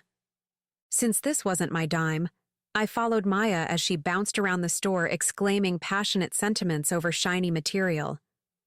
How about this? She asked. I eyed the garment. What is it? It's a dress, silly. I don't see how it's a dress. There are 3 straps and nothing else. 2 boobs and your butt. My eyes widened. Absolutely not. Okay, let's look at the next store. I followed Maya to the next store but stopped abruptly. Katerina strolled out of the shop. Her eyes targeted me. I see Grayson let you off the leash today. Maya piped up. Grayson doesn't have any leashes. Come on, Maya, I said. Let's go inside. I wouldn't bother, Katerina said. You don't make enough in 1 year to buy anything in this store. She held up her shopping bag. But I do. That's why Grayson gave Nadia an open credit line, Maya said. Katerina's mouth twisted. Caleb did that for me too, for special services granted. I already knew that wasn't true. Gossip travels around the tables at warp speed. I would have definitely heard about that. I didn't need to provide special services, I said. What you and Caleb do together is none of my business and something I'd rather not know. It must be hard for you to always be the woman who follows behind the main act. Where's my punching bag? I thought. Katerina, you're sorely mistaken if you think I would follow in your footsteps. Katerina narrowed her eyes. You already are because Grayson will be mine before he's ever yours. I'm having dinner with him later tonight, and believe me, it will be a late night, especially with this little number I just bought for his eyes only. With a sly grin, Katerina turned and sauntered off. He's having dinner with Katerina while I'm trying to save his damn casino? Something wasn't right. Why would he agree to dinner with her? Maya tugged at my arm. Come on, let's go inside. Don't worry. The last rumor I heard was she's out of money. She's borrowing money from people to pay off her poker loss. She'll do anything for her next buy-in. I shrugged off Katerina and followed Maya into the store. She zoomed amongst the racks of clothes while I milled quietly around, pondering the rumor Maya told me. If Katerina was tapped out, how could she afford to shop in a store like this? How was she able to buy in at $100,000 for the high-stakes table? A prickle on the back of my neck made me turn my attention to the sales associate. I never classified myself as the criminal type, but she was keeping a watchful eye on me. Maybe I looked too poor to be in a store with these sky-high prices. Who was I kidding? I probably looked homeless compared to the ladies who shopped here. Maya brought me 3 dresses to choose from. I insist you pick one of these. They're all perfect for you. I inspected the dresses. Maya? I don't know. I don't know how to dress girly. Then I'll pick. She concentrated on the dresses. Her mouth pouted as she tried to decide. I think the red one. It's not something I would pick for myself because I don't look good in red, but you have dark hair. We can add extensions to your hair with bright red highlights, and then maybe a French manicure. We don't want to go too crazy with the red. You're in charge. An enormous smile plastered itself on her face. Then try on this dress. I took the dress and flagged the sales associate for an open dressing room. She gave me a once-over inspection with her beady eyes and tisked. She led me to the dressing room and left me to change. I quickly changed into the ultra-short, form-fitted red dress. Slits on both sides made me deduce that improper body parts would show if I tried to sit down. This wasn't going to work. Maya, I called. She peeked into the dressing room and squealed. It's perfect. I have to sit at a poker table. The slits on this dress are going to rise to my hips. You have to do a little tug and wiggle right before you sit. Then don't move once you're seated, otherwise it will hitch up. We'll have to apply makeup over your bruised leg. It looks nasty. Okay, boss, I said, giving in. Let's buy it before the sales associate tries to arrest me. Should I check the price tag? No. If you look at the tag, you won't buy it. Now hurry and change. We have to find shoes, then head to the salon. We need to be there in an hour or we'll miss the appointment. Maya dragged me from store to store. She gushed over all the shoes, but finally settled on a pair of 4-inch heels, even though I protested. She was unstoppable. I was on the verge of passing out from exhaustion. "Are we almost done?" I whined. We need to head to the salon. Remy will meet us to pick up our shopping bags. Finally, I can sit. Even though it would be in a salon chair, it would be sitting. I followed Maya, and 5 minutes later, we arrived at the salon. I fell into a waiting area chair as Maya made her way to the receptionist. Remy entered the salon minutes later. His large, brooding features looked severely out of place. "Hey, Remy, coming to get your nails done?" I asked. He peered down at me. Trying to be a smartass? I don't think I need to try. That's true. You're already a smartass and a pain in the ass. And if I could think of another ass, you'd probably be that too. I smiled. "Oh, Remy, you do like me." Oh yeah, I just thought of one more. Jackass. He smirked. Give me your stuff and let me get out of here. I chuckled and handed him the bags. He fled as my name was called. I heaved myself out of my chair and followed Maya and the receptionist to a private room. "What happens in here?" I asked. She makes you beautiful, Maya said. "What's the difference between out there and in here?" About $2,000. I choked. Just sit down and relax. Grayson makes that much every 10 minutes he works. Every 10 minutes? Maya shrugged. Maybe not every 10 minutes. It's probably more like every hour. I really didn't want to know. Why not? It's not like you're after his money. A brassy woman with short hair popped into the room. "I'd be after his money," she said. "A woman can never have enough. If a man is going to make that kind of money year after year, I want in on it." She ran her fingers through my strands of hair, which still had burnt chunks. "So, what are we doing today?" Maya rambled off a list that included hair extensions, bright red chunky highlights, and a mani-pedi. Maya would apply my makeup at Grayson's. A second woman entered the room to assist with the transformation. I closed my eyes and let it happen. There wasn't any reason to fight it now. I'd come this far. This scheme had better work, or David would be sorry he taught me how to punch. Remy, is Grayson at the penthouse? Maya held the phone to her ear. Make sure he's not there, and then come pick us up. I don't want him walking in on us. We could just go to my place, I said. I dropped off all my makeup at Grayson's. We need to go back there. Plus, I want him to see you once you're all put together. I'm sure I'll see him before the night is over. Maybe not if he had dinner plans with Kat. My fingers curled into a fist. Oh? Her eyes twinkled. Do you have special plans? No, I'm playing someone named Dagor as a favor, so I'm sure he'll want to know everything that happened. Unless Kat keeps him too busy to talk to me. Damn her. She was probably lying and I'm falling for it. I meant to ask you about that. Who is Dagor, and why do you have to play poker with him? He has some information Grayson needs. I can't divulge the whole situation. If I can make Dagor talk, it might help Grayson. He never tells me anything. Remy pulled up to the salon. He glanced at my hair and shook his head as we walked to meet him. I heard him mutter, "shit," under his breath. What? I asked. Is it bad? I'm not saying a word. My eyes shot over to Maya. Does my hair look bad? No. Remy, her hair is perfect. I know it is. He said. Too perfect.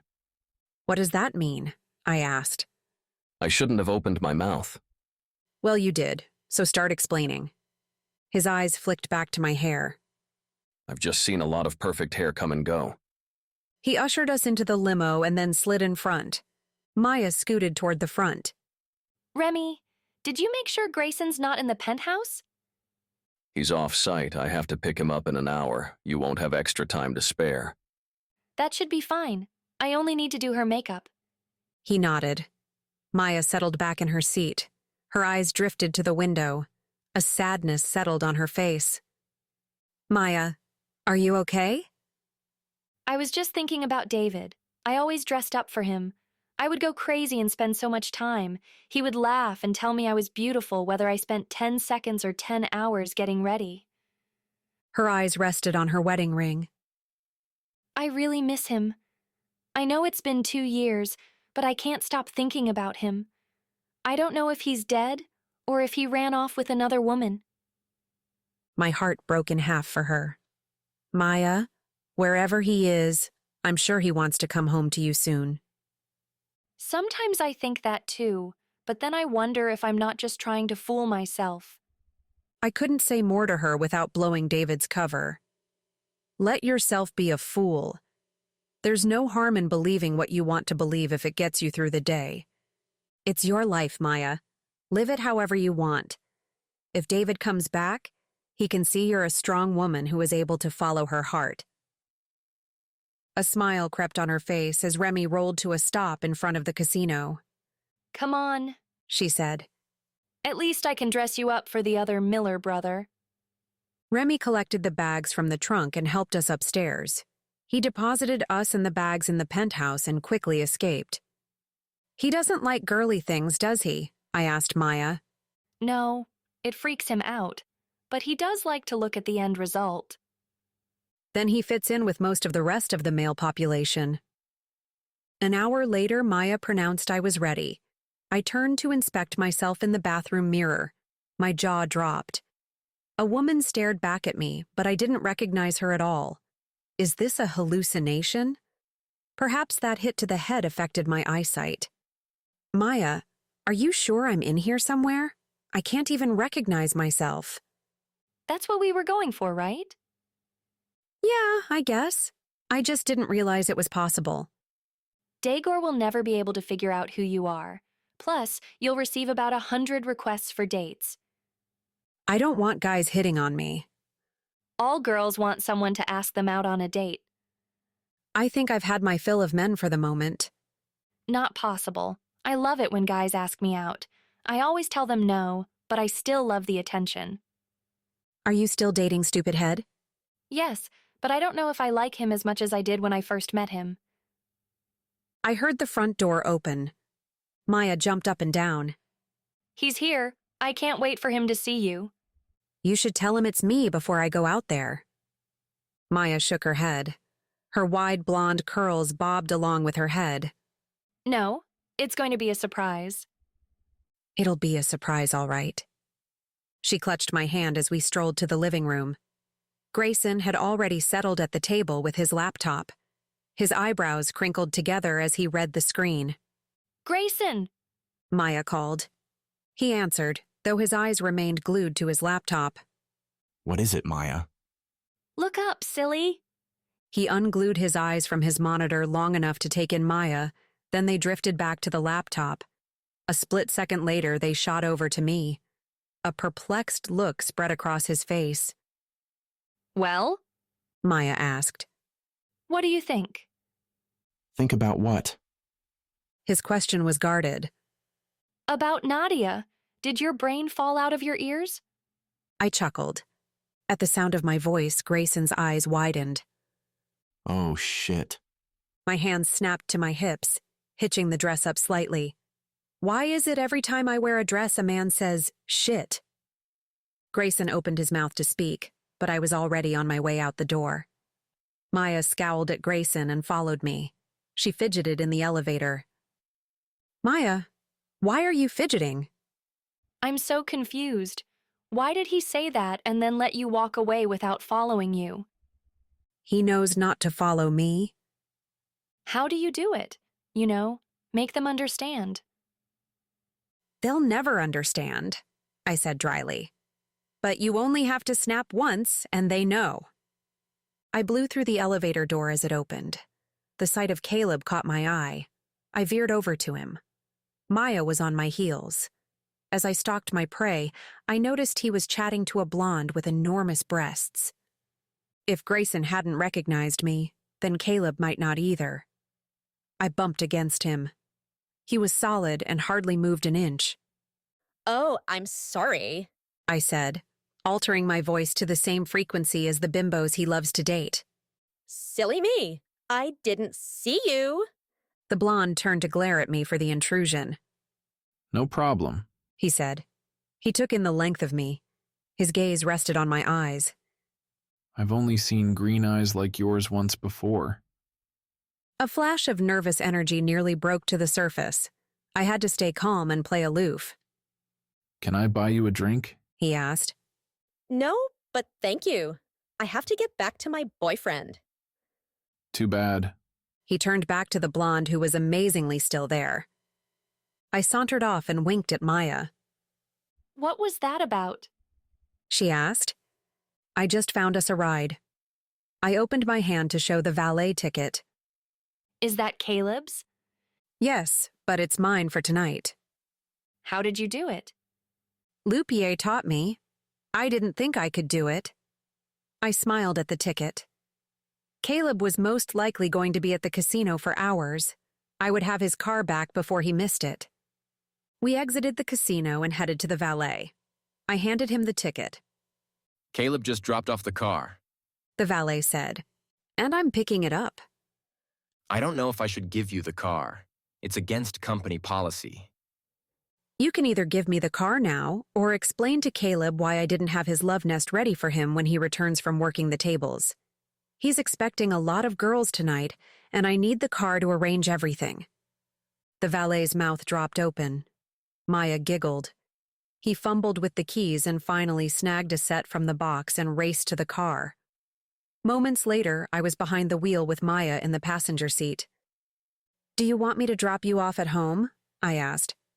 No, I want to go with you. This is fun. Dagor is a nasty guy, and I'll have to play in the high-stakes room. If I showed up with Maya, David would kill me. I can help you.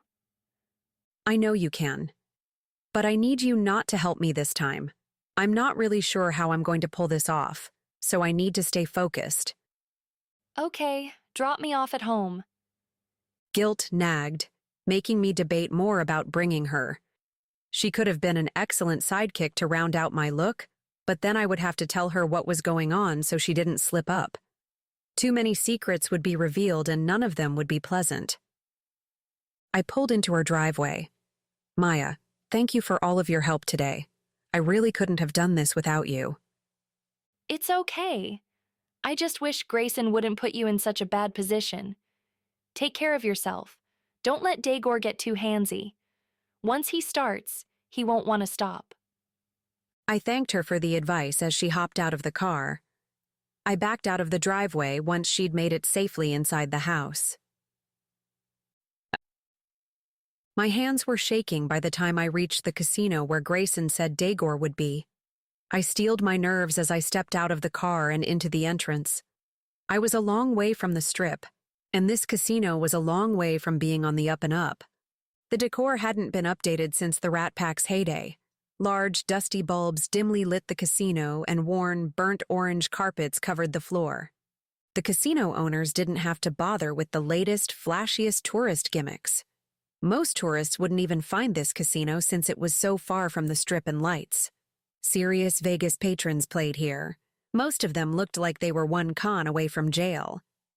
I found my way to the high-stakes room where a spot was open. I perched on a chair and scoped my surroundings. The players were already in a hand, and no one noticed me. From David's description of Dagor, he wasn't in the room. I was about to stand up and move from the table when a hand pushed me back down into my chair. Hello, baby.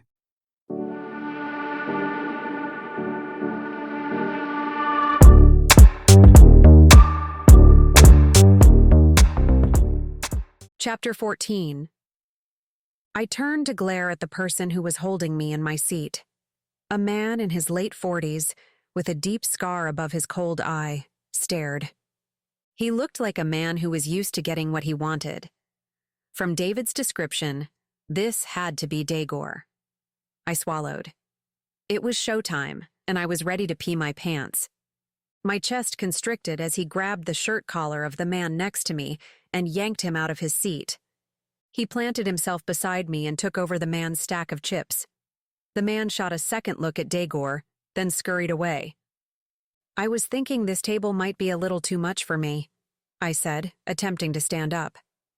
Don't worry, baby, I'll show you the ropes. His voice was deep and graveled. He grasped my arm and pressed me harder into my chair. My stomach was slick with nausea from Daegor's presence. Everything about him, from his oily dark hair to his narrow eyes, made me want to be as far away from him as possible. I had never taken much stock in womanly instincts, but with Daegor, the warnings were clanging like a 10-alarm fire. I bought in with my credit line. $100,000 of chips were passed to me. I giggled nervously as I stacked them. I peeked at the 2 cards dealt to me. They were garbage. Since I didn't care about winning, I tossed in a handful of chips. It killed me to throw away money, but I had to remember it wasn't mine, and I was trying to help. Daegor tossed in chips too. I followed his lead and slid chips in as the dealer laid down the flop, the turn, and then the river. I had 5 random red cards. Maya, please forgive me for what I'm about to do. I hopped up and down in my seat, raising my dress precariously high. I flipped over my cards to reveal that I had all red. The players at the table gawked at my cards in bewilderment. Baby, you need to have the same suit, not just the same color, Daegor said, taking a peek at my legs with vulture eyes. Oh, pooh! You mean I didn't win? I yanked my dress down. Where did you get the money, baby? I slid my eyes to him under my glittery lashes. Big Daddy gave me the money before he died. You're a woman with money and no man to make you happy. I threw in chips. The money makes me happy. Big Daddy liked his special nap times. I don't miss them. A girl like you needs a big daddy in her life. I can be your next one. Really? A little piece of me died inside. This was not going in the direction I wanted. I had to redirect the conversation without raising suspicions. I do miss him sometimes. Like yesterday, I won money at Lost City Casino, but then I found out it was fake. Big Daddy would have dealt with it, but I don't know what to do. I've heard about that. I can help you. I turned to him. You can? I tossed in more chips. I didn't even know what my cards were. Sure, I know a person on the inside that can switch the money for you. I bounced up and gave him a large Maya-style hug. Oh, thank you. His hand grasped the back of my leg and was moving up quickly. My skin shriveled in response to his touch. I sat down before he made his way too far. You must be pretty important to have someone on the inside of Lost City Casino. I am, baby. His hand brushed up my thigh and headed past my dress hem. I deadened all my senses to keep me from jumping in revulsion. Are you going to take me up on my offer? What offer? I threw in chips again. You become my girl and I will solve all your problems. Does this have to include special nap times? It includes whatever times I want. I don't even know who you are. You're not a bad man who makes fake money, are you? Baby, I'm a bad man, but I don't make fake money. You know who makes it, and that can't be good. I gazed at him with the biggest doe eyes I could muster. I wanted information, but I didn't want him to catch on to my intent. Yeah, I know who makes it. I helped set up the operation. I'll make sure you get your money. I protect my own. I'm only bad when I'm pushed. So, what do you say? I didn't know what to say. Well, I'm not sure. There's another man who wants to take Big Daddy's place, too. I wouldn't know how to choose. He can't be buying this. Are there women in this world who have this dilemma? Who is he? I said the first name that popped into my head. Caleb Usher. He's nothing but a poker player. He'll be working the tables for hours, not giving you the attention you deserve. I can give you so much more. Yeah. Like a dirt coffin. I shivered. I couldn't pull this off any longer. I was losing control of the conversation, and Daegor was about to become my big daddy. Yuck. I stood up from the table and collected my chips. What if you give me tonight to think it over? Picking a new big daddy is a serious decision in a girl's life. I'll be back here at the same time tomorrow to give you my answer. With the show tomorrow night, I would have to hurry to make it in time. His body slid along mine as he stood. You better pick the right man, baby. His hand wrapped around the back of my head, towing me into his lips. They were cold and hard, like the man they belonged to. I didn't dare push him away and blow my cover. When he finally released me, I gave him a shy smile that pained me to bestow and fled. On my way out, David strolled past me and slipped a note into my hand. Meet me at your place. How did he know who I was when Grayson and Caleb hadn't had a clue? David was relaxed on the couch when I opened the door to my apartment. Well? He asked. From what I could see, you were in excellent form. He smirked. How did you know who I was? No one else recognized me. Your green eyes and the way you walk. Maya taught me well. She used to go through such drastic changes that I recognized her from the things she couldn't change. Like the curves of her body, her blue eyes, and her naturally bubbly personality. One time she wore colored contact lenses. I almost tripped on that one. I smiled. That's really sweet. Do I walk funny or something? No, but I'm not telling you anything more than that. I eyed him. What the hell does that mean? It means you don't walk funny. I can see why Grayson watches you. So what's the story with Dagor? I relayed the conversation I'd had with Dagor. David listened intently and didn't speak until I was finished. So, he said, we know he somehow helped set up the operation for someone at Grayson's casino. Most likely he sold them the supplies needed. But we won't know who his buyer is unless you become his lover. I shuddered at the word lover. A smile brewed on David's face. Are you trying to tell me you don't want to be his lover? I nearly died when he kissed me. So, short of selling yourself, we need to get him to meet with his buyer. How will that be possible? He'll want me to perform services before he'll help me. My phone rang. I plucked it from between my cleavage. The corners of David's mouth twitched up. What? I asked.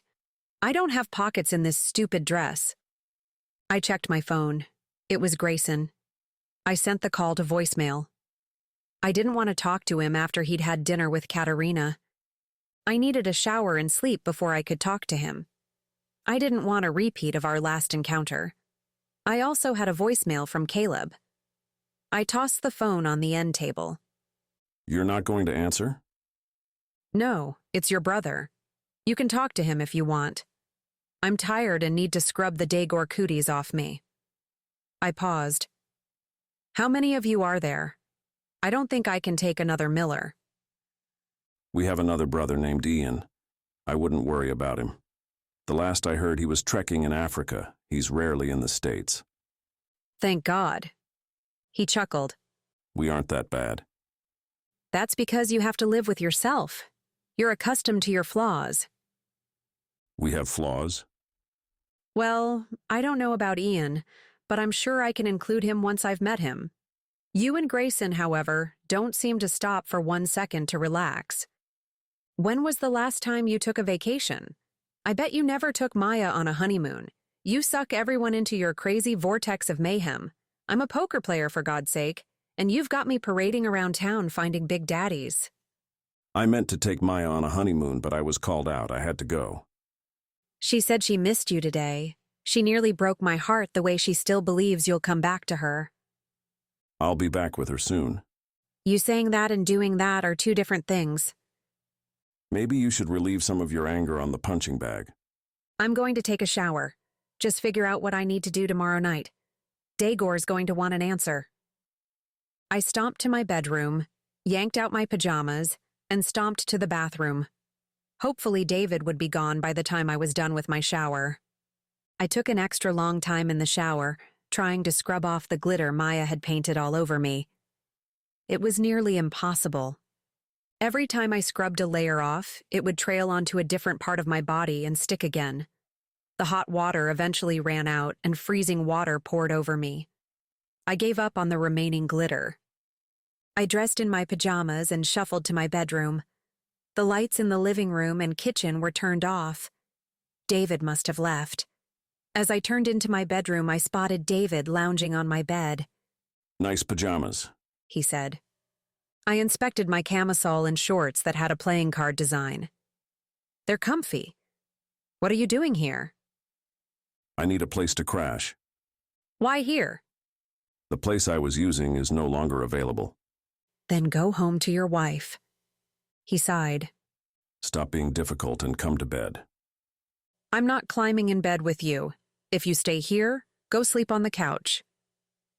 Your couch is rock hard in some places and saggy in others, and I'm too tall. I won't fit.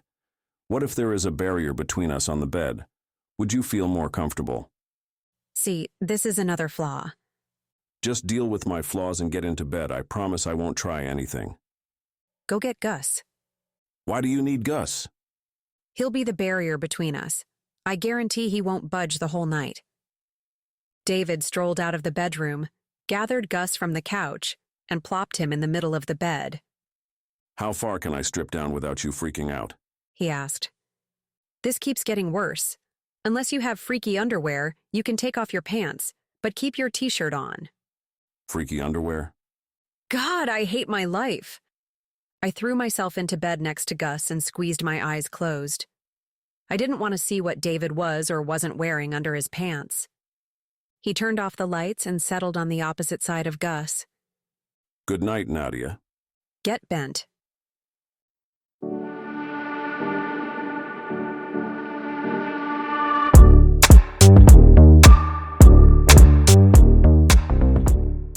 Chapter 15. I had the sensation someone was watching me. I cracked my eyes open to find it was morning. I stirred, and a warm body moved with me. I turned my head slightly, and my lips brushed up against warm skin. I jumped, tangling myself in David's muscular arm. Oh, shit. David. David, move your damn arm. What the hell happened to Gus? David was still asleep and snuggled next to me, trying to regain the warmth. His arms wrapped around my waist. Your door was unlocked, Grayson said from the doorway. His eyes were dark. I was hoping I wouldn't interrupt something, but it seems I have. My eyes shot to Grayson, and then to David, who still had his arms around me. Damn, damn, damn. I frantically tried to free myself from David. Can you help me, please? I asked Grayson. He didn't budge from the doorway. Grayson, this isn't what it looks like. Feel free to tell me what it is. I already know what it looks like. David slept over, but it was... Oh, geesh. Caleb appeared behind Grayson. I cringed. Grayson turned to Caleb. What are you doing here? I'm trying to find out why Nadia stole my car. What are you doing here? Trying to find out why she's in bed with my brother. Caleb pushed his way through the door. His eyes burned into me. Nadia, what the hell is going on? My hand clenched into a fist, nailing David in the stomach. It barely affected him. He blinked his eyes open. Is it morning already? I feel like I hardly got any sleep. I groaned. Grayson clenched his jaw tight, and Caleb crossed his arms with a growl. If you don't wake up and explain what's going on, your brother is going to pummel you. I won't stop him. David rubbed his eyes. What are they doing here? They're wondering what you're doing in my bed. I was sleeping until you punched me. You need to work on the punching bag. This is not the time for joking around. I'm not. That was a weak punch. I'll be more than happy to help her, Grayson said between clenched teeth. Grayson, nothing happened. David smirked. If you made sure she was in your bed, you wouldn't have to worry about me. She's not getting into any beds until she tells me why she stole my car. Caleb butted in. And she owes me a weekend. You stole his car? David asked, clearly amused. You hustled her, Grayson said to Caleb. She will not be honoring the wager. Caleb, I borrowed your car, I cut in. I meant to bring it back. It was a long night and I forgot. A long night? He asked. I should have known it was you who bumped into me. Your eyes caught my attention right away. His eyes flicked to Grayson. and she will honor the wager she lost twice. That wasn't a fair game, and you know it. She agreed to the game and lost. It wouldn't have mattered what game we played. I always win. My eyes bounced between the two men. David settled back into the pillow, but kept his arm around me, thoroughly enjoying the scene in front of him. "Let me grab your keys. Then you can leave," I said to Caleb. Who said I'm leaving? "All of you are leaving," I said. No one is leaving until we figure this out, Grayson said. I pried David's arm off me and pushed past Grayson and Caleb. "Let me get the keys first." I hurried out of the room, snatched the keys and my purse from the table, and flew out the door and down the steps. Remy jumped out of the limo when he saw me fleeing from the building barefoot and in my pajamas. Where are you going? He shouted as I jumped in Caleb's Porsche, flooring it all the way to Maya's house. It was still early. I didn't know if Maya would be awake. But I wasn't going home for a long time. They could fight it out like the Three Stooges for all I cared.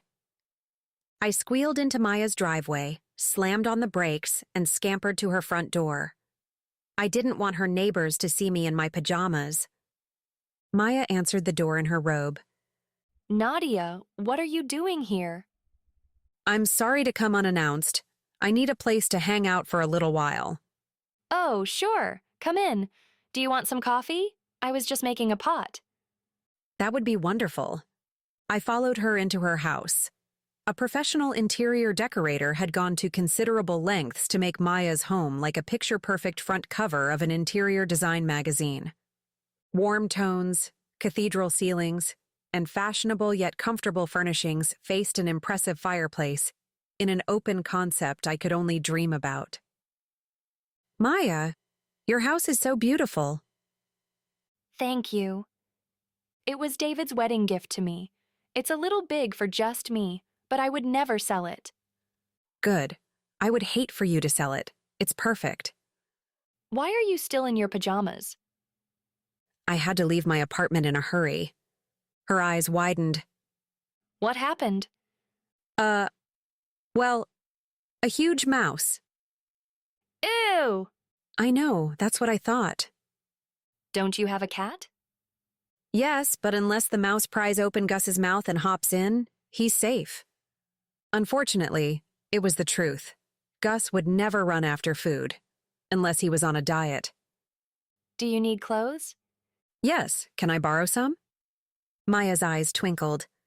Let me show you my closet. She poured 2 giant mugs of coffee and led me upstairs. My jaw dropped when she opened the door. "This is your closet?" Yes. What's wrong with it? There isn't anything wrong. It's an entire bedroom. David had it made for our first anniversary. He said he couldn't fit any clothes in his closet because I was hogging all the space. David spoiled you, didn't he? She smiled fondly. Yes, but he loved doing it. I never asked for any of this. I'm sure you didn't. Let me pick out an outfit. I had so much fun doing it yesterday. Since it was her closet, I agreed, but I regretted it later when she selected a tiny pink t-shirt that read, "Some knockers aren't for doors." She completed the outfit with tiny white shorts and white sandals. I wiggled into the outfit. She clapped her hands with enthusiasm. Do you want to hang out today? She asked. Sure, what do you have in mind? I mentally reprimanded myself for not going to work at the tables. Bills were piling up faster than I could pay them, and my car still needed to be fixed. But I didn't want to be at a poker table dressed in this outfit. I might as well make the most of the day and have a little fun. Let's go eat breakfast first. It will be scorching outside by the time we're done. We can take a dip in the pool after. You have a pool? She smiled and nodded. Don't tell me. David bought it for your birthday. Her eyes widened. How did you know? Lucky guess. After eating an enormous greasy breakfast, I lounged on a floating bed in the pool. Maya had loaned me a bathing suit that, once again, was lacking in fabric. After the meal I'd had, I was feeling less than attractive in the skimpy suit. I slid on a pair of her oversized designer sunglasses and smiled as I drifted in the pool. No cares bothered me here. Maya was talking, but she tended to have conversations with herself that didn't need any interjections. Her voice was so constant, it was almost a lullaby. I drifted off to sleep. I heard the gentle splash of water. Nadia? A deep voice whispered into my ear. A wave of water splashed, flipping the float out from under me. I plunged into the cold water. Its icy chill shocked me awake. I sputtered to the surface. Are you awake now? Grayson asked. It seems like I have to keep waking you up with water. I wiped the water from my eyes and glared at him. He was in the pool with me. I casually snuck a peek downward to see if he had on swim trunks or was naked. Swim trunks. Damn. I recommenced my glare. Maybe you could let me sleep instead of waking me up, I said. Where did you get the trunks? They're David's. I borrowed them from his closet. I scanned for Maya but didn't see her. Where's Maya? I told her I needed her help with an errand. She left with Remy. They'll be gone for hours. I narrowed my eyes. You didn't have an errand, did you? Not really. I tracked you down after you escaped. Nice job, by the way. Even David was impressed at your fight or flight skills, mainly the flight part. If you're here to yell at me, go ahead and get it over with. Why would I yell at you? I don't know. You and Caleb looked like you wanted blood. What if I told you we were civilized? I arched my eyebrow. All right, we weren't civilized. But then Frankie barged in, armed with a curling iron. He hopped all over asking where we hid your body. I chuckled, but sobered as I peeked into his eyes. You know nothing happened between David and me, right? I'm still having a hard time. If you had seen the way you were snuggling together, you'd be unsure too. Then why are you here? To get answers from you. I wanted to look into your eyes and see the truth. Grayson. His hand touched my face and his thumb ran across my bottom lip. Not that I have any right to ask, but did you have sex with him? His eyes were locked with mine. Grayson, you never have to worry about me having sex with David. I wouldn't do that to you, and I certainly wouldn't betray Maya. His lips crushed into mine. I was momentarily surprised, but then relaxed when he pulled me into his arms to keep me close. The buoyancy lifted me. He lifted my legs and wrapped them around him. Grayson, I said into his lips, does this mean you believe me? I believed you the moment you woke up and saw David's arms around you. Your eyes were as wide as an owl's. I just needed a little reassurance. I pushed back slightly. Reassurance? Maybe not reassurance. Maybe just more time with you. If I truly believed you'd had sex with David, I wouldn't have bothered to find you. I was happy when I found you here. It just proves you didn't do anything to hurt Maya. If you had, this would be the last place you'd go. Maybe this was the last place. Your brother is nearly as hot as you are. He nipped at my bottom lip. Nadia, why do you insist on pushing every button I have? This morning, I had a pang of jealousy I haven't felt in years. Well, it helps pass the time and it's fun. My heart smiled that he was jealous.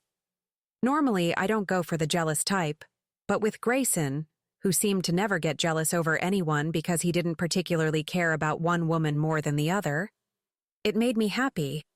I had been thinking about quizzing him on why he'd had dinner with Katerina, but it didn't seem so important anymore. I know of something that will help pass the time, and it's certainly fun, he said. I didn't think of you as the square dancing type, but I'll do it if you think it's that much fun. He pushed me against the side of the pool. His weight pinned me in place. Nadia, you know what I mean. I don't think I do.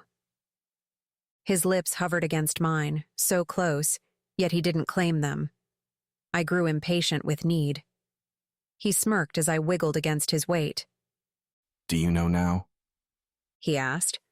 I might. I need you to know. His hand slid down the length of me. My skin danced with his caress. He tugged on a string from my bikini. Then another one. He tossed the top out of the pool. Placing the smallest of kisses on his jaw, I lured him back. As our skin touched, he electrified every spot within a 10-foot radius. Even the water was magnetized as small droplets held onto his skin, dreading to be separated. Do you know now? Hell yes, I said, claiming his mouth as mine. Our lips parted and meshed with the same urgency. My hands sought him. They moved up and down Grayson's strong back, his arms, his chest, his firm butt. I tugged at his bathing suit. You're not getting these, he said. I want them. You can have them inside, but not out here. That's not fair. You took mine. I want yours. You had better climb out of the pool. Can you hand me a towel? What if I'm your towel? He wrapped his arms around me. Just get inside. Tell me you want me, he said. Grayson. Then let me tell you. I tried to escape from his arms, but he held me still.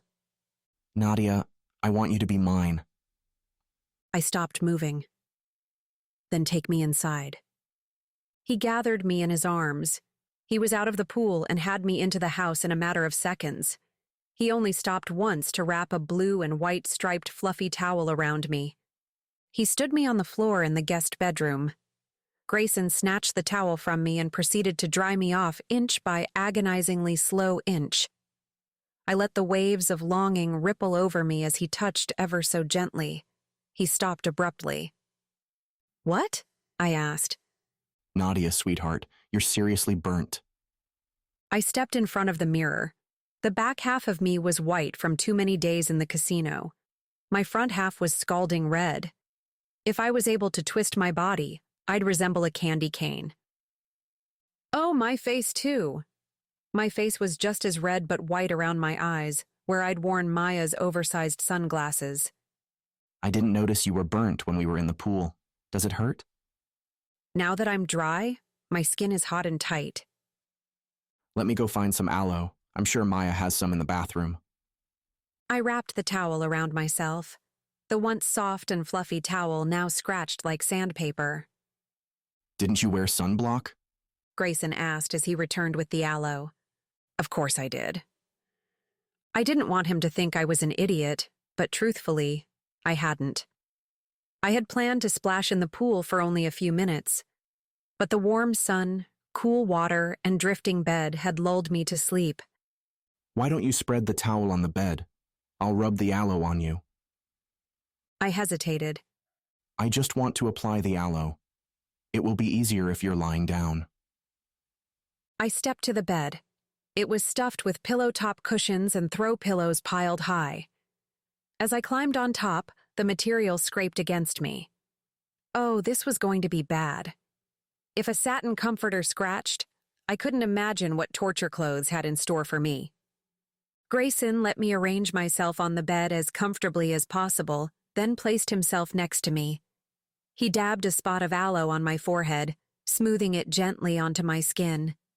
The aloe gel was cool but only slightly soothing. His gentle, lingering fingers made up for the disappointing aloe. He softly kissed and applied all the way down to my toes. He never stopped or skipped a spot, even when I pointed out my breasts weren't burnt. He dictated no spot shall go without his attentive care. I think I covered every spot, he said as he snapped the aloe bottle lid shut. Do you feel better? I feel slimy and crispy all at the same time. Do you want to try to dress? Yes, I can't lie here naked all day. If you were at the penthouse, I would insist upon it. I smiled. Somehow, I don't think a charred woman sprawled naked on your bed would be sexy, but thanks for sliming me up. Can you help me dress? I will, but I won't like it. I propped myself up on the bed. My skin must have shrunk 2 sizes in the short time I was on the bed. It tensed as I moved. I slid off the bed the rest of the way. Grayson held up my panties with a smirk. Let's do this. I scowled at him. You're having way too much fun with my discomfort. One of us might as well have fun. Just lower them so I can step into them. He knelt down and was treated to a full view as I stepped gingerly into the panties. He slowly brought them up. By the time he was to my mid-thigh, the coarse material grated against my skin. Stop, I winced. Take them off. It hurts too much. I suppose you don't want Maya's t-shirt and shorts. No way. They're too tight. Let me see what David has. I can't wear David's clothes. Why not? It's too complicated. Maya is still in a fragile place. We know he's alive, but she doesn't. I can't wear his clothes. They would be a memory to her. She let me use his swimming suit. You're his brother. Nadia, this is silly. No, it's not. Can you call her and ask her first? He kissed the top of my head. I can do that. You may as well go and browse in his closet. I know she'll say yes. I draped the towel loosely around me and carefully maneuvered to Maya's bedroom. Since she wasn't here, it felt as if I was intruding. I padded over to the closet and opened the door. Even his closet was bigger than mine. David had it packed with clothes. Between the two of them, they could outfit an island of people. Grayson stood next to me.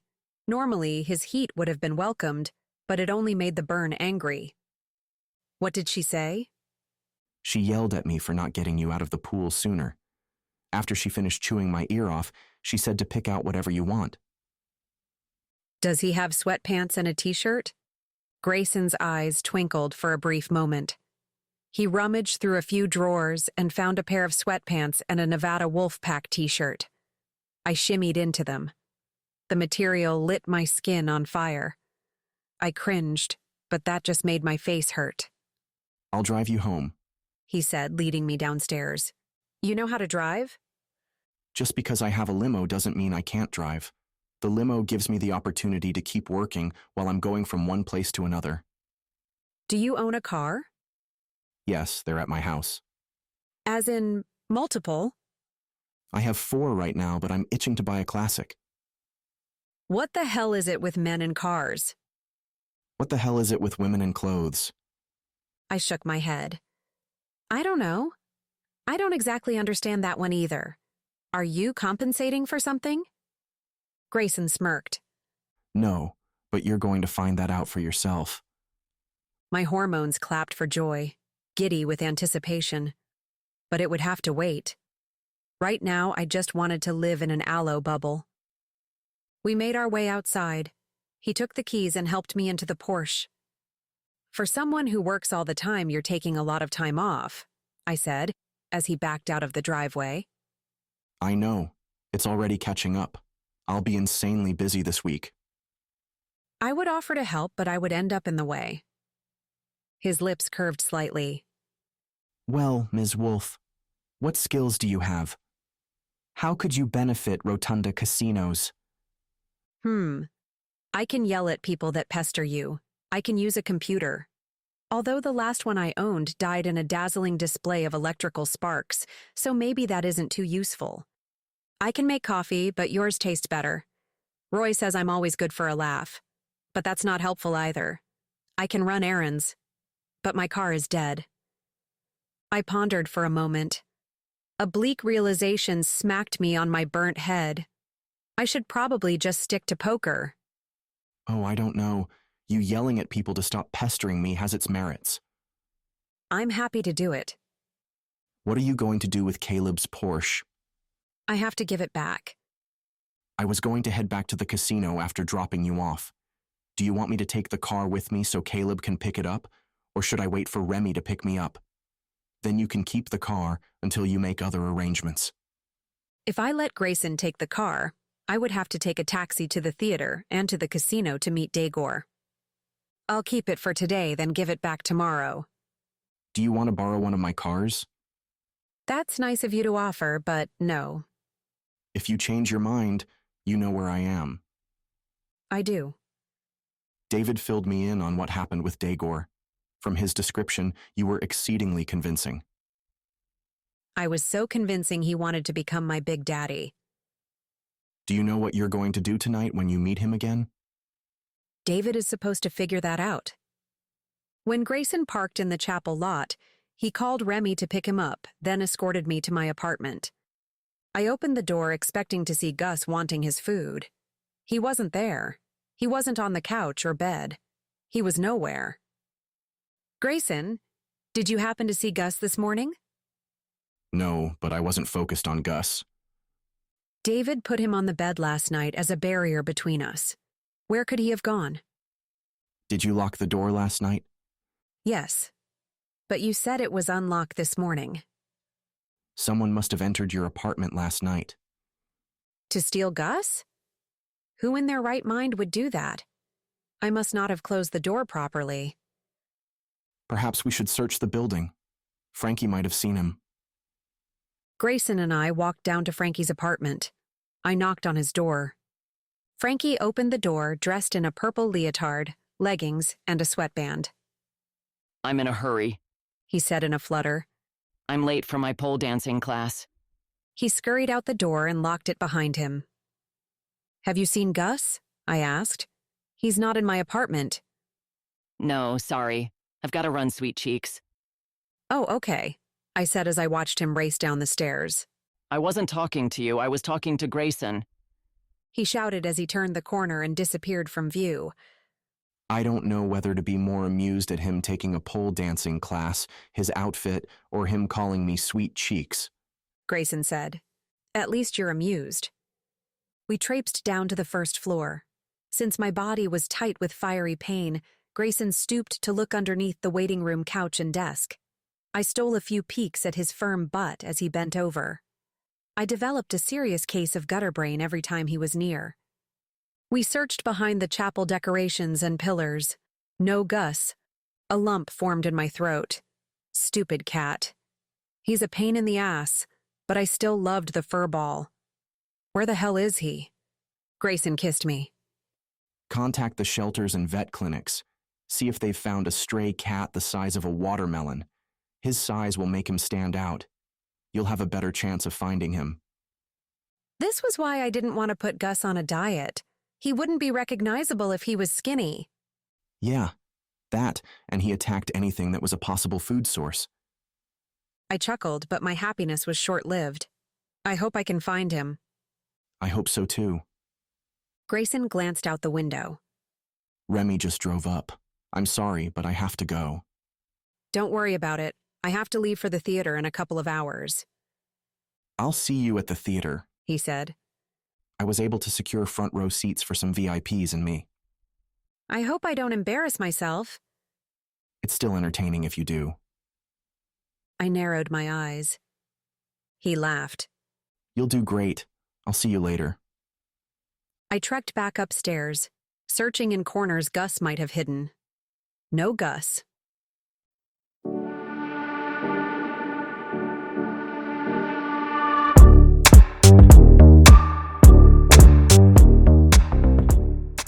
Chapter 16. I carried my costume into the theater. I was still wearing sweatpants and a t-shirt. I wasn't going to change until the last minute. I could only imagine what torture the full-body jumpsuit would inflict. As I rounded the corner to enter the backstage area, I heard Lupier talking in harsh whispers to Katerina. He spotted me as I entered. His smile of greeting disintegrated as he surveyed my oversized sweatpants and scorched skin. His lips tightened into a thin line. Katerina barked with laughter. Did anyone order lobster? Katerina, we'll talk later. Lupier said in a tone that directed her to disappear. We'll settle this later, she said. Before she sauntered out the door, she smiled sweetly at me. By the way, Nadia, dinner with Grayson was wonderful. The best part was dessert. I glared at her as she retreated out the door. Why was Katerina here? I asked. It's not important. What happened to you? I fell asleep in the sun. You fell asleep in the Vegas sun. Are you stupid? My teeth ground together. No, I'm not. It was an accident. You look ridiculous. He gestured to me. Like a ridiculous raccoon. How could you do this? His eyes zapped to my raccoon eyes. You are no longer Bella and no longer my assistant. You will be the one to disappear. Not into the fire, I gulped. I'm already burnt to a crisp. I watched anger twist his face. His jaw was rigid and his eyes were narrow. Every muscle twitched. I wondered about his anger. Surely it couldn't all be because I was burnt. He already knew I was a disaster waiting to bring his stage to its knees. So, why the anger? My eyes glanced over to where Katerina had exited, realizing he wasn't forthcoming about Katerina. No, not the fire. You deserve the scorpion coffin. My heart froze into an ice cube. The what? The scorpion coffin. They will not harm you unless you don't disappear. I don't know how to disappear. Yvette will show you. I am tired of you. Go. I refuse to do it. His eye twitched. You will do it because I have a contract with you for this performance. His smooth Italian accent slipped, revealing he was 100% Vegas. We've already sold out the performance. If you cancel, you'll have to pay the ticket sales loss. How much? 20,000. I swallowed. You said the scorpions won't hurt me? As long as you disappear, you'll be safe. I nodded. Get out of my sight. As I turned to leave, he called. There will be no pie for you. At least there was a silver lining. No pie. I found Yvette's dressing room and listened at the door just in case she was entertaining again. I didn't want to interrupt her a second time, especially since she had to teach me to properly disappear before scorpions stung me to death. She needed to be extra happy. When I didn't hear anything, I knocked. Come in, she said. I opened the door and peeked in. Oh, it's you, she said. I was hoping it was Jason. I could come back. Come on in. He hasn't been sniffing around my door as much. I think he's a little afraid of seeing you here. Jason's not one for office gossip. Between Katerina hanging out and you assisting Lupier, it's getting a little too close for his comfort. Are you a couple? She smirked. We keep each other company. Lupier sent me here. I need to learn the scorpion trick. Her eyes slid to me. Really? Yeah. Why? Did you refuse to sleep with him? I would have refused, but he became furious when he noticed my sunburn. You look like a burnt raccoon. That's what he said. Also, no pie for me. Her head fell back as she laughed. Be happy. I am. Let's get started. You're going to need time to practice this little number. There are only a couple of hours before showtime, I pointed out. Start praying. Lupier's fake accent amplified on stage grated my nerves. The show had started 30 minutes ago, and my number was next. I carefully put on the red costume, wincing as the material pricked at me. I breathed in and out to help reduce my stage fright, but somewhere between in and out, I hyperventilated. I wheezed in air, grasping at my chest. Playing magician with scorpions made my knees lock with terror. Yvette didn't use the scorpions during the rehearsal. She said it would rile them. I didn't complain. I've only seen a scorpion once, and it was behind glass at the zoo. Even when safely behind glass, they made me freeze with fear. A stagehand pushed me. You're on. Oh, God. I hurried through the curtain toward my impending doom. Lupier ignored me as he addressed the audience with a fantastical tale about the horrors of scorpions. He weaved in colorful imagery about those who had died from the mighty scorpion's tail. I'd nearly wet myself by the time he finished the story. And now, ladies and gentlemen, Nadia Wolf will tempt fate and lie in a glass coffin while scorpions invade. Will she escape the coffin or be buried in it? The lights lowered. A blinding spotlight lit up the coffin. Fast, suspenseful music filled the air. Lupier's words raced through my head. Arachnid, venom, stinger, tail, thousands, deadly and excruciating pain. I timidly walked, what could be my final steps, to the glass coffin and climbed in. Once I was in, Lupier closed the lid with a sneer and padlocked it for everyone to see. His hand edged over the box containing the scorpions. Will she escape or die? He asked with a haunting tone. With one fluid motion, he slid open the door, releasing the scorpions into a short glass tunnel that led to the coffin. I gaped down at my feet as the scorpions scurried toward me with their tails in the air. All I had to do was press the smoke button, which would release smoke into the coffin, hiding me from the audience. I'd instantly fall into the trapdoor below me. I was supposed to wait until the scorpions were close enough to freak out the audience. Forget the audience. I was freaked out. I pressed the button. I pressed it again. Nothing happened. Lupier stared hard at me, but smiled for the audience. I pressed the button rapidly. Nothing happened. The first scorpion entered the coffin, followed by a few more.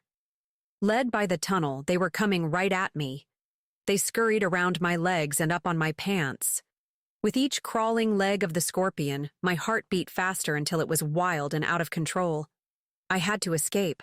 I banged on the top of the coffin lid. "Get me out of here!" I screamed. I pushed against the lid. It didn't budge. A scorpion crawled on my neck with its tail high in the air. Its legs prickled my skin, sending spikes of ice down my spine. I screamed as I frantically clawed at the glass. My coffin. Lupier stared wide-eyed into the coffin. I gritted my teeth and slammed my knee into the coffin lid.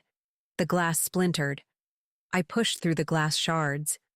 My actions were no longer under my control. Adrenaline surged through me as I exploded through the remaining glass, throwing myself on Lupier. We crashed to the ground. The scorpions fell off me and onto Lupier. His face bleached white as he screamed in a frequency higher than a dog whistle. He shot up, flinging me off him, and bolted backstage. The curtain fell. An arm looped around my waist, heaving me to safety. Another fabulous show, Grayson said, ushering me from the scorpions scurrying around the stage. Stagehands surrounded them. No one went close enough to capture one. I held on to Grayson as the adrenaline rush wore off. "Where did you come from?" The front row. "The scorpions." You don't have to worry about them. "The trapdoor didn't open." I rather figured that when you vaulted from the glass coffin. He surveyed my face and arms. You have a couple of cuts from the glass. I bet your knee is all banged up too. I didn't feel anything. I was numb. Let's get you out of the costume and into your clothes. You'll feel better. I nodded and led the way to the dressing room. Lupier was rounding the corner. You, raccoon! He shouted. You've ruined me. Your coffin didn't work. My equipment is in perfect condition. You're the bumbling idiot who can't even press a button. I'm going to sue you. You're going to be sorry you stepped foot onto this stage. I was sorry the minute I met you. He let out a strangled sound. You'll be hearing from my lawyers. Grayson shoved a business card into his hand. Have them call my lawyers. Lupier's eyes rounded as he inspected the card forced on him. He sputtered curses as he turned on his heels. "Thank you," I said. You're welcome. I think you've had enough fun for one day. Let's get out of here. This is fun? It is. Every moment with you has been nothing less than entertaining. Gee, I don't know if I'm going to be able to top this performance. You might need to lower your expectations. Not likely. I hurried into the dodgy casino wearing my t-shirt and sweatpants. I was a hopeless mess and had no time for fixing up. I had to meet Daegor. David was supposed to tell me what to do, but I hadn't seen him. Hopefully, he was somewhere in the casino. I walked towards the high-stakes room. An attendant stopped me before I could enter. You can't go in there, he said. Why not? I was here last night. He inspected my face and outfit. I don't think so. I was here. I'm supposed to meet Dagor tonight. He frowned. Wait here. He entered the high-stakes room and whispered into Dagor's ear. Dagor nodded. I plodded into the room. Dagor scanned me with hard eyes. What is this? He asked. Is this a trick? This isn't a trick. I spent too much time in the pool. Oh, I'm supposed to be acting right now. I smiled and raised the perkiness of my voice. Big Daddy was the one who always rubbed suntan lotion on me. If you were there to do it, I wouldn't have gotten burnt. Now my clothes hurt. I'd rather be naked. His expression relaxed. So your face will get pretty again soon, right? I gave him the biggest doe eyes and trembling lips I could muster. I was even able to squeeze out a tear. It helped that my knee was throbbing. Listen, baby, we can try this and see how it works, but you need to pretty up again. Really soon. I nodded. All right, go home, he said. Oh, and tell Caleb to back off the hunt. As of now, you're my property. And that other guy you were sleeping with last night, tell him I'll kill him if he comes near you again.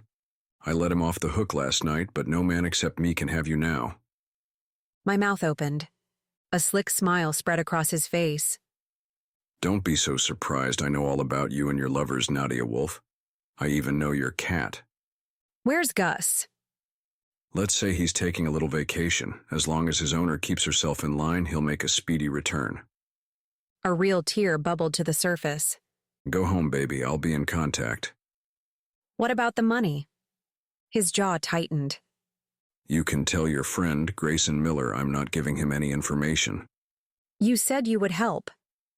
The tables have shifted, baby. I have your cat, I know where you live, and I know who you sleep with. You're mine now. I don't think so. One word from me and your cat disappears. If that isn't enough to make you understand, people will start disappearing. He said with a sly smile. How about old Roy? I'll go to the police. And tell them what? That I threatened you? You can't prove anything happened. And baby, if you go to the police, I'll slip information about the counterfeit money at the Lost City Casino. Your sweet Grayson will be ruined. I turned to bolt. Remember, baby, I'm watching you.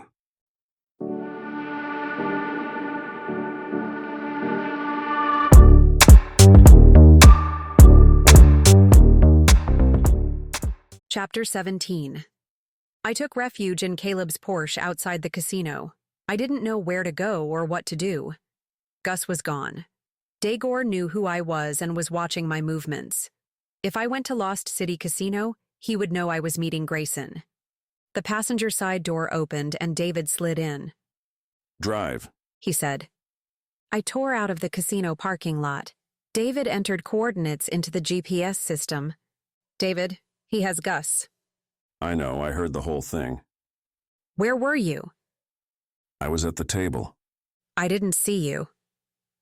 That was the point. What am I going to do about Gus? I bit back a tear. We'll find him. Right now, we have to worry about your safety. He won't hurt me. He just wants me to do what he says, and he'll leave everyone else alone. That's what he says, but that's not what happens. He's had girls before. They tend to go missing.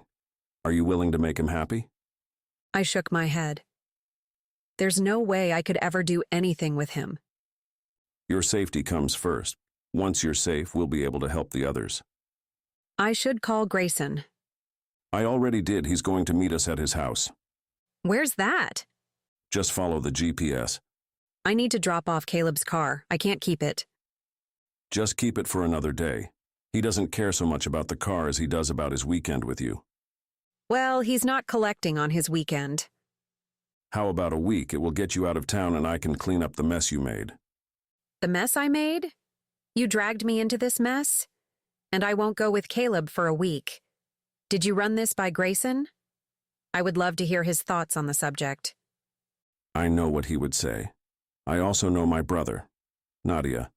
I don't want him to hurt you. Why would he hurt me? Grayson is all about work. He's not the kind of man who will settle down and get married. At least not right now. He might be attentive toward you, but in a couple of weeks he'll be working on the next big project and forget you. He's hurt a lot of women. I already know he doesn't want to settle down. I don't want any commitments from him.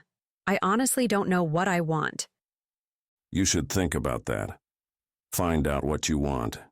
See if he's able to commit to it. Nadia, don't sell yourself short. Grayson would kick your ass if he heard you. He probably would, but he'd also know I'm right. I wanted to smile, but had too many worries pressing on me. David was protecting me like a brother. It meant a lot to me seeing as I'd never had a brother. Thank you. You're welcome. Did Grayson pick that t-shirt for you to wear? He did. It's my favorite. I would wear it every weekend. I thought I caught a sliver of mischievousness when he handed it to me. I'm sure he thought I would go through the roof. But you won't? No, it's cute on you.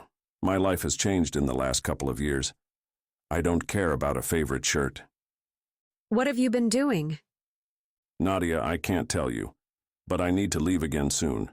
If I can't wrap things up in the next couple of days, Grayson will need to sort it out. But you'll be safe. I'll make sure. David punched in the code for Grayson's gate. The iron gate rolled open. I drove past it and up the long driveway. A sprawling white 3-story mansion loomed in the distance. A single light in a corner window was the only sign of life. I was expecting to see a valet at a house of this size and grandeur. Park in the garage. David instructed. I don't want anyone to see your car. You mean Caleb's car? He seriously couldn't care less about the car. I guess that's what happens when you have too much money. You stop caring about things. Maybe about things, but not about people. I parked in an empty garage stall and killed the engine. 4 shiny cars were parked in the other stalls. Each one had to be worth well over $100,000. Should I have dressed up? I feel as if I'm entering a palace to meet the crowned matriarch.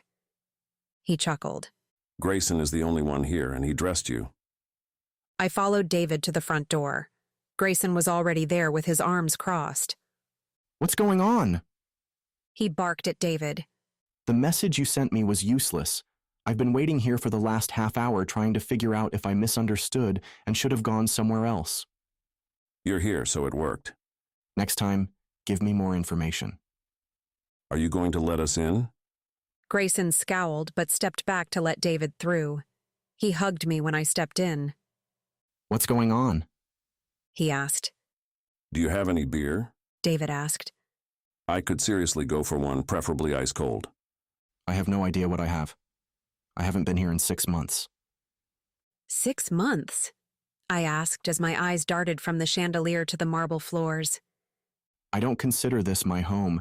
It's a large house that has my name on the mailbox. Then why keep it? He smiled. I like it. It's a nice retreat away from the casino. I'll show you around. We need to find David a beer before he comes unglued. I had a hard time believing David would come unglued over a beer. He was in control at all times. He hadn't even blinked when Grayson found us in bed together, but it's probably because he enjoyed watching Grayson fume. We found David a beer in the refrigerator, grabbing a couple of extras for us and a few more for later. The kitchen was all marble and stainless steel, with an island as large as Maya's swimming pool. He led me to the great room. I nabbed a cushy chair. David sat in one opposite of me, which left the couch for Grayson. He chose to uproot me and sit down, setting me on top of him. His arms were warm and welcoming. I didn't mind the transplant. David's eyes cut over to Grayson. Now what? Grayson asked. Why are your eyes shooting daggers at me? You know damn well what I'm thinking. I might. Then we don't need to discuss it. No, we don't. So, I interjected, you weren't the only one to find David and me in bed. Daegor, or one of his guys, broke into my apartment last night and stole Gus. Grayson grew rigid beneath me, not in the fun, sexy way. When I saw him tonight, he said if I didn't stay in line, Gus was the first to go, and then he mentioned Roy. He knows who I am, Grayson. He knows all about me. He's not going to help with the money. He said he's turning the tables. We need to get you out of town, Grayson said. I told her she should go away with Caleb for the week, David said. His smirk grew into a full smile as Grayson's jaw clenched. I shook my head. That'll make things worse. I'm staying so I can find Gus. What I don't understand is why he would still want me. He knows I'm not the kind of girl I was pretending to be. I think he has his eye on the prize. You intrigued him and now it's a game of power. He'll want to bend you to his will through fear. Well, it won't work, I said, attempting to be brave. Daegor was already succeeding at fear tactics. I didn't want to follow where that road would take me. Are you telling me if he managed to kidnap Roy, you wouldn't do whatever Daegor asked to keep him safe? I rested my head in the palm of my hand to prevent tears. David sighed. You know you would. We all would when faced with losing a loved one. Okay, we know what Daegor wants, Grayson said. How do we fix this? We only wanted information about the counterfeit money. Now we have a giant mess on our hands. I'll stay alone at Nadia's place tonight to make it appear she's there behaving herself, David said. It will buy us time. What if they break in again? They'll know I'm not at home. I'll take care of it. My eyes shot to David. What does that mean? It means don't worry. I turned to Grayson. Should I be worried? Let him do what he wants. It'll keep him busy and out of my hair. David grinned, looking like he was ready for mischief. I arched my brow, looking from brother to brother. Grayson mindlessly played with the ends of my hair. Don't worry about David. He doesn't hurt anyone unless it's in self-defense. Okay, I won't worry about David. What am I going to do? Stay here tonight. We'll figure something out tomorrow. I nodded in agreement. Can I go to bed? I'm tired and every inch of me hurts. Sure, let me show you to the bedroom. As I trudged out of the room, I heard David say, Make sure she has her own room. Grayson led me up a wide, sweeping staircase. He stopped at the last door in the hallway and opened it. You should be comfortable in here, he said. I eyed him as I entered the room. It had to be the master bedroom. The room was spacious enough to fit 3 semi-trucks. At the end of the room, a king-size bed sat large and ominous with its high posts. A sitting area surrounded a marble fireplace. I could see a master bathroom off to the side with a sunken tub. I bet it had jets. Do you have something smaller? I asked. He smiled. Yes, but I want you in here. The bathroom's right here if you need it. You can raid my drawers to see if there are any shirts you want to wear. I'll let you get settled while I finish up with David. He'll need to head out soon. Thank you. He kissed me and closed the door, leaving me alone in the enormous room. The Miller brothers had way too much money, I thought, as I dug through Grayson's drawers. I spotted a jersey with Miller written on the back and number 33 below it. Grayson plays baseball? The shirt was ultra soft, so I took it into the bathroom with me. I gazed longingly at the tub but headed for the shower. My skin needed cool water, not a hot bath. Cool showers were no fun, so I hurried through my routine and jumped out. I pulled on the jersey and dove between the soft sheets. Seriously, too much freaking money. But I wasn't complaining. The sheets were gentle on my skin. As soon as my head touched the pillow, my body relaxed into a state of bliss-filled mush. I heard the door open. The thick carpeting muffled the sound of footsteps.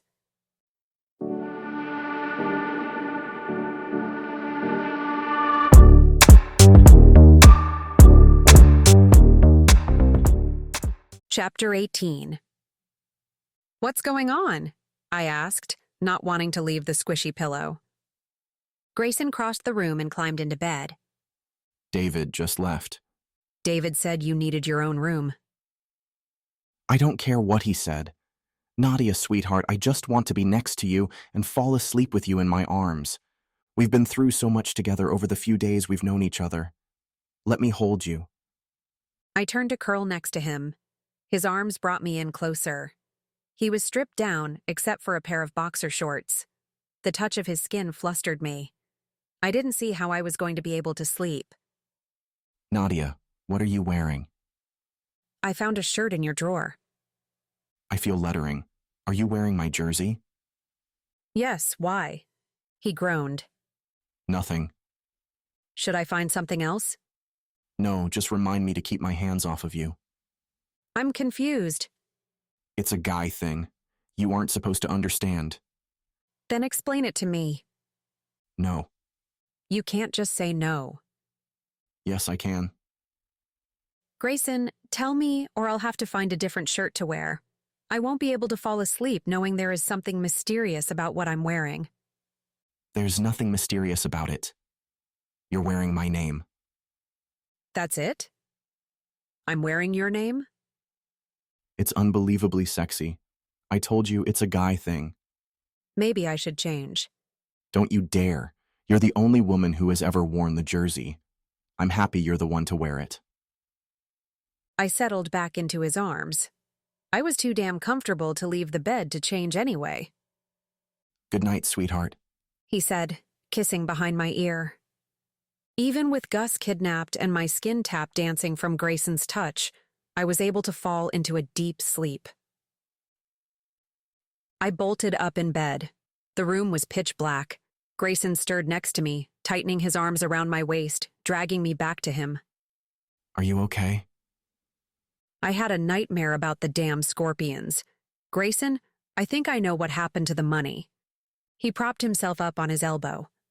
Huh? The tournament money. You never found it, right? No.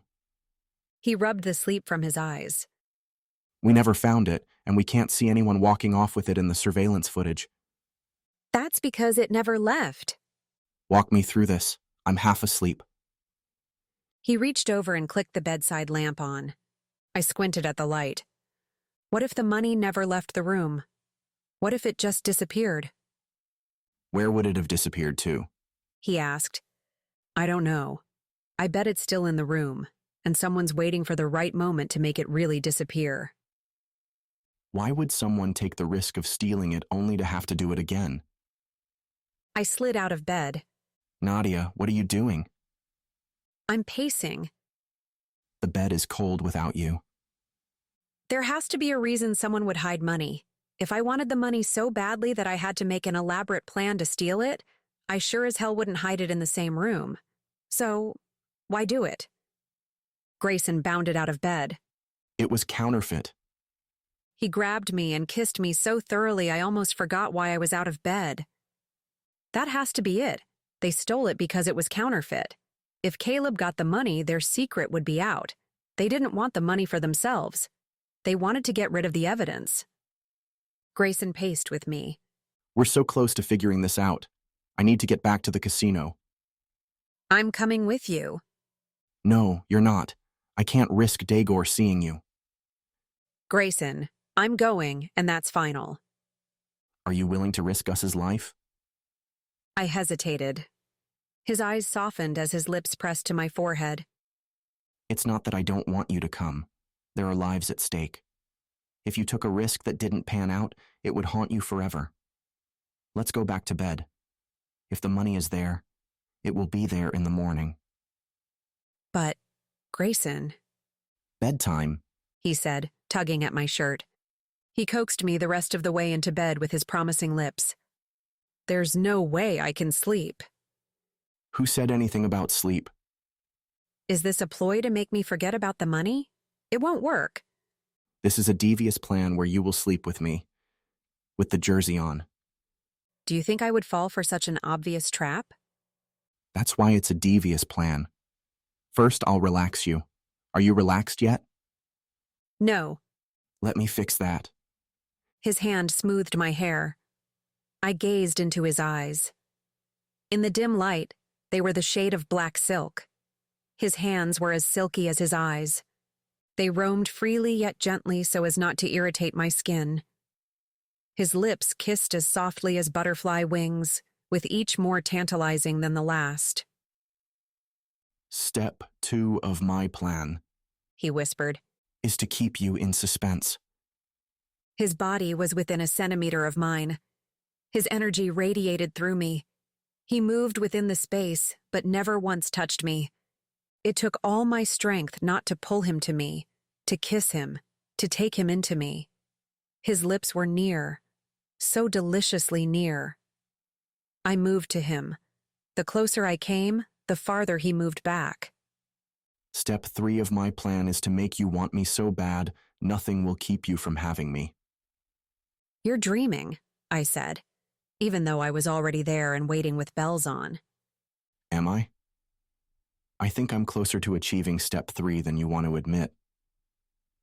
I turned to climb out of bed. His arms shot out and captured me, pinning me so I was lying on my stomach. His hand slid my shirt up, exposing my back. My back arched with intense muscle contractions as he used the tip of his tongue to navigate his way down my back.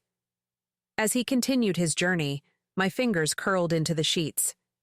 He trailed to the back of my knee. I jumped at the sudden jolt his kiss caused. He moved to the other knee. I twisted to flip over before he could continue his quest. He grinned. Giving up so soon, I have more up my sleeve. I pushed him to his back, straddling him as I held on to the remaining threads of coherent thought. He settled under me, shifting so I was on top of his hard manhood. He pressed me down onto him, making me feel everything that was there and ready for me to take. I was at my breaking point. He was here for the taking. He was here for me now, but not in the future. Would I be able to walk away from this night? I'd grown close to him these last few days, close enough to be crushed by pain if he forgot about me. I can't disconnect sex and the man I'm having sex with. If I allowed him any closer, he could tear my heart to shreds. I scurried off of him and off the bed. Nadia, sweetheart, what's wrong? I shook my head. I can't do this, Grayson. He moved slowly. Come here. When I didn't move, he took my hand and pulled me to him. I stayed locked in his embrace. I bit the side of my cheek to keep from thinking how much I wanted him. I had thought I was stronger than this. I was wrong. Sweetheart, you've been through a lot these last few days. I'm not going to push you to do anything but sleep. Everything else can wait until you're ready. What if I'll never be ready? What do you mean? I can't be like the other women. I'm not that girl. My life doesn't revolve around men or pretty things or money. My life is sitting at a poker table, making my own way and making my own lousy money. I can't be the girl who is there one day and gone the next. I'd never want you to be that girl, nor expect you to be that girl. Nadia, I can't make promises I have no guarantee of keeping. If you want to slow things down, then that's what will happen. You call the shots. Then hurry up and change. I'm going to the casino. You need more sleep. I glanced down at his boxer shorts and winced. There's no way I'll be able to sleep. Can't you sneak me in the back? You win. Let's go.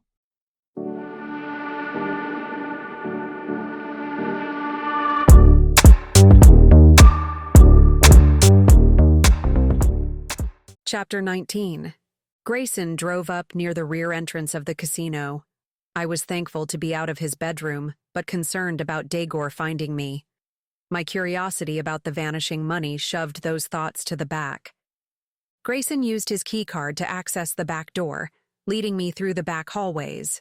His stride was long and quick. I hurried to follow his footsteps. He swiped his keycard once again to unlock the tournament room. Has this room been used since the tournament? Not yet.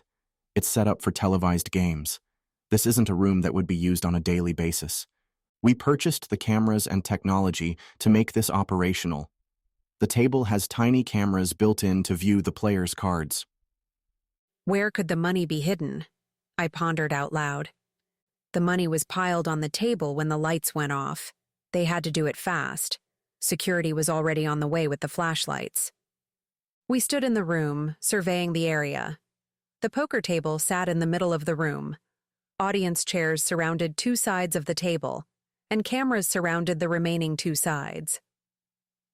It has to be somewhere in the middle of the room, I said. They wouldn't have been able to hide it in the seating section since it was filled with the audience. There wouldn't be any place to hide it by the cameras because it's all open space. Grayson smoothed his hand over the tabletop. There aren't any marks or lines on the felt. If the table opened up, the felt would have been ripped or cut. I kneeled to inspect the carpet. My hand skimmed the floor, hoping to find a seam. After 10 minutes of looking, I gave up. I know it's in here. I can feel it. You can feel it. Yes, the universe is telling me it's here. I tried to keep a straight face but ended up laughing. I needed to go back to work. My poker face was suffering from lack of practice. I traced my finger around the poker table's edge. There were 6 tiny glass windows on the tabletop, where a camera was hidden underneath each one. As the players place their cards face down on the table, the cameras show the viewers at home what cards each player has. How are these small cameras mounted? It's all wired underneath. I knelt and scooted under the table. I examined each camera mounted to the underside. The wires ran into a metal box located in the center. I felt around the box's rim. To make the money disappear, they'd had to be fast and quiet. This box was screwed into the table, which would make it tedious to unscrew, load with money, and screw back together. I sighed. Maybe the universe misled me. Come out from under there. Let's go home and sleep some more. It was a good theory. As I slid out from under the table, my head smashed into the bottom, jarring it loose. Bundles of $100 bills tumbled down. Ow! I rubbed my head. Grayson peered at me and the money. He shook his head. Only you could hurt yourself and have it be a good thing. The whole bottom of the table is fake. Look at this thing. It even has the wires in a metal box. They could stash the money quickly, Grayson said as he inspected the fake table bottom. With Caleb knocking out players left and right, it gave them an opening to maneuver under the table without being noticed. We need to move this money. I didn't think to bring a bag. Do you want to find one? I can stay here. I'm not letting you or the money out of my sight. Then what's your plan? To keep you safe, then dispose of this money. Don't you want to keep the money to give to the police? There's enough phony money floating around. I don't need the extra $1 million. My cell phone rang. I dug it out of my pocket, wondering who could be calling me at this hour. Then again, it's Vegas. Hello? Where are you, baby? Why do you want to know? I mouthed to Grayson. Dagor. His back straightened. Don't play games with me. I know you're not at home. The lights are on, but you aren't there. Funny thing, a man climbed out of your window. I'm working the tables tonight. I have to make a living. I don't know about the man in my apartment. Go home now or say goodbye to your cat. You have exactly 30 minutes. He hung up. I have to go home. Dagor is giving me 30 minutes or he'll kill Gus. Grayson rubbed the back of his neck. Damn it. I don't know a way out of this. I have to go. Can you call David to see what he knows? I shook my head. He always has a different phone number. He contacts me. All right, take my car. Drive as slowly as you can. Use all of the 30 minutes. I'll get in touch with Remy. We'll stay close and watch. If there's any sign of a problem, we'll come in. Then let's go. The clock's ticking. He set his keys in my hand and led me to the back door. He gave me a tight hug. I could have stayed in his arms forever, but I needed to save Gus. I gently pushed him back. Be careful, he said. Scream or break a window so we know if you're in trouble. I nodded, hopped in his car, and drove off. I stayed a little under the speed limit, to the annoyance of the other drivers on the road, to use up the 30 minutes. I pulled into the chapel parking lot and killed the engine. I took a deep breath before I stepped out of the car and into uncertainty. I ran upstairs to find my apartment door unlocked. Stepping cautiously into the apartment, I found Dagor and 2 men, who looked like they had more muscles than brains, waiting for me. You barely made it in time. Dagor frowned at my jersey and sweatpants. You need to pretty yourself. I can't be seen with you this way. I work the tables all day and night. I have to be comfortable. You don't work anymore. How am I supposed to pay rent? You'll give up this rat hole apartment and move in with me? And when you tire of me, I'll be out on my ass with nowhere to go. I tie up my loose ends. A slithering chill snaked its way through my spine. David told me Daegor's girls tend to disappear. Was that his way of tying up loose ends? You know who I am. I'm not the kind of girl who depends on men. There are hundreds of girls who would love to sponge off you and be at your beck and call. That isn't me. You came to me. You sought me out to help you. Yes, but you won't help me. I wouldn't be helping you. I would be helping your lover, Grayson Miller. He's not my lover. Daegor grabbed my arm. Then why are you wearing his jersey? He shook me. Stop fucking lying to me, bitch. I'm not lying. I never slept with him. The back of his hand cracked me across my cheekbones so fast and hard, there was no time to block or duck. Don't lie to me again. I promise I'll do a lot more than just hit you. I held my face, rubbing the sting away. I didn't know what to do. There were 3 men in my apartment and only me to fight them all. It would be a losing battle. I didn't want to call in reinforcements. Gus would be a goner for sure. If I move in with you, Gus will have to stay with me. I'll drag out this conversation. There must be a way out. If I keep Daegor talking, I might find it. Caleb does it all the time at the poker table. Then again, Caleb is a remarkable bullshitter. He's not staying at my house. He's as good as dead if you bring him on my property. Where is he now? In a safe place. Are you feeding him? He doesn't need any food. He could live off his fat for a month. My hand clenched into a tight fist. Before I could register what I was doing, my fist had blasted Daegor's jaw with an uppercut. He staggered back. His 2 ogres restrained my arms and shoulders. Daegor rubbed his jaw. Fucking bitch. His hand balled into a fist and hurled toward me. My head snapped back and my eye burst in pain as his fist connected. I lunged at him, but the men held me back. I kicked at Daegor, nailing him in the groin. He doubled over in pain. One hand signal from Daegor, and the men dragged me out of my apartment. I kicked and screamed. They only tightened their grips. I tried to bite at their hands. One of them hit the back of my neck. I was momentarily dazed as they threw me in the trunk of their car, slamming the lid closed. I kicked and pushed the trunk, trying to get it to release. Being that it was a tight fit, my range of motion was severely limited. The car engine roared to life. This wasn't good. Daegor was already tired of me. I had to escape from the trunk before the desert became my coffin. I pounded, kicked, and screamed. My cell phone rang. I'd forgotten I had my cell phone. I quickly answered. Nadia, are you okay? You sound freaked out. Caleb, I'm freaking out because I'm locked in Daegor's trunk. Hang up so I can call someone to help me. Why are you in the trunk? Shit, the car stopped. Caleb, if I wind up dead, it was Daegor. I quickly turned off my phone, shoving it into my pocket. Meaty hands yanked me out of the trunk. Get in there. They shoved me into a small warehouse. It was dark. From the streetlight, I could tell the warehouse was empty except for a few scattered boxes. One man held me while the other patted me down. He found my phone, dropped it to the floor, and smashed it with his size 14 shoe. The other man released me with a shove. They slammed the door closed. Taking the light from the street with them, I was left alone in complete darkness. Do we need to stay? One of Daegor's oafs asked from beyond my prison door. She can't escape. Let's get the trash bags. We'll be back in a few minutes.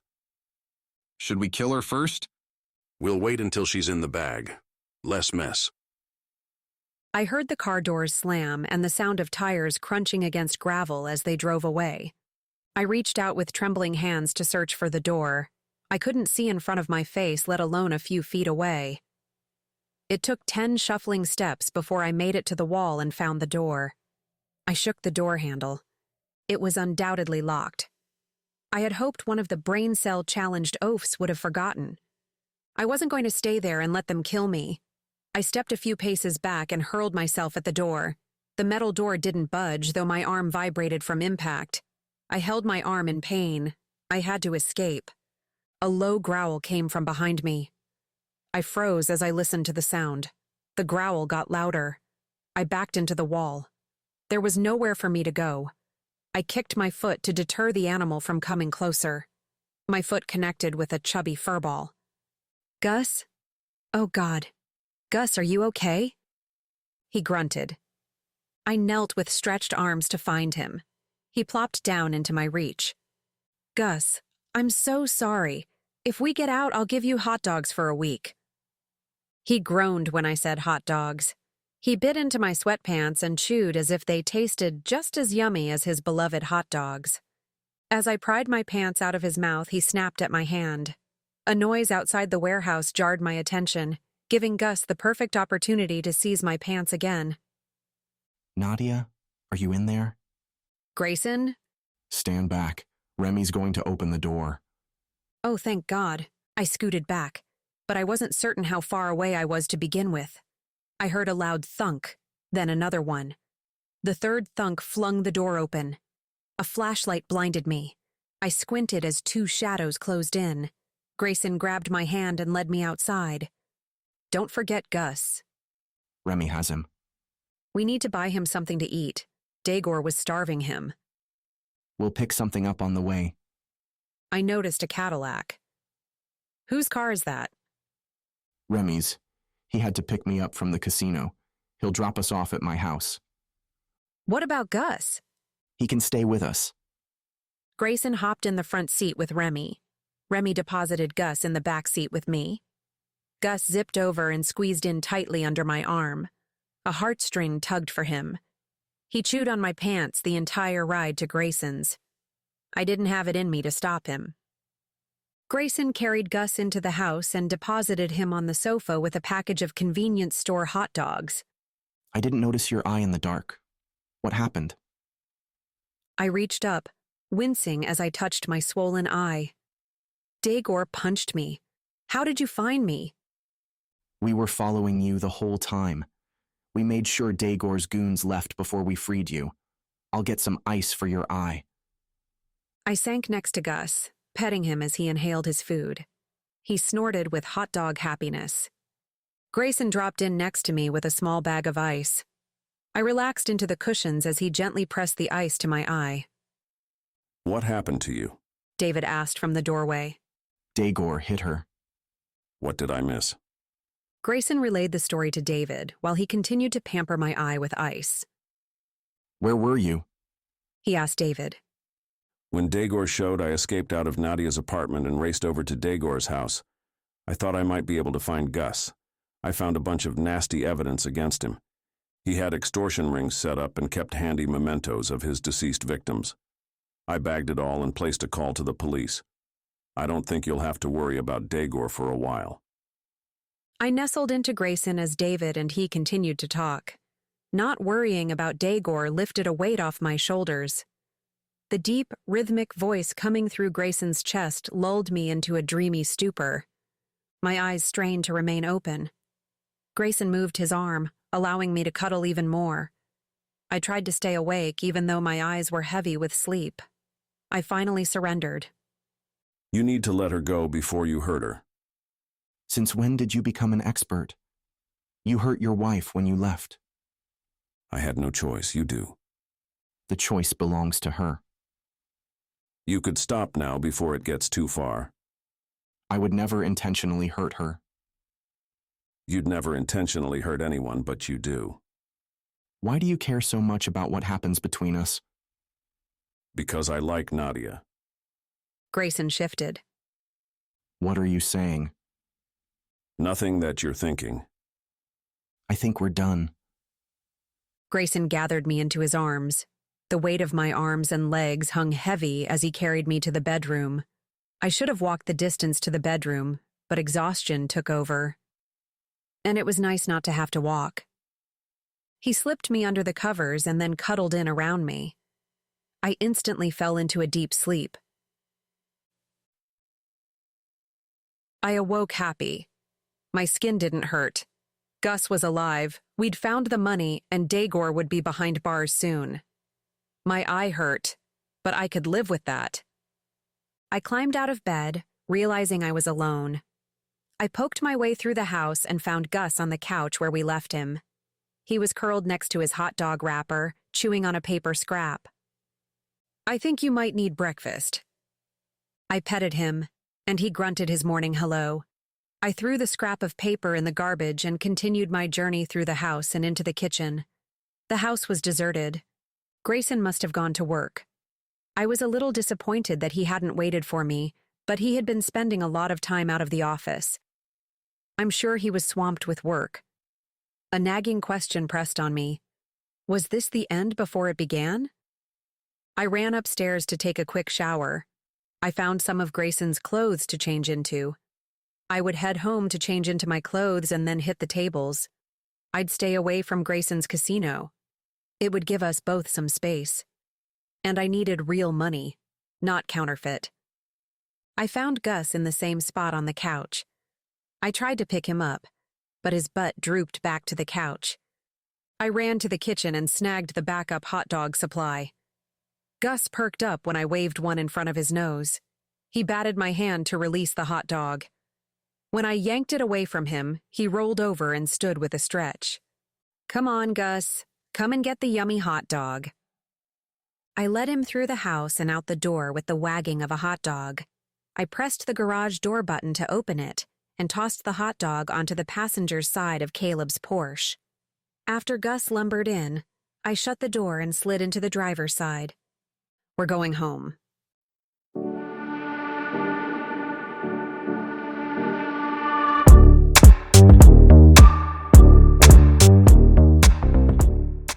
Chapter 20. I wagged the hot dog in front of Gus's nose to lead him up the 2 flights of stairs. During his hot dog break on the 2nd floor, I wondered if hot dogs would ever lose their appeal for him. I had a suspicion hot dogs were a lifetime passion. We finally made it upstairs and into my apartment. He sniffed the air as he climbed the kiddie stairs to the couch and plopped down with a contented sigh. I changed into a pair of shorts and a stretchy t-shirt. I grabbed my hoodie for the cool casino. I should call Caleb and tell him to pick up his car. Since my cell phone was broken, I ran down to Frankie's apartment. Frankie opened the door wearing normal clothes. I had to blink to register him barefoot in jeans and a t-shirt. His dark hair was still wet from the shower. "Just the person I wanted to see," he said, yanking me into his apartment. "What's going on, Frankie?" "I'm making you a website. It was slow going at first, but I finally cracked the HTML jargon. You would think you need a PhD to figure this stuff out. They've got it all back-asswards. But they can't shut me out altogether. Want to see what I've created?" Sure. But can I borrow your phone? Mine is broken." "Yes, but after I show you the website. Sit down in front of the screen and prepare to be amazed." I sat while he clicked on a link with the mouse. It took him to a site that had an ace of hearts playing card in the middle of the screen. "Go ahead and click on the card," he instructed. I maneuvered the mouse and clicked on the card. The card disappeared and a picture of me appeared. It was from the first show with Lupier when I had the accident with fire. "Frankie," I screeched. "What the hell is that?" I pointed to a picture of my butt on the screen. It was as round and large as the moon itself. The screenshot alternated between me standing and then bending over with my butt in the air, and my cheeks hanging out, big, white, and exposed, standing, mooning, standing, mooning, standing, mooning. I gasped in horror. "Is this live? Did you upload it?" I said in a panic. "This is fantastic publicity. I've already linked it with the performance on YouTube. We're getting hundreds of hits. Just wait until I link it up with the Scorpion video. We'll get thousands of hits." "You uploaded the video to YouTube?" "Hell yeah, this is good stuff. I just need another video of you and we can get hits by the millions. What do you think about a performance with lions?" "Take down the site now." "No way. You're heading into the spotlight. I can't stall the progress." "Damn it, Frankie. I'm a poker player. I don't want to be in the spotlight. I want to sit at a poker table and glare at people. How can I do that when they're laughing at me?" He pointed to the screen. "This is good stuff. This is what pays the bills." "How does mooning the world pay my bills?" "I already have appearance requests." "Really? I asked in shock. I've received hundreds so far, but I have to weed through them. Some of them are dirty, dirty men who like what they see. I groaned. It's not all bad. I'm going on a date with one of them tomorrow. You're going on a date with a pervert? He nodded. I can't wait. His dirty suggestion has me all in a fluster. Cancel the date. You can't trust men on the internet, especially if he's already revealed himself as a pervert. He's going to have to be one hell of a pervert to make me run for the hills. I rolled my eyes. Where did you get the scorpion video? I've got connections. I raised my eyebrow. I do. Yeah, all right. But Frankie, you have to take down the picture of me mooning the camera. It's in bad taste. He bristled. I don't have bad taste. I have the taste of money. This website will have us swimming in it by the end of the year. I cried on the inside. If I hear one slam at the tables because of this, I'll force you to take it down. Now let me borrow your phone, please. Frankie reached into his jeans and slipped out his cell phone. You don't happen to have Caleb's phone number, do you? I asked. He's in the contacts. Should I ask why you have his number? For future PR. And if he ever needs a date, I'm there for him. I scrolled through Frankie's contacts. I raised my eyebrow. Frankie, I'm learning a little too much about you right now. What's this place? Frankie leaned over my shoulder. Oh, that's nothing you'd want to know about. I decided I genuinely didn't want to know and dialed Caleb. He didn't answer. I left him a message to meet me at the casino if he wanted his car. Thanks for letting me use your phone, I said, handing it to Frankie. I have to hit the tables. Don't forget you have to work at the chapel tonight. I wouldn't dream of forgetting. Working for you is the only entertainment I can afford. That's because I'm so good at what I do and you're not good at the tables. But don't worry, because your new career is safe in my hands. I stretched in my seat. I'd been sitting at this damn table for over an hour and I was $5 ahead. I threw a few chips into the pot. Look who's here. I turned my head slightly to see Venom Vincent. I've played at tables with him before. He was one of the regulars playing on the same poker circuit. His nickname was self-appointed but fitting. He was a scrawny man who wore too much jewelry and way too much cologne. What's going on, Vinny? I should be asking you the same question, he said. He settled into a seat a few spots away from me. Nothing's going on. I've been playing for an hour. That's not what I meant. I've been hearing some things. His lips twitched into a smile below his pencil-thin mustache. What kinds of things? I peeked at my cards. Junk hand again.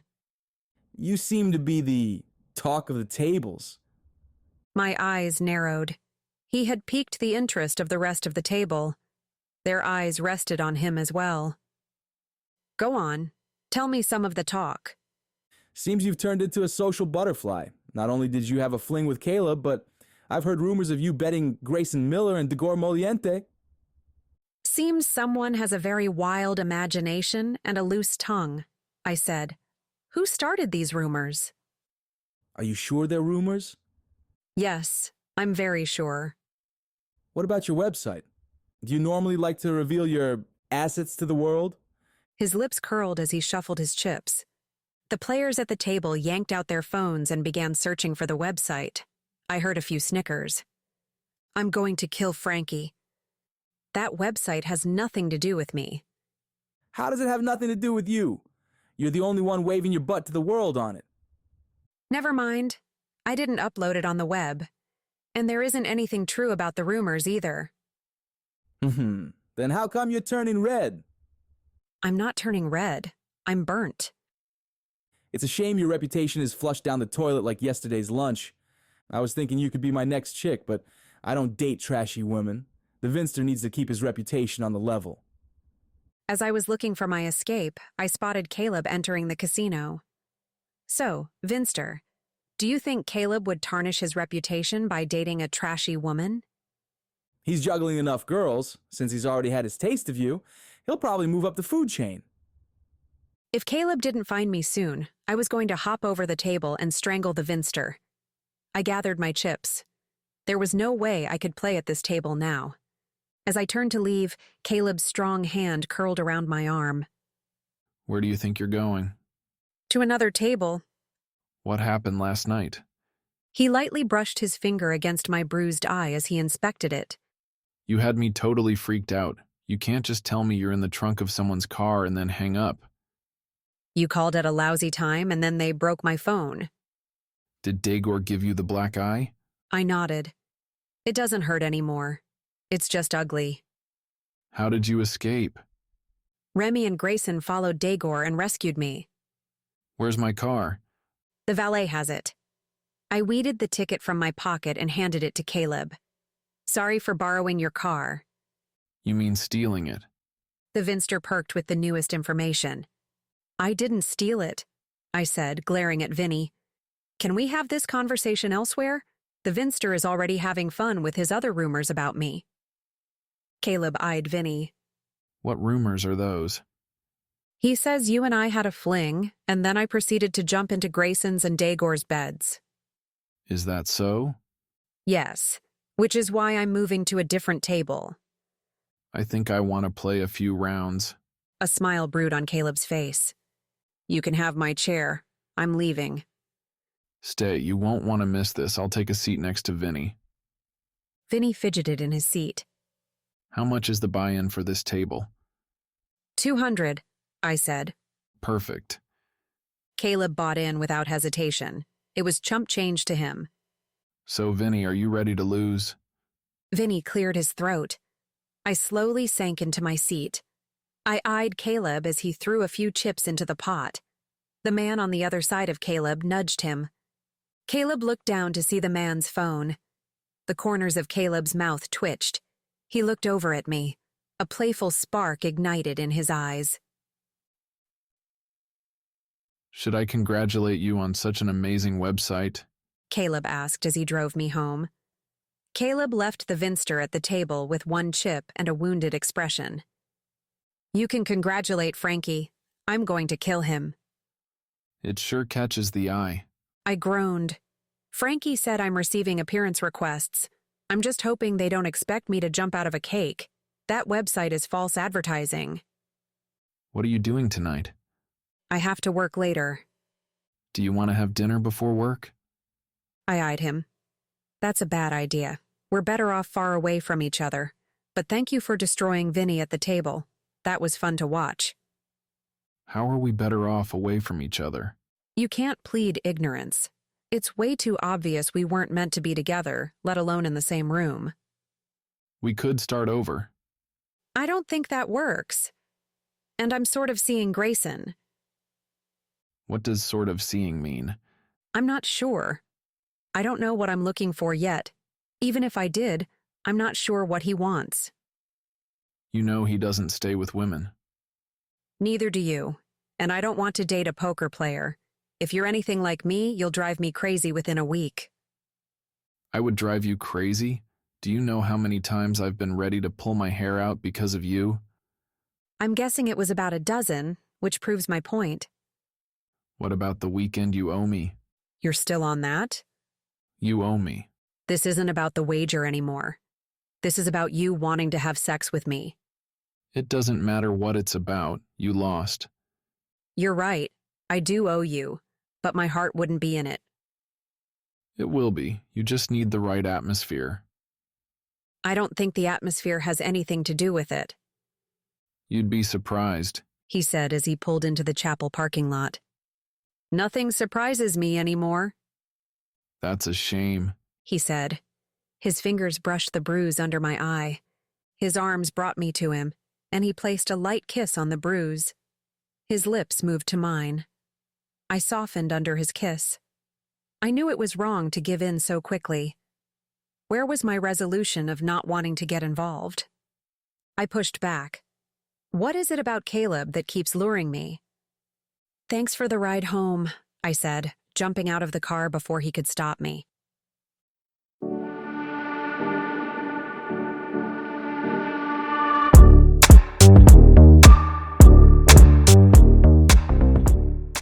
Chapter 21. Welcome to All Celebrities Chapel, I said to a couple who wobbled through the door. They were in their late 20s and were hanging on to each other for vertical support. Both had the same vacant expressions. They gawked at me and giggled. I peered down at my white uniform to see if I had a stain. I couldn't see anything, so I chalked it up to there being a bottle of vodka passed sober. Since neither one could hold a pen, I helped fill in the forms. They only had to sign the bottom and were able to proceed. The woman touched her nose to the form. Why does this line keep moving? How am I supposed to sign my name when the line moves? I placed my hand on hers to steady the pen as she scribbled her name. The man wasn't much better, but was able to focus long enough to find the line. Harry Potter is the celebrity of the day. If you'll follow me, he will join you both in matrimony and a magical new future. Harry Potter? How did he get here from Hogwarts? The woman asked. He used the transporter, I said. Hey, isn't the transporter on Star Trek? The man asked. Uh-oh. I'd mix the two. He sometimes uses futuristic Muggle technology. It makes him remember his roots. Yeah, he had a hard life. I smiled and showed them the way to the chapel. Drunk people were the easiest clients by far. Harry Potter smiled at them from the end of the aisle. I pushed the play button for the music. The theme of the Harry Potter movies drifted through the speakers. Talk about an odd melody to march down the aisle to. The couple didn't mind. They drifted and bumbled to the music until they reached the end. Can you turn me into a toad? The man asked Harry Potter. Of course, Frankie said. But it would ruin the honeymoon. The man weighed the benefits of the honeymoon versus being changed into a toad and then nodded. I was about to lock the chapel for the night when a dark face appeared in the glass door. I nearly screeched from shock until I realized it was Remy. I opened the door to let him in. Where have you been? I've been working. You were supposed to be at Grayson's. I didn't know. No one told me. He left you a note on the couch near Gus. He's been worried that Daegor nabbed you again. The police didn't arrest Daegor, and he's been seen around town. David's gone to Daegor's house and storage facilities to search for you. The blood drained out of my head and straight into my go-go boots. Gus was chewing on a scrap of paper this morning. I threw it away. Remy shook his head. Let's get out of here. We don't want Daegor to find you. Let me change and then I'll bring Gus down. We don't have time. Have Gus stay with Frankie. Frankie heard his name and peeked into the front entrance. He was half out of his costume. Frankie, can you bring Gus down to your apartment tonight? How am I supposed to pry his butt off the couch and down to my apartment? Bait him with a hot dog. Frankie was revolted by the idea of hot dogs. I don't keep hot dogs in my refrigerator. I have a package in mine. I think I might have some disposable gloves I can use to pick up the hot dog. Make sure to lock your door tonight. Call the police if you hear any noises. I can do that. I like a man in a uniform. Maybe I'll make a pre-emergency call just to make sure they have some decent-looking men on duty to rescue me. Remy opened his mouth. Nothing came out. I hope you snag a few good ones, I said, opening the front door and shoving Remy out. Is Frankie for real, or does he enjoy messing with people's heads? Remy asked as we both jumped into Grayson's Ferrari. I wonder that myself sometimes. Remy shook his head and jammed his foot on the pedal. With the weight of Remy's foot, we made it to Grayson's house in record time. Remy dropped me off at the front door. As I neared the door to knock, it flung open and I was yanked inside. Where the hell have you been? I've been going mad trying to find you. I didn't know I was supposed to come here. Didn't you read my note? I think Gus ate it. He was chewing on a scrap of paper. There was only a little bit left by the time I found it, so I threw it away. Grayson scowled. What about your cell phone? Daegor's ogres smashed it last night. You should have checked in with me today. Daegor is out on the streets, and David is looking for you. I didn't know. I woke up to a deserted house without any messages. I assumed you went to work. I needed to work so I can pay for my car repair. Where did you go? You weren't at the casino today. I thought you needed space. I played at a casino down the strip. His brows arched in surprise. Why would I need space? What I need is to keep you under house arrest until Daegor is off the hunt. I don't know that much about you or your attention span. What does that mean? Well, I know you have a short attention span when it comes to women, but I didn't know how short. Does it require getting into their pants first? Technically, you've been in mine, but you haven't been on the receiving end. I didn't know if that counted. His hand shot to his forehead, most likely to fend off a growing headache. I would never leave a woman in my house without letting her know where I was or what my plans were. How was I supposed to know? He paced the floor and abruptly stopped. I guess you wouldn't know, but next time, please give me the benefit of the doubt as to my intentions. I'm not a bad guy. I will always be honest with you. Sure. I wasn't trying to avoid you. I just needed to work, and I figured you needed to work too. He touched my hand with his and gave me a kiss.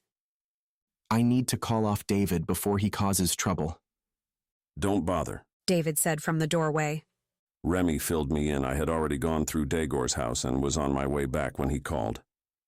David ruffled my hair and gave me a hug. You had us all worried. Grayson glared at David for hugging me too long. David released me with a smirk aimed directly at Grayson. I'd have to ask Maya how she managed when she was stuck in the middle of these two. At least with David, I didn't have to worry about his intentions. David slipped a phone out of his pocket. Here's a temporary phone. Do you want me to tuck it into your pocket? My uniform doesn't have pockets. I know. Neither did your red dress. You managed, however, to find a warm, cozy place for it. He winked. I slid a peek at Grayson, who was gripping his last thread of patience. David chuckled. This shit never gets old. He slapped Grayson's back and dropped onto the couch. I eyed the two brothers and determined they could use a timeout. I'll call Frankie and see if he was able to herd Gus to his apartment. Grayson nodded and sank into the chair opposite David, glowering at him while I made my call. Hey, Frankie, were you able to bait Gus with the hot dog? I'm a little tied up at the moment. What about Gus? Nadia, I'm literally tied up. A burly dude tied me to your chair and is shoving the phone in my ear. Dude doesn't know anything about tying knots. The Navy would weep. I'd be happy to show him my own style of knots, but he's not my type. I heard a grunting sound in the background. Yeah, keep your pants on, Frankie said to the man. I'm supposed to tell you to meet Daegor at his house in 30 minutes or you'll miss a loved one, Frankie said. Hey, big guy, I hope you're not meaning me. I'm not a loved one. I'm her manager. She hates me. The line went dead. Daegor has someone, I said. I have to be at his house in 30 minutes. I tried to tuck the phone into my cleavage, but my hands were shaking. David and Grayson both jumped out of their seats. Do you know who Daegor has? David asked. I shook my head no. Call everyone you can think of in Vegas that might be a target. I'll have Remy station himself in the area, Grayson said. We only have 10 minutes before you need to hit the road. I don't like this. There isn't an easy way of rescuing her once she's inside his house. I was there when the house was empty. It's a labyrinth of rooms. I wouldn't be able to reach her if Daegor's men were there. Don't think for a moment I want to send Nadia in there. I ignored the boys and dialed Roy. He was the first Daegor had threatened. Roy answered and said he was at home. I tried a few acquaintances I suspected Daegor might know. They were all safe. Could he have nabbed Caleb? I wouldn't consider him a loved one, but Daegor wouldn't know. I dialed Caleb's number. I heard a woman giggling in the background as he answered. I hung up without talking to him. The bastard was obviously okay. My stomach tightened. Oh no. I dialed and waited. Bingo, Daegor said. You better get here soon. I'm on my way. If you hurt her, you'll regret it. I promise you will regret it. I hung up. Grayson and David stopped arguing and turned to me with expectant eyes. Give me your car keys, I said to Grayson. I need to go now. Who does he have? My voice hitched. Maya.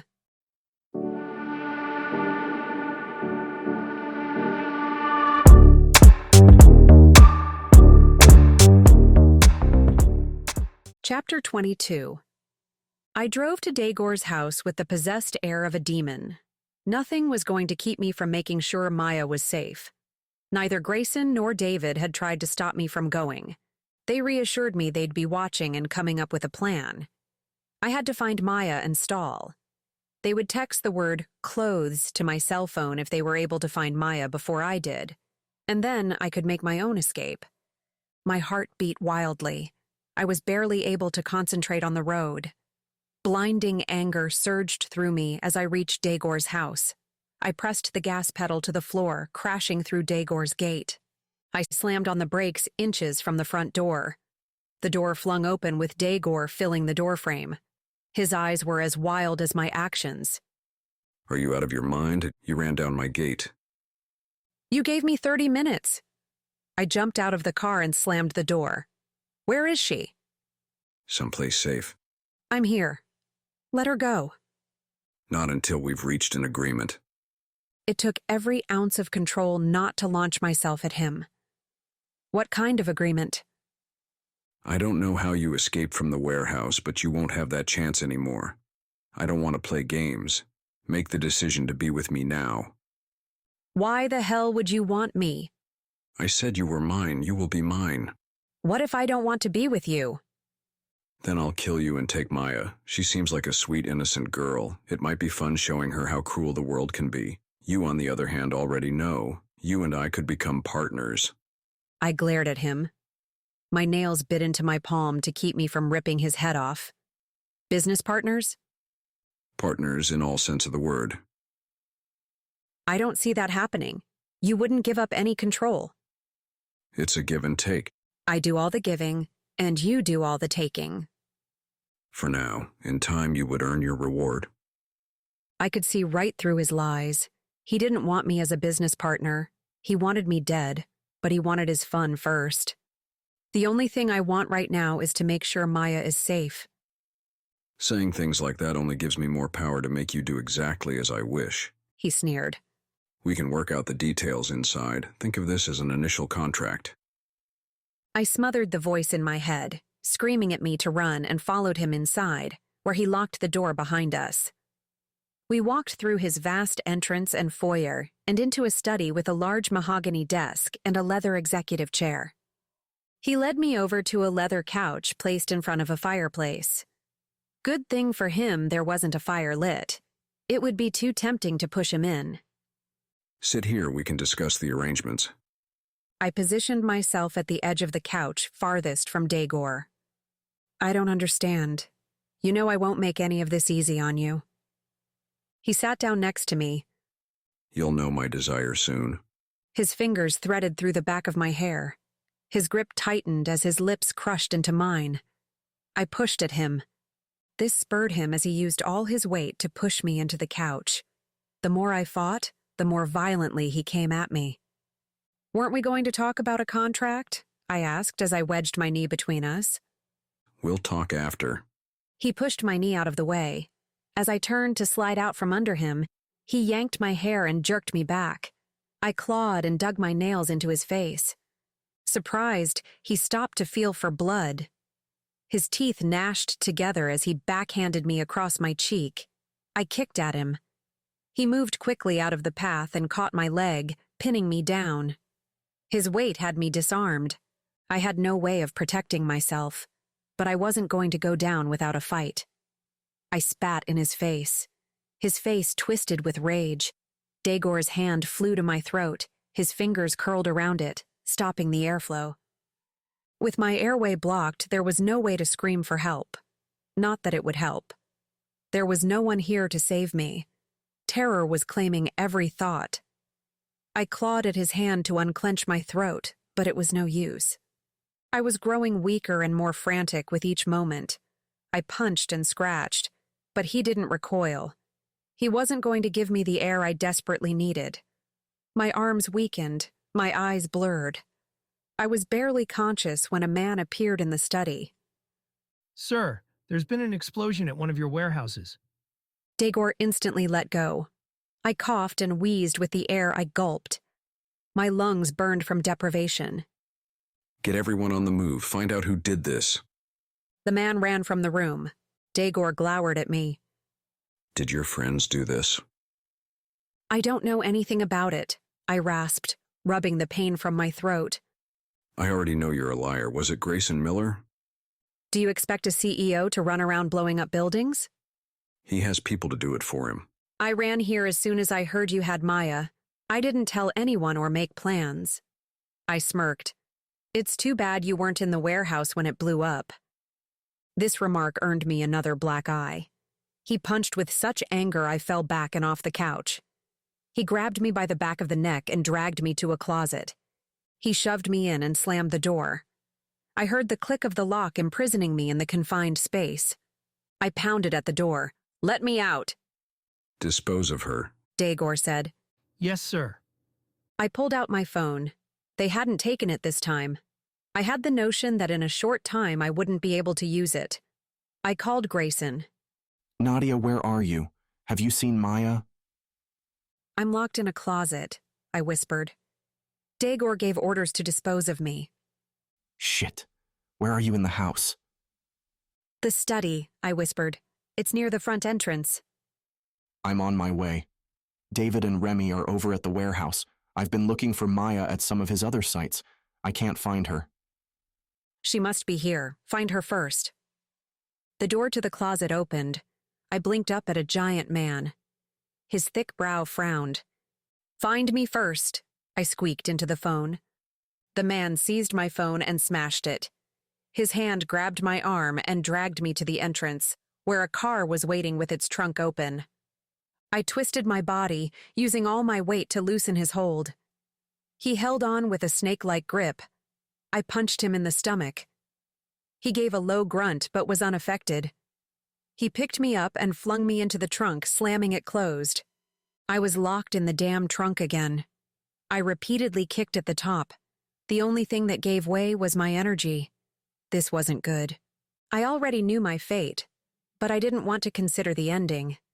Gunned down, suffocated, stabbed. Whatever the outcome, it wasn't going to be pleasant. I couldn't think anymore. All I could do was kick at the trunk in a frenzy.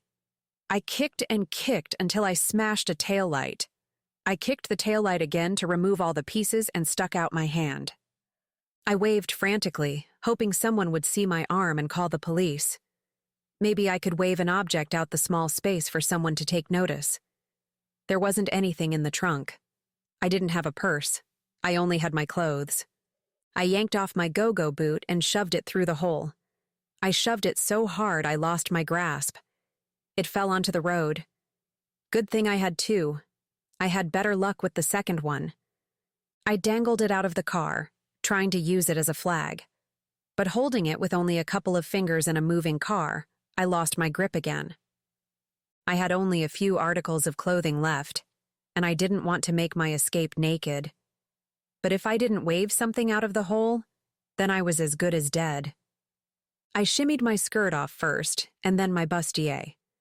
Those eventually were lost as well, once when the car swerved, and once when the car hit a bump so hard I smacked my head on the top of the trunk. I was left with my panties and strapless bra. I was debating my next option when the car stopped and the engine was killed. The trunk popped open. The man who had flung me into the trunk gawked at my near nakedness. I used his brief moment of surprise to punch him in the family jewels. He fell down like a sandbag. He obviously didn't know Remy's trick about wearing protective gear. I hopped out of the trunk and kicked him in the stomach. It gave me an extra moment to make a dash. I had no idea where I was. We were in some sort of alley behind a string of warehouses. I bolted toward the end of the alley.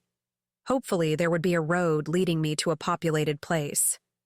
Running without shoes slowed me down. I looked back to see the man clamber to his feet and run toward me.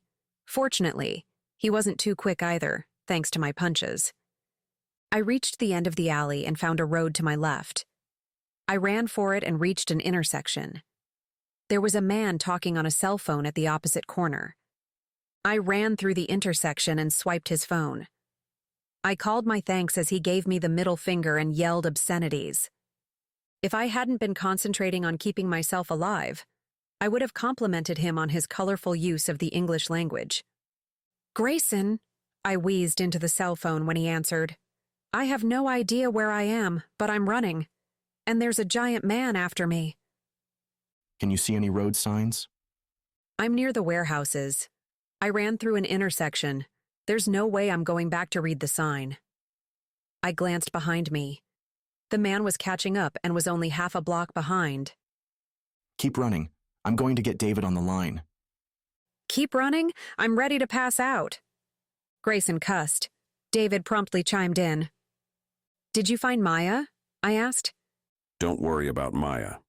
Just run your ass off. I peeked behind me again.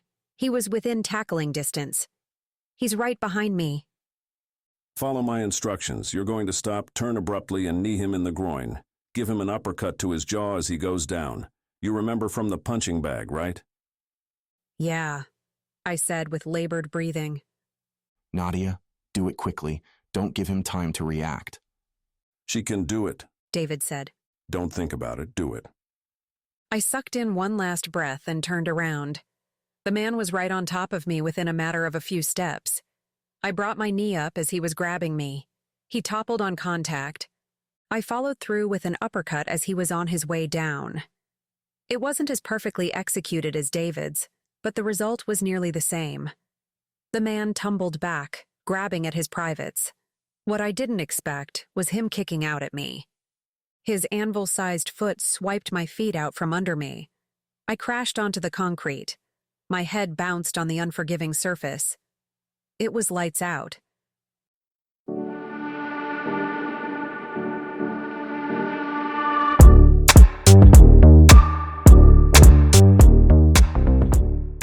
Chapter 23. Nadia, wake up! Nadia! My eyes fluttered open. "Where am I?" I croaked. "I have no idea." I turned to the voice in the dark. I could only distinguish a fuzzy shadow.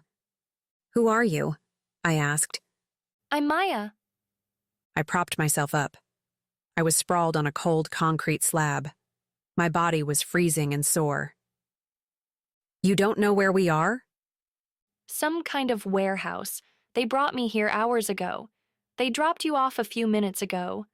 I thought you were dead." "Did you overhear them talking?" "I heard them say they needed to dispose of something soon." "That would be us." Maya let out a squeak and broke into a sob. "We'll find a way out," I said with my brave voice. "Grayson is looking for us." "He is?" "I was on the phone with him before I was knocked out." "That makes me feel better. How will he know how to find us here?" "He won't. We need to fend for ourselves. Where's the door?" "I think a little to our left. I've just been sitting here because I can't see anything." I'm sick of them throwing me into dark buildings. They could turn a light on once in a while.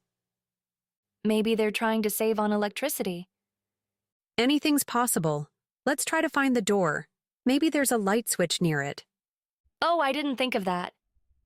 We both stood and shuffled around with our arms stretched out. After 20 shuffles, we arrived at a wall. "Maya, do you think we're near the door?" I think it might be over to the right. We followed the length of the wall, running our hands along it. We reached the end of the wall without any luck. "Let's try the other way." We hurried to the other side. My hand ran across a dip and a seam. This must be the door. "I think this is it." Feel around the seam of the door and a foot from the door frame for a light switch. I tried on my side. Maya tried on hers. We didn't find anything. I kicked the door in frustration. Learning from my past failure at knocking down a door, I changed my tactic and ran at it while throwing my back into it. It didn't budge. Nadia, you're going to hurt yourself. Better hurt than dead. Maya let out a sob. "Sorry. Let's keep moving along the wall. We might find something useful." We trekked around 2 walls. On our 3rd wall, we noticed a pin of light up toward the ceiling. "Maya, do you see that light?" It's really small. Do you remember seeing any windows in here? I do remember seeing windows, but they were all black. Give me your shoe. What are you going to do? I'll throw it at the window and see if I can break it. Oh, okay. Maya slipped off her shoe and handed it to me. I groaned. It's a foam flip-flop. I know. I just bought them. They're super cute. You'll have to see them in the light. I can't break a window with a foam flip-flop. Is there anything in this place we could throw? I don't think so. There has to be something. Let's crawl around and see what we can find. We crawled around for a solid 10 minutes. The only thing I found was a bunch of dirt and dust. With all the dust kicked up, breathing became challenging. My nose had a permanent tickle. I think I found something, Maya said. I don't know what it is.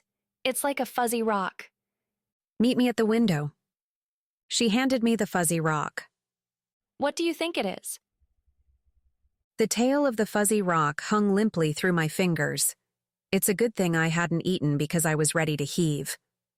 Right now, it's our way out of here. You might want to stand back in case any glass falls. I took careful aim and shot the dead rat at the window. The window shattered, showering the concrete with falling glass. The outside streetlight gave us enough illumination to find our way around our prison. We need to find a way to climb out the window, I said. There's nothing in here to climb on. Maya was right. Maya, I'll boost you on my shoulders. You can climb out. No way. I'm not going by myself.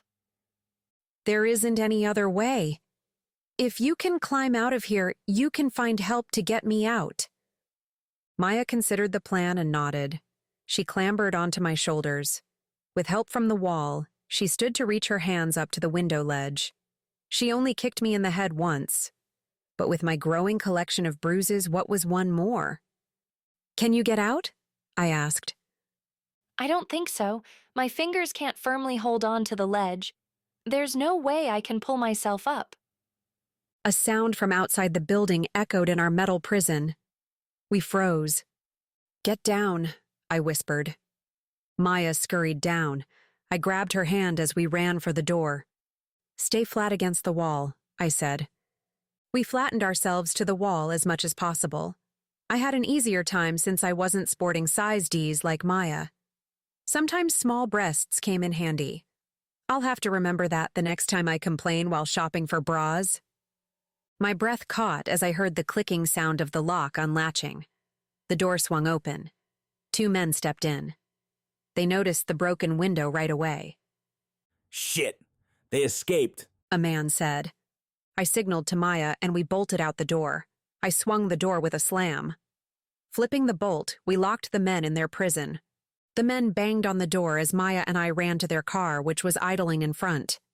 As we both jumped in, a gunshot rang out. A bullet ripped a hole through the metal door. I gunned the car and sped out of the lot. Where are we going? Maya asked. To Grayson's house. You know where that is? I've been there. A lot has happened in the last couple of days. We can give him a call once we're there. Do you know you're not wearing any clothes? Huh. I was wondering why I was cold, I said. The drive to Grayson's didn't take us long. My foot was no longer under the command of my head. It had mutinied along with my twitching eye. I had the gas pedal to the floor and only yielded at intersections. My foot never touched the brakes. Maya clutched her seatbelt for dear life. We screeched to a halt in front of Grayson's house and rushed to the door. It was locked, and the house was quiet. Maya knocked on the door while I struggled to open the front windows. Neither worked. I'm going to break the window, I said. Maybe you can find another fuzzy rock. I'd rather not find a fuzzy rock. I shivered from the remembrance of the tail between my fingers. A normal one will do. Snatching a rock from the ground, I smashed it through the front window. I cleared off the remaining glass shards from the window frame and wiggled my way through. As I ran to the front door to open it for Maya, I noticed an alarm panel by the door. A light on the panel blinked angrily at me and told me I had set off the silent alarm. That rock seemed to work well, too, Maya said. I wonder what kind of rock grows fur. It wasn't a rock. It was a dead rat. A sudden eek burst forth from Maya. Her body grew rigid as her eyes rolled back. She toppled over like a chopped-down tree. Crap. Maya? I nudged her. She was out cold. I spied out the small window near the front door to see headlights zooming up the driveway. Grayson and David climbed out and rushed in. For a few confusing minutes, everyone simultaneously shouted questions. David finally silenced everyone with a sharp whistle. What happened to Maya? David asked, pointing down at her. She passed out. She'll be fine. Why did she pass out? She touched a furry rock. They surveyed me with quizzical expressions. Where are your clothes? Grayson asked. I lost them on the road. How's your head? You're not making any sense. It could be better. I cracked it on the concrete. I think there might be blood caked in my hair. I've been a bit too preoccupied to notice. Grayson inspected my head while David picked up Maya. I'm going to take her to a guest room, David said. Grayson nodded. His fingers traveled through my hair, putting light pressure on my scalp. I think you need to go to the hospital. You have blood all through your hair. It's all dried now, but it worries me that you've received 2 blows to the head so close together.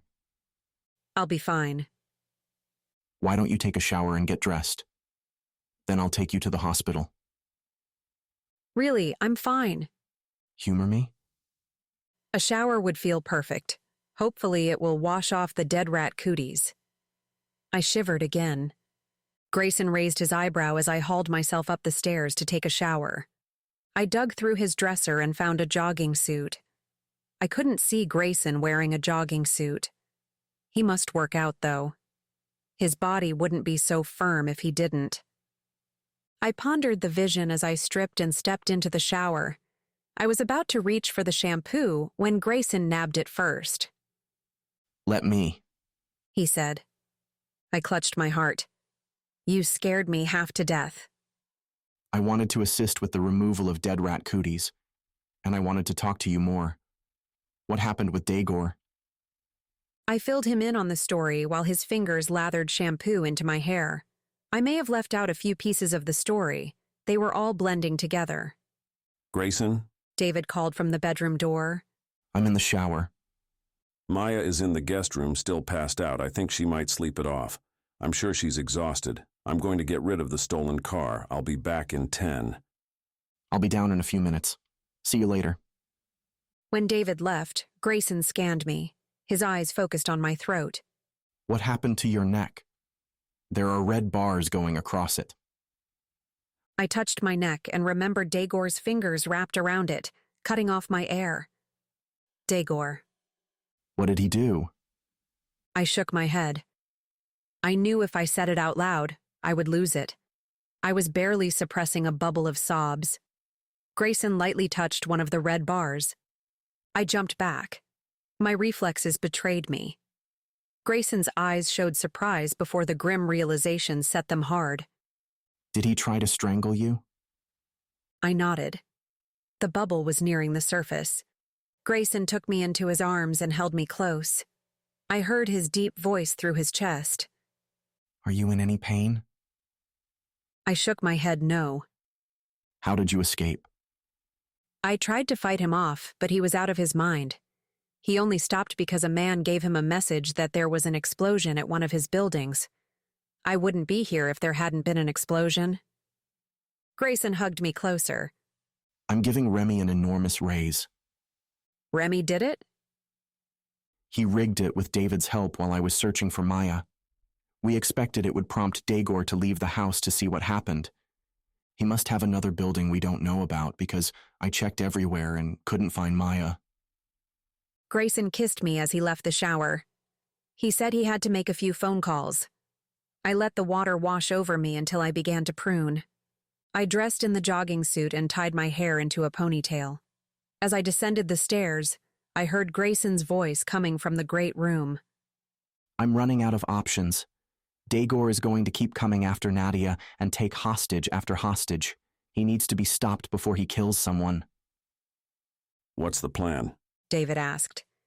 This is your area of expertise. You tell me. David was about to say something when he spotted me in the doorway.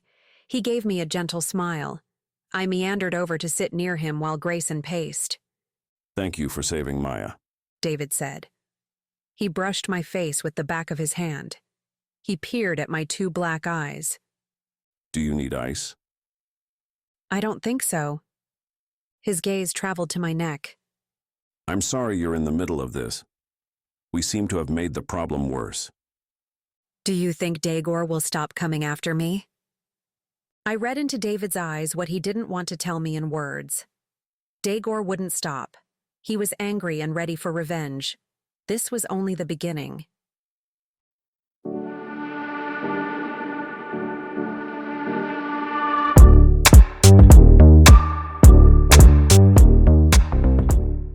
Chapter 24. Grayson drove me to the emergency room. It took an hour of waiting to see a doctor. Grayson's nerves were clearly on edge and agitated. He paced and then settled in a chair. After a few minutes, he jumped up and paced again. "You're a very intense person," I said as I followed him with my eyes. He had passed me for what had to be the 100th time. He stopped. I'm sorry. It helps me think. What are you thinking about? How to remove Daegor from our lives. I contemplated. He either needs to go to jail or he needs to find a new person to pick on. I didn't want to say the third option I was thinking, death.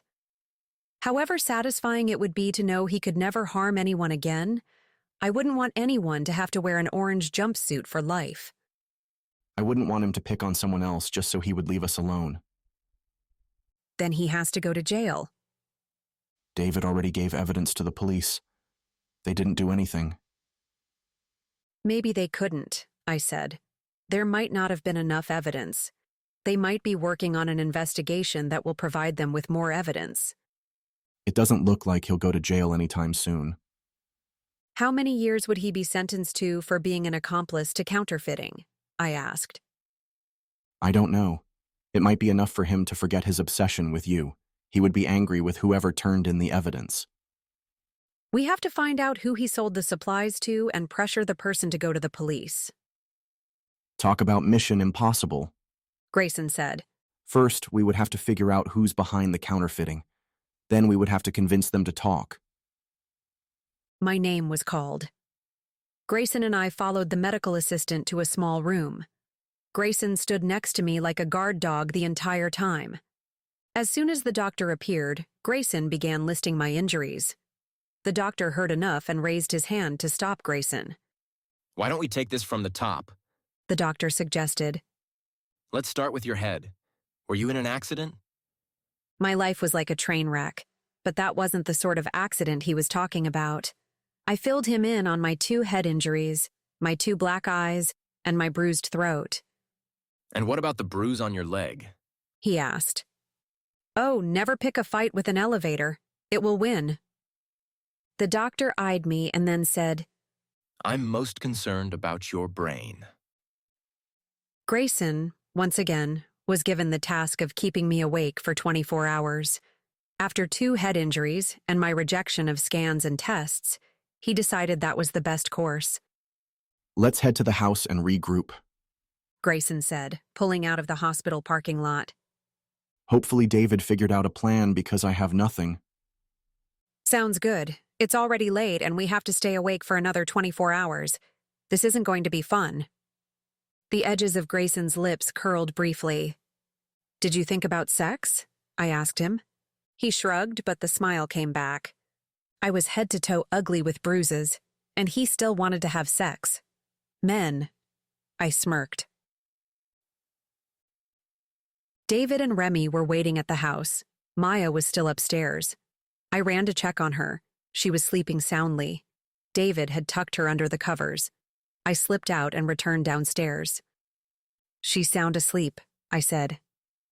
Hey, Jet, how's the head? Remy asked.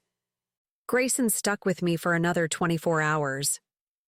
He's going to share that duty with me. He has a couple of morning meetings he has to attend.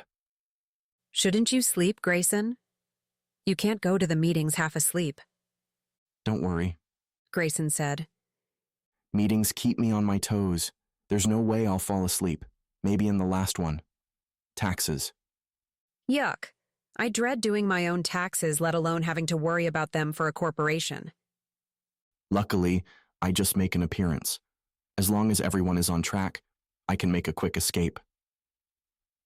You can drive with me in the limo. Remy said to me.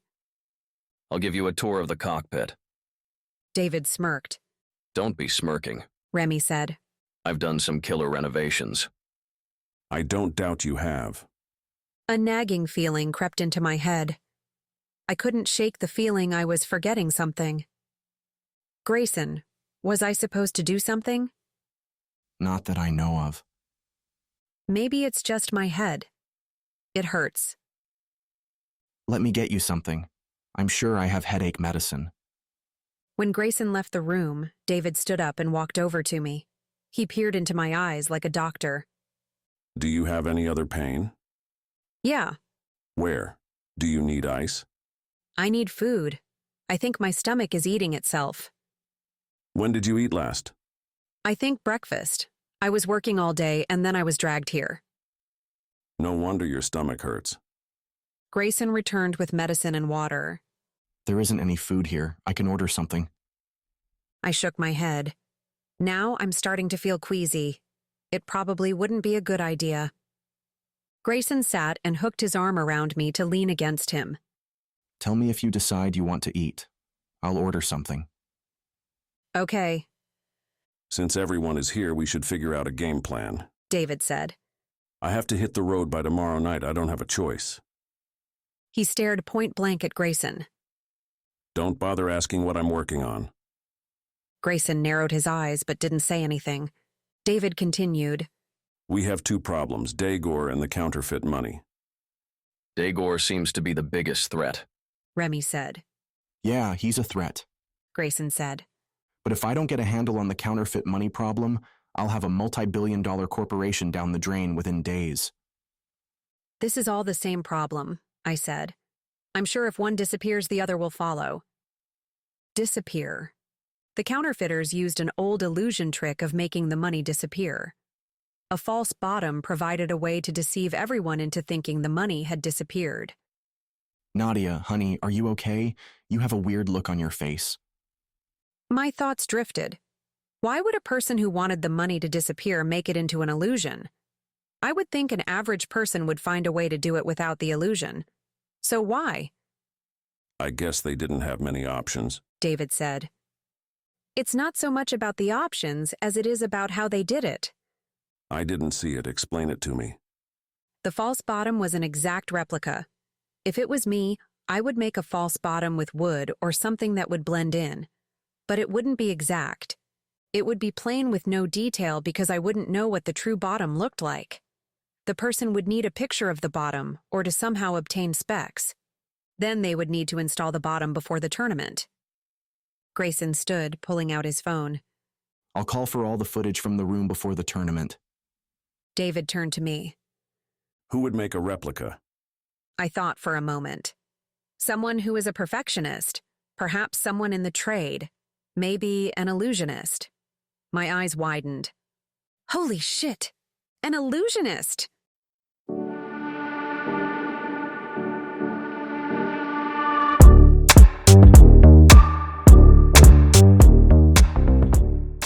Chapter 25.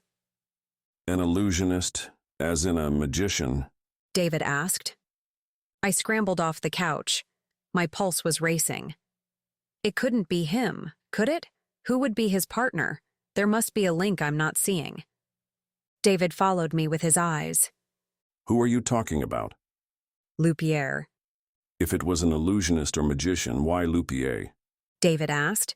There are hundreds of magicians in Vegas. Are you sure you're not seeing him as a possible suspect because he unleashed scorpions on you? Remy smirked. It's all over the internet.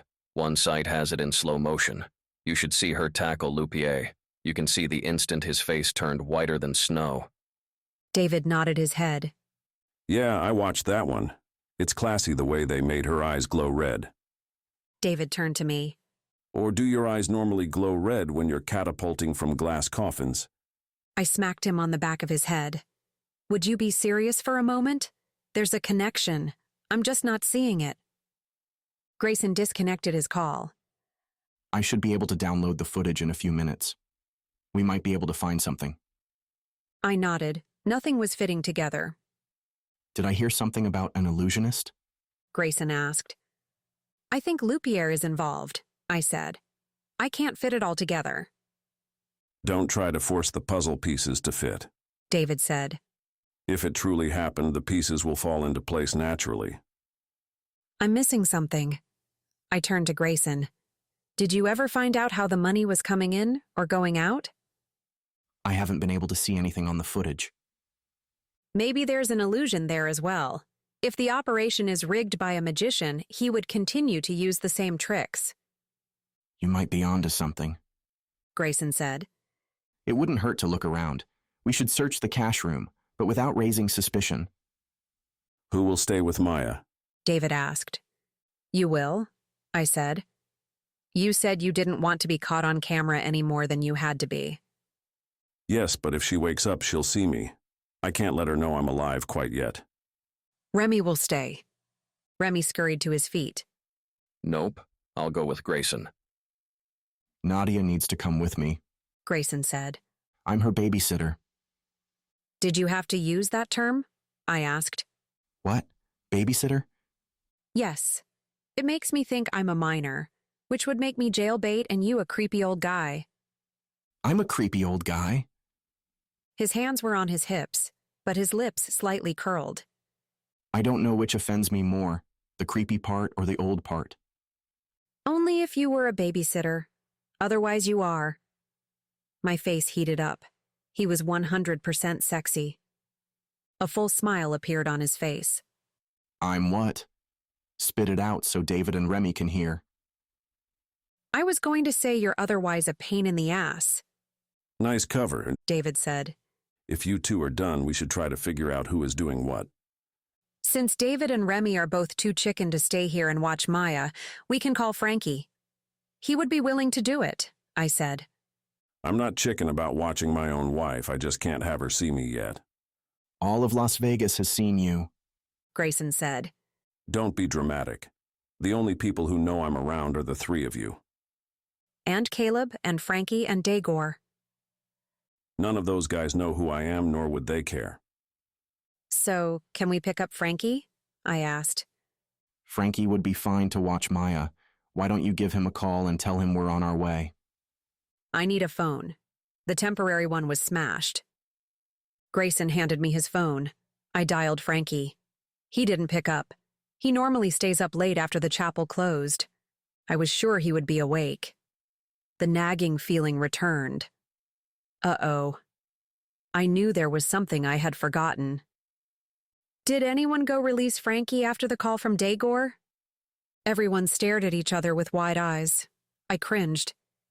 The three of you need to pick up Frankie right now. They all backed away. I narrowed my eyes. I'm not going, I said. He'll be angrier than a starving lion. He'll take his revenge by signing me up for embarrassing gigs. One of you needs to go. I don't care who. You're all cuter than I am, and he won't bite your heads off. David lost at rock, paper, scissors, so he left to pick up Frankie. Remy would stay and watch Maya until David returned with Frankie. Grayson and I hightailed it to the casino. He parked near the back door. We quickly entered the building and I followed him through several hallways. We're going to the cash room, he said. We need to make sure it's not too obvious that we're looking for something. I'm going to call the security office and tell them I'm giving you a tour, though even that might raise a red flag. It's not something normally allowed, but since I'm the boss, they shouldn't question it. Grayson made the phone call to security. He only used a stern tone once. Judging from the interactions with his employees, he was an excellent boss. No one ran away when they saw him coming, nor flipped him off behind his back. But I didn't think I would want to get on his bad side. He had a way of unnerving a person. The way he carried himself and the tone of his voice demanded respect. He wasn't a boss you could put up your feet and crack open a beer with. Grayson opened the door to the cash room. We both stepped in. 3 employees were working in the room. They watched us for a moment, then continued their work. Search for anything peculiar, Grayson whispered. I'll start blabbing tedious details about the cash room. I nodded and quietly poked around the room. Grayson relayed specifics on how money traveled through the casino. I ran my hand along some of the workers' tables. They eyed me, but kept working. I smiled at them. Mounds of dollars were stacked and banded. Counting machines flipped through the money and gave a total. The room wasn't overly large. It was big enough to have 3 stainless steel counting tables and shelves against the wall, holding more money. There was also a walk-in safe. I didn't think the counterfeiters would go to the trouble of rigging a safe when there were easier options. A couple of secured carts were available to move money around the casino. Maybe a cart would have a false bottom. Grayson, can you show me inside one of these carts? They're so impressive. Anything for you, sweetheart. He had one of the workers unlock the carts. They were all empty and looked exactly the same. I felt inside them. It was hard metal and the seams were welded together. I peeked from the carts to see the employees staring. They had to figure something wasn't right about this visit. "Oh, sugar dumpling," I gushed as I flung my arms around Grayson's neck. "Thank you for showing me the cash room. It's a girl's dream come true." Before Grayson could answer, I planted a kiss on him that backfired. I had wanted to give a little performance for the employees, but the kiss was so much more than I expected. Luckily, Grayson had the sense to pull back, but not before nipping my bottom lip. Sugar dumpling, He whispered. "It's a term of endearment," I whispered back. have you ever used it before? Do I look like a person who goes around calling men sugar dumpling? His lips curved slightly. In a louder voice, I said, "Look at all the money on the shelves." I roamed from Grayson to the shelves. Grayson followed behind. As I studied the shelves, I noticed they were metal and sturdy. They were probably bolted directly to the wall. I couldn't see any seams where the wall might have been cut. Each shelf was assigned its own denomination. Singles were at the bottom. Hundreds were at the top.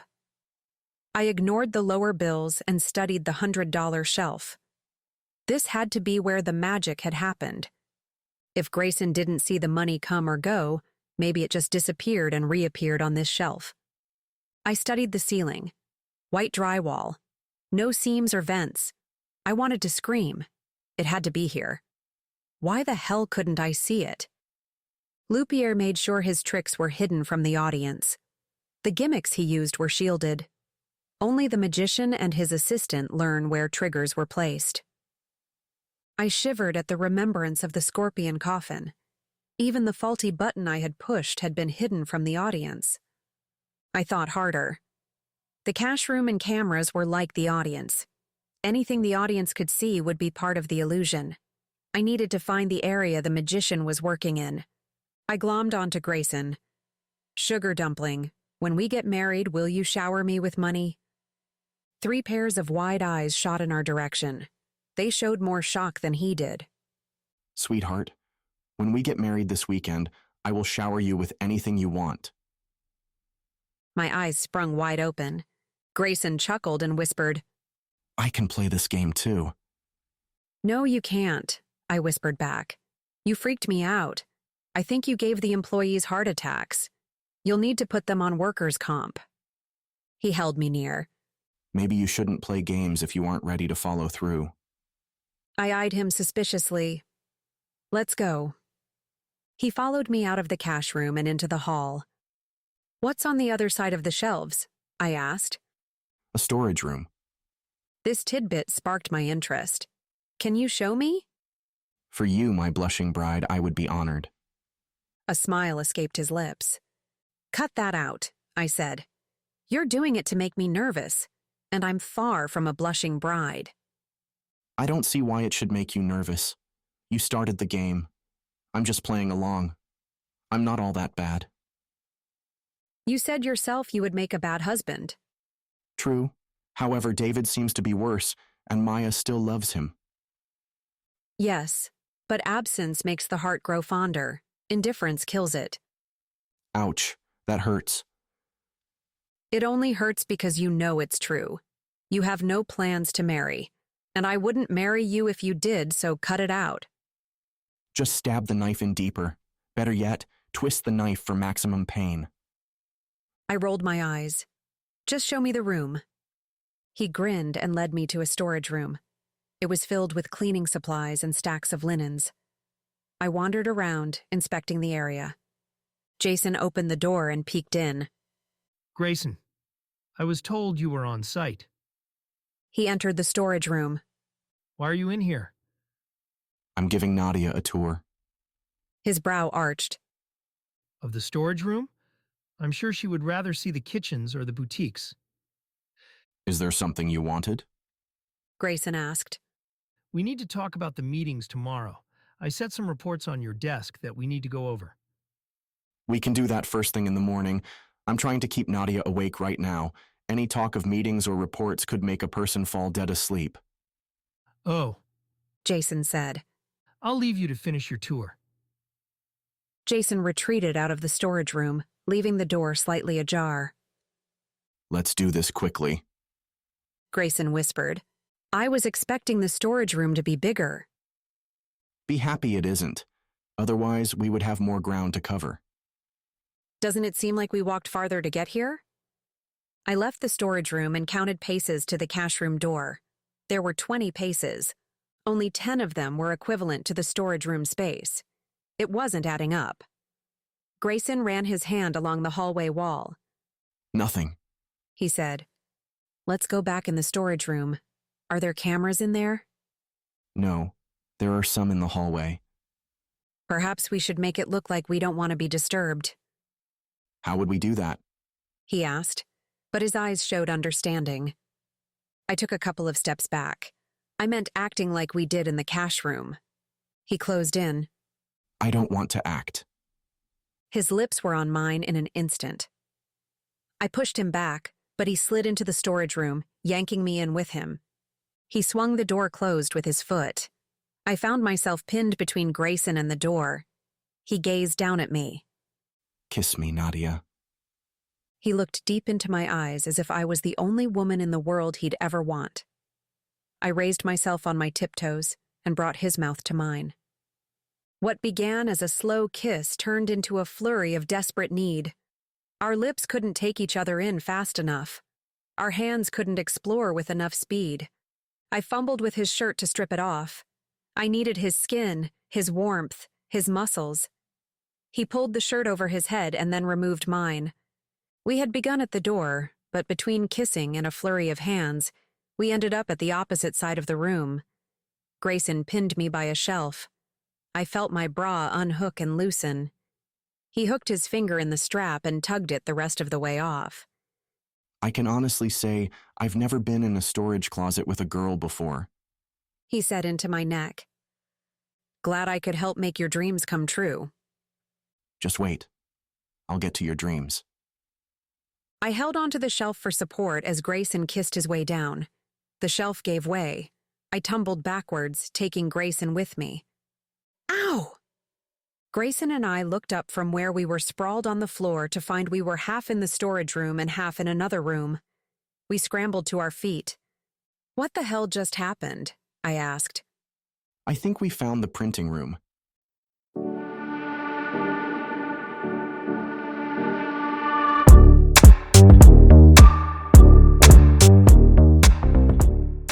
Chapter 26. Grayson was right.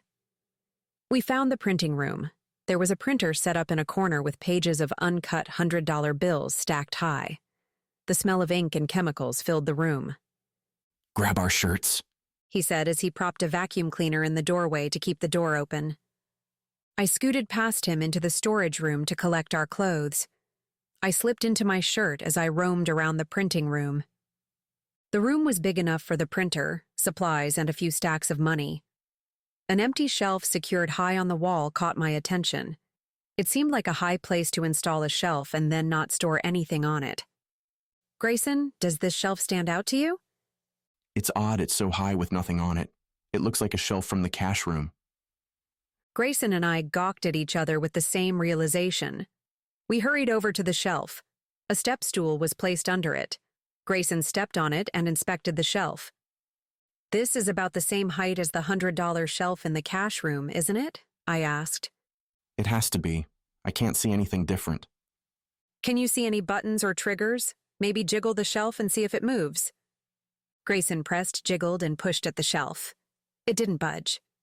Maybe the trigger is located somewhere else, I said. Grayson hopped off the stool, and we searched the room. Grayson wandered to the desk and inspected it and its contents.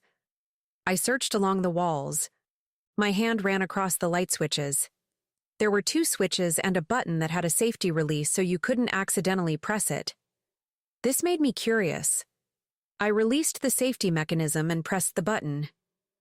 The shelf turned. The cash room money was now on the inside of the printing room. I pushed the button again. It rotated the shelf so the money was back in the cash room. Now we know how the money was moved, I said. The workers wouldn't have noticed it because it was above their heads. What about the cameras? From what I remember of the footage, the cameras were all pointing down toward the busy areas of the room. It might have been too hard of an angle to capture the top shelf. I can't believe this room was built under my nose. This must be why Jeff was hired. Grayson growled. My casino is printing counterfeit money. I left Grayson to his thoughts and studied the printer. I had never seen a printer set up for money, so I wanted to check it out before the police took it for evidence. Nadia, come here quickly. Did you find something? His eyes were focused at the doorway. I followed his eyes to Jason. He was standing in the doorway with a gun pointed at Grayson. You couldn't leave it alone, could you? My one place to have a little spotlight of my own and not hover in your shadow. I should have known it was you. You have nearly the same amount of security clearance as I do. You have access to my calendar, my office, and my penthouse. Jason smirked. You would have never suspected me because I was your right-hand man. You say jump, and I jump until I can't breathe. Put the gun down and let's talk. Talk about what? Maybe you want to talk about how much I slaved for you as you waltzed around in your Armani suits. While you got all the girls with your money, I worked around the clock. Jason twitched. He was trying to keep a tight grip on his emotions. They were gnawing at him and wearing him down. It looks like you found your last girl. I know how much you like each other, so I'll be the gentleman and let you choose who I shoot first. Then I'll seal the door and let you both rot here together. We can make a deal, Grayson said, pulling me to stand behind him. We'll take down this printing room. I'll wire money into an offshore account. You can make a clean break, move somewhere new and start over. It's not that easy. I'm not alone. The vein in his neck pulsated as he twitched again. We already know about Lupier and Dagor, Grayson said. Dagor is the middleman. I don't care about him. This is far beyond anything I can stop. Who does Dagor work for? I asked. Jason shook his head. He bit back the fear reflected in his eyes. Dagor tipped him off that you both knew about the money. He nearly ate me for breakfast. Jason's eyes glazed over as he shuddered. I'm getting out of here, but not before I kill you both. Those were my directions. If I don't follow them, I'm a dead man. I had to keep Jason talking and not shooting. What about Lupier? I asked. Is he going with you? Jason arched his brow. Why would he go with me? He doesn't have anything to do with this. You're not working together? How did you know how to create these illusions? Jason smiled. Yvette is your partner, I concluded. She was the only logical person who could have been as valuable as Lupier. I wouldn't cut her in on this deal. But I did, pump her for information. Jeff was my partner until he drank something he shouldn't have. He was alive long enough to be useful but died after services were performed at the tournament, I said. Yeah, Jason said. Something like that. He was a carpenter and skilled at rigging up false walls and the table bottom, but he was greedy and wanted to steal the counterfeit money. He said we could swap it out later. I knew the cameras would catch us. With all the security and cameras in this place, and Grayson's constant overshadowing, I had to tread carefully. Jeff was all about instant gratification. Jason's finger pulsed at the trigger. A bead of sweat rolled down his forehead. What about Katerina? She was hanging around Lupier. I know she needs money, I said. Yes, she desperately needs money. She's working all the angles to cash in on Lupier's success. I heard her mention making an illusion video and something about pie that could be sold on the internet. She has nothing to do with me. But she did sabotage you the 2 times you were on stage. I must give her credit for that. Katerina was the one who bumped into me and disabled the switch in the coffin? My hand flexed in anger. The thought of Lupier and Katerina. And pie. I shuddered. I didn't think long about the union of my 2 least favorite people. Jason held out his gun and steadied his hand to take aim. I've told you too much, he said. I didn't want to kill you, but I really don't have a choice. His finger pressed the trigger. I swallowed, not knowing what to do. Grayson pushed me farther behind him. I squirmed to free myself from his protection. A gunshot blasted the air. Grayson slammed against me. We smashed against the wall and fell to the floor. His full weight was on top of me. Warm liquid ran down on me, soaking my shirt. Grayson! I scrambled to escape from under him. His weight kept me down. I'm okay, he said. His voice was edged with pain. An arm reached down and helped Grayson up. I fixed my eyes on Remy. Jason was on the floor, knocked out. Grayson held his arm while blood trickled down. I thought we were goners. When did you get here? I asked Remy. In time to knock out Jason before he shot Grayson in the chest. A shot to the arm isn't as bad. I'd rather have the wall shot instead, Grayson said through gritted teeth. I winced at the blood flowing from Grayson's arm. I'll drive you to the emergency room. I hurried to the storage room and grabbed a towel. I wrapped it around his arm to help stop the bleeding. How did you know where to find us? Grayson asked. Security was all up in your business. They were collecting bets to see if you 2 were going to do the nasty in the storage room. I arrived as the camera picked up Jason entering the room. When he didn't leave, I knew something was wrong and hauled ass down here. They would bet on something like that? I asked. This is a casino. We bet on everything. We need to hurry, I said. The towel is already saturated. I can take him, Remy said. No, Nadia can take me, Grayson replied. I want you to stay here and guard this room. Call the police and tell them the situation. I'll be back as soon as I can. Don't let anyone in except the police. Right now, I don't trust anyone except you. There are people in this building who knew about this printing room. Until we determine who they are, I'm giving you all the responsibility. Tie Jason up so he can't run away. Remy nodded. I ushered Grayson out the door. He would have talked business until he ran out of blood. Grayson gave me the keys to his Ferrari as we hurried outside. You're going to smear blood all over your car, I said. The seats are leather. It should be fine. And if not, I don't care right now.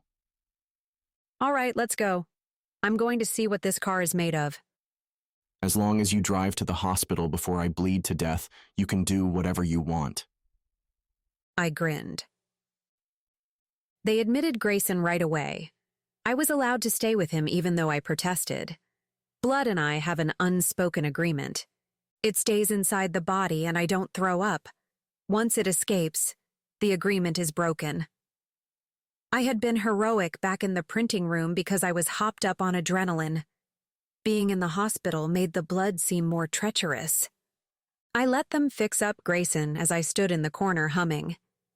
I figured show tunes were the way to go. I tried to think of something upbeat, but it ended up a compilation of several melancholy songs that was grating to even my ears. If Frankie was here, he could have belted out a song that would have made me feel better. Nadia, you can stop humming. It's over. I turned to inspect Grayson. He had a gauze bandage over his wound. I could deal with a bandage. Does it hurt? It's tender, but they gave me something for pain. Are you ready to go? Yeah, let's head back home. To your house? Yes, that's what I meant. I just wanted to make sure. You said before you didn't think of the house as your home. That was before. It's grown on me. Grayson took my hand as we strolled to the car. Nadia, a part of me didn't want to find the counterfeit money. I knew I would have to work an insane amount of hours to prevent the casino from falling apart when the story hit the news. I'm sure it will have complete media coverage by morning. Any bits of a normal life I had are going to go with it. I'll have to make calls to release statements as soon as we get back. I nodded. You don't have to explain this to me. I already know. I did like spending time with you. Not the life-threatening parts. Nor the parts when Maya dressed me up, but the other times. I'm not going to lead you on, Nadia. If I did, I would have David, Maya, Remy, and you all kicking my ass. I'm going to tell you right now you probably won't hear from me for a while. I tend to focus on work and forget the people around me. I'd hate myself if I hurt you. So, with that being said, can we make a date for 6 months from now? He was being honest. Something made me relax with his request. He wasn't trying to ditch me. He had to work now and play later. But 6 months? I think that can be arranged, I said, though part of me hated having to say it. I didn't want to be separated from him for so long after having met him such a short time ago. You'll come to the casino and play, right? You won't be afraid about giving me space, will you? I might swing by. What if I want to play at a different casino? Is this a trick question? Is there a hidden message? Not really. I'm just trying to understand what you expect from me and if it's something I can live with. It absolutely kills me to say this. I have no right to expect anything from you, nor do I have any claim over you. We are completely free from each other for 6 months. But in exactly 6 months, I want you at my house and ready. Ready for what? You know damn well for what. He said roughly, bringing me into his arms. What if I fall in love with someone in that time? Then I will have lost you. I nodded. This was the hand dealt to me. A 6-month break from a man I barely knew, but from a man who could steal my breath away with one look. This wasn't too horrible. I needed to work so I could fix my car anyway. I could live with this. Who knows what 6 months could bring? A slow smile spread on Grayson's face. Nadia, that all begins tomorrow. I still have you for tonight. You aren't allowed to sleep, remember? Doctor's orders. But what about the police? You told Remy you would go back to the casino. He smiled. I never told him what time. And you, sweetheart, are mine tonight.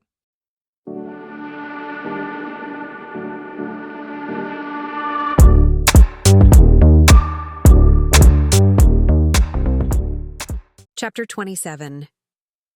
Grayson pulled his car to the front of the house, and we both got out. He stepped in front, blocking me from entering the house. I'm going to make a few phone calls to start issuing statements. I'll come find you in 1 hour. Is that a warning?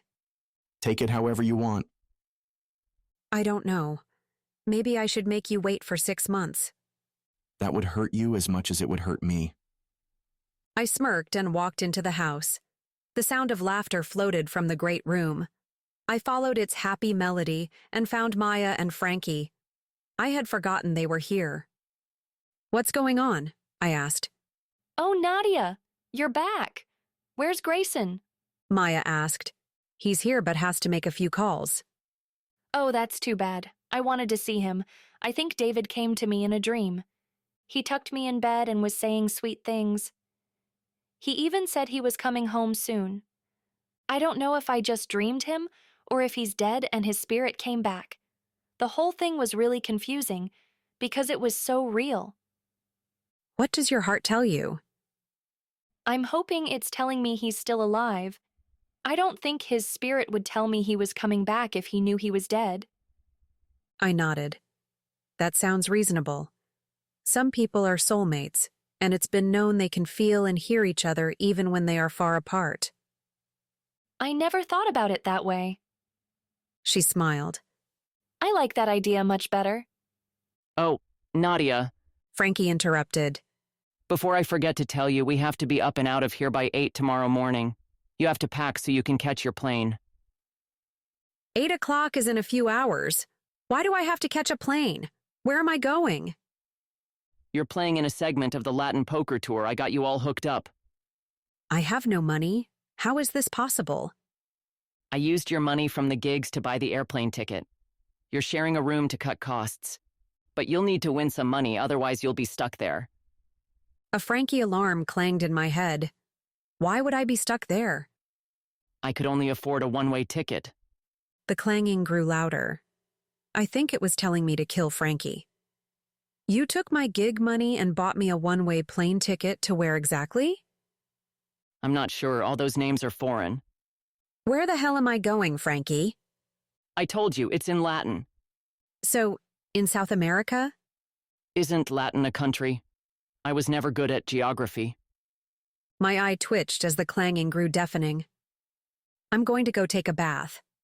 I think I must be tired because I swear you told me I was flying to Latin tomorrow with no way of getting home. And I'm going to be sharing a room with an unknown person. And Latin is a country. Don't get your value pack panties in a bunch. It'll be good for you to travel outside of Vegas. I'm jealous. You'll meet all my Hispanic cousins. Frankie, you're a 10th Hispanic. You don't even know your heritage. You can't even say hello in Spanish. Who needs to say hello? Nobody here says it. And you need to spread your name out there. I have every confidence you'll win enough money to buy a ticket back home. If not, I have your dad on speed dial. I stood to leave but was stalled by a thought. By the way, did you happen to get the scorpion video from Katerina? Yes, and I had to pay a fortune for it. I took it out of the gig money for promotional purposes. I let out a threatening growl and stomped from the room. I retreated to Grayson's room with the hot tub in mind. My body ached from all the beatings, and my head ached from Frankie and evil Katerina.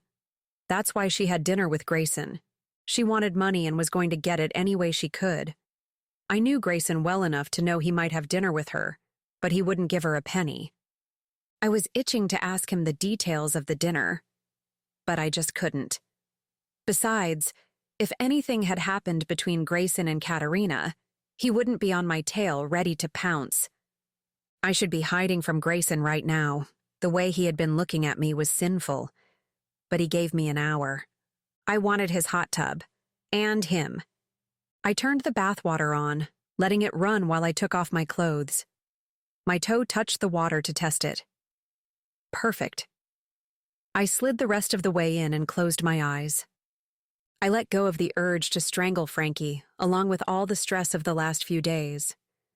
I only had 2 worries, but those could wait until after the bath. My first worry was Daegor still being on the loose. The second worry was Frankie still on the loose. I'd have to research online to find where the Latin poker tour was being held. As for Daegor, I didn't know what to do about him. Maybe taking the trip to South America would get Daegor off my back. It could work. You look comfortable, Grayson said from the doorway. I am. I'm trying to relax, and your hot tub is making it so much easier. I watched Grayson as he unbuttoned his shirt, pulled it off, and let it fall to the floor. My pulse kicked up. This tub isn't big enough for both of us. Grayson smiled. It's a 2-person hot tub. Only a pervert would buy a 2-person hot tub. He slipped off his belt and unbuttoned his pants. I watched as he slowly pulled down the zipper. I bit my lip. Only a pervert watches a man undress with such delight, he said. Touché. Scoot over. My eyes quickly darted from his particularly well-endowed parts to his eyes. I moved over and watched while he slid in from the opposite side of the tub. Your eyes are telling me a whole different story than your words, he said. You can't trust my eyes. They're still bruised. They don't make sense half the time. Let me kiss them and make them feel better. If you're kissing things that hurt, I have a whole list for you. He smirked. One thing at a time. I'm sure I'll check each item off your list before dawn. It's nearly dawn now. We better get started. I boldly moved toward him. He watched me as intently as I had watched him. His hands grasped at my hips as I neared him, settling me on top. This is much better, he said. I lowered my mouth to his. His hands ran up my back to my neck. He drew me in to deepen the kiss. A cell phone rang in the distance. Grayson winced. Do you need to answer that? I asked. Yes, but I don't want to. I tried to move to the side, but his hands kept me in place. I'm trying to let you answer your phone. I don't want to. You said you need to. They can wait. I shook my head. No way. Both of us will be thinking about the phone call. All I want is you. Then it might just be me who will be thinking about it. However, you'll leave as soon as we're done and make a phone call. If we were married for 10 years, I might give you that luxury. But we aren't even dating, and you've been trying to coerce me to have sex with you for the last few days. Either I have you all to myself, or the casino does. He nodded, though his eyes were telling me he was somewhere else. Just go make your phone call and come back after, I said. He gazed at me for a moment, before standing to wrap a towel around himself. I relaxed into the tub as he retreated to the bedroom. I'm sure if he was with one of his usual girls, they would be quite happy to give him a quickie before he had to tend to business. I didn't like to dwell on his usual girls. I fidgeted in the tub. I gave up and drained the water. I heard Grayson on the phone as I wrapped the towel around me and tiptoed into the bedroom. I spied him as I entered the room. He was near the unlit fireplace with the towel wrapped loosely around him. Perhaps he just needed me to reciprocate what he had given me our first night together. We could leave the sex part for 6 months from now. I desperately need it then. I smirked as the idea swirled in my brain. Hell, why not? It would keep him thinking about our planned date. I snuck up behind him. He was so engaged in his phone call he didn't see or hear me. I looped my finger into the towel and tugged, letting it fall to the floor. Grayson was about to pick it up when I wrapped my arms around him. He turned to look at me. My eyes must have told the whole story because he said into the phone, I think I need to go. I shook my head. He arched his brow. I don't have to go? I whispered, no. He continued his phone conversation while watching my every move. I made sure to stay quiet while I kissed his chest and then moved lower to his abs. I kept my eye on him as I continued to move lower. His eyes grew wider and wider until... Oh, sweetheart. No, not you. He said into the phone. Never mind. Just go on with what you were saying. Grayson tried to grasp my arm to stand me up. I smiled at him but stayed where I was. He was growing tenser by the moment. It was taking everything he had to hold back. It made me want him more. I gave him more playtime, grabbing his butt as my tongue flicked and teased. He groaned. No, I just stubbed my toe. I seriously need to go. Call me back when you have the release ready. Not release, the whatever it is you're doing. He said and hung up. Nadia, get up now. He said with urgency. I peeked up with a smirk. I'm just giving you a goodbye gift. It's time for me to give you a goodbye gift. My eyes widened. No, it's okay. No, really, I need to properly thank you for making me sound like an ass on the phone. Look, I'm even turning off my phone. I laughed as I hurried away. He had me within his reach in a few steps, ripping my towel away. He captured me and carried me toward the bed. We both fell on it, with him landing firmly on top of me. Grayson grinned at me before he slid lower. I grasped at him to pull him back. It's my gift, he said.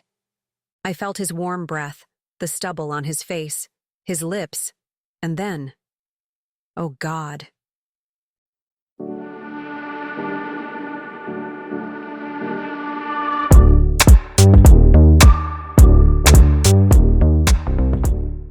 Chapter 28. I lay on top of Grayson, trying to regulate my breath.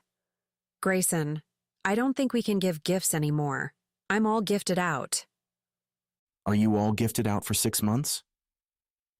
I think I'm gifted out for 2 years. Good. My phone buzzed. I reached to grab it off the nightstand. It was a text from an unknown number. It must be David. Watch the morning news. It's my wedding gift to you. Wedding gift? I showed the message to Grayson. His eyebrows shot up. He flipped on the television and found the channel. I shrugged on a robe. It should be on in a couple of minutes, He said. Why did he say wedding gift? It doesn't make any sense. He likes to egg me on. This is just another way to mess with me.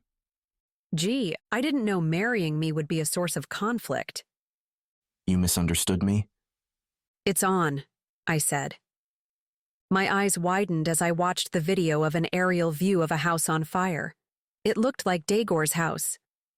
An 8-building explosion lit up the Vegas skyline last night as fire and emergency crews responded to the calls, said the news anchor.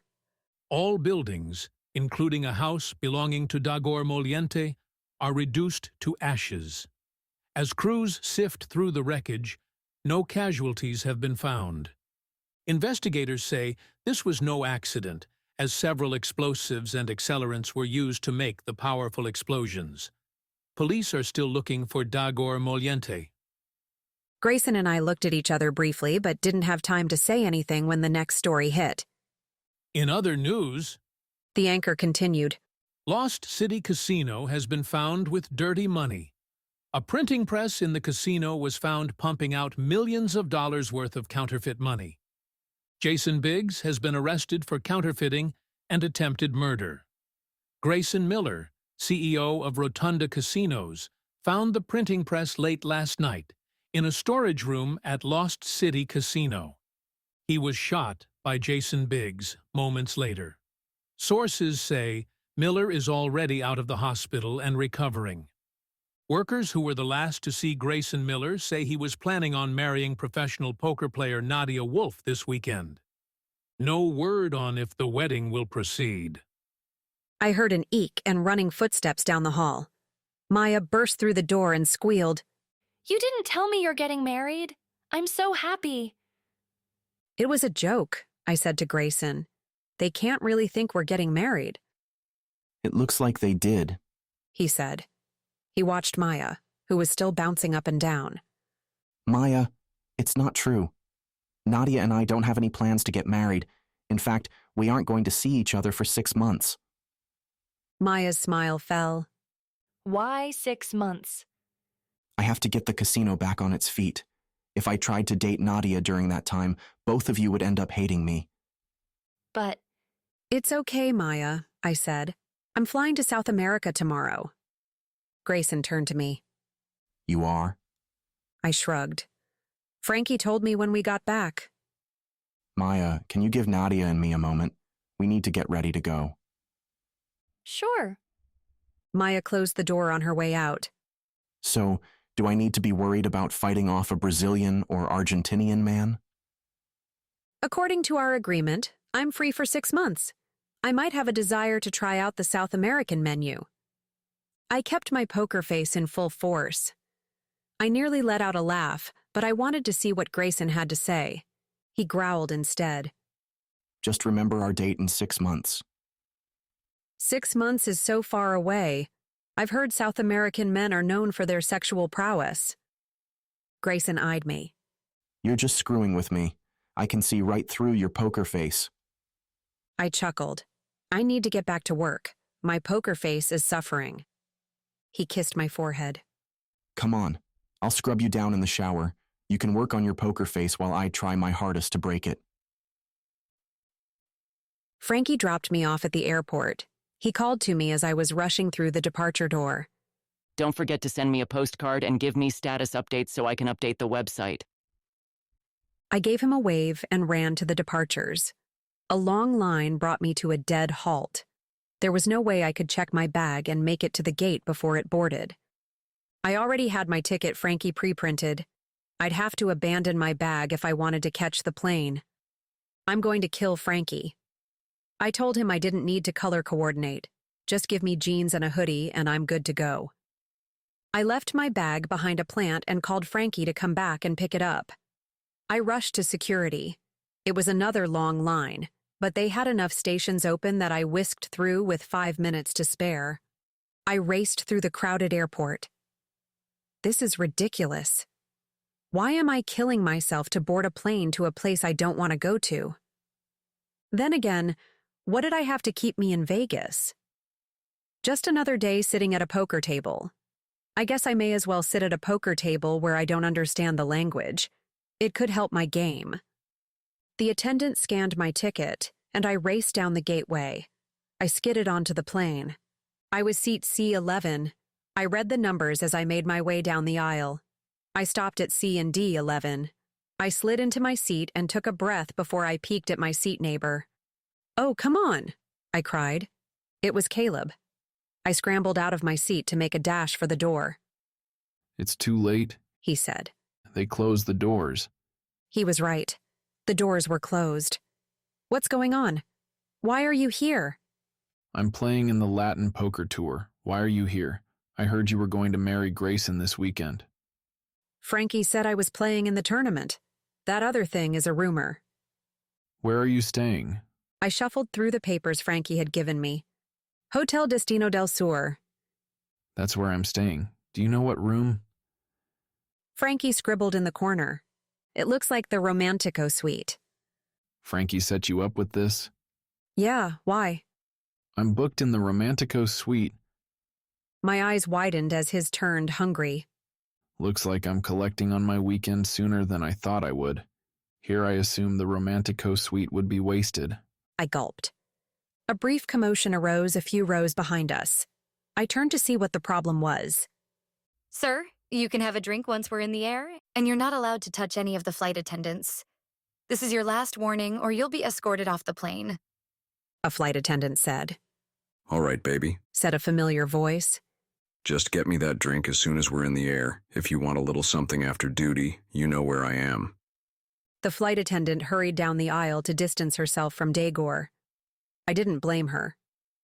His gaze followed her until she flew past me. His eyes widened at the sight of me seated only a few rows up. He reddened briefly, and an evil sneer crept on his face. He formed a gun with his hand and squeezed the imaginary trigger at me. He mouthed, "You're dead." I quickly turned in my seat to evade Daegor's line of vision. He had to be fleeing from the police and was heading to the same destination. A killer was on the plane with me. He was only a few rows behind me and could sneak up and kill me while I was napping at 30,000 feet. Or he might wait and shoot me outside my hotel. Either way, my one-way ticket didn't seem like my biggest problem anymore. It seemed like a promise. "Nadia, what's wrong? You're turning white," Caleb said. "I need to get off this plane." Caleb peeked out the window. "We're on the runway. You're not getting off this plane anytime soon. If you're afraid to fly, I can help you forget you're on a plane." He smiled and took my hand into his. He brought my hand up to his lips, softly kissing the tip of each finger. I watched intently as he placed each kiss carefully and with an underlying agenda, giving the kisses much more meaning. "Since you aren't marrying Grayson this weekend, I'll be collecting on our wager you lost." The plane raced down the runway and soared into the sky. I was pressed back into my seat before I could argue. Caleb wanted to collect on his wager. Daegor was going to kill me, and I was on a plane with no money and no way of returning home. I'm going to kill Frankie.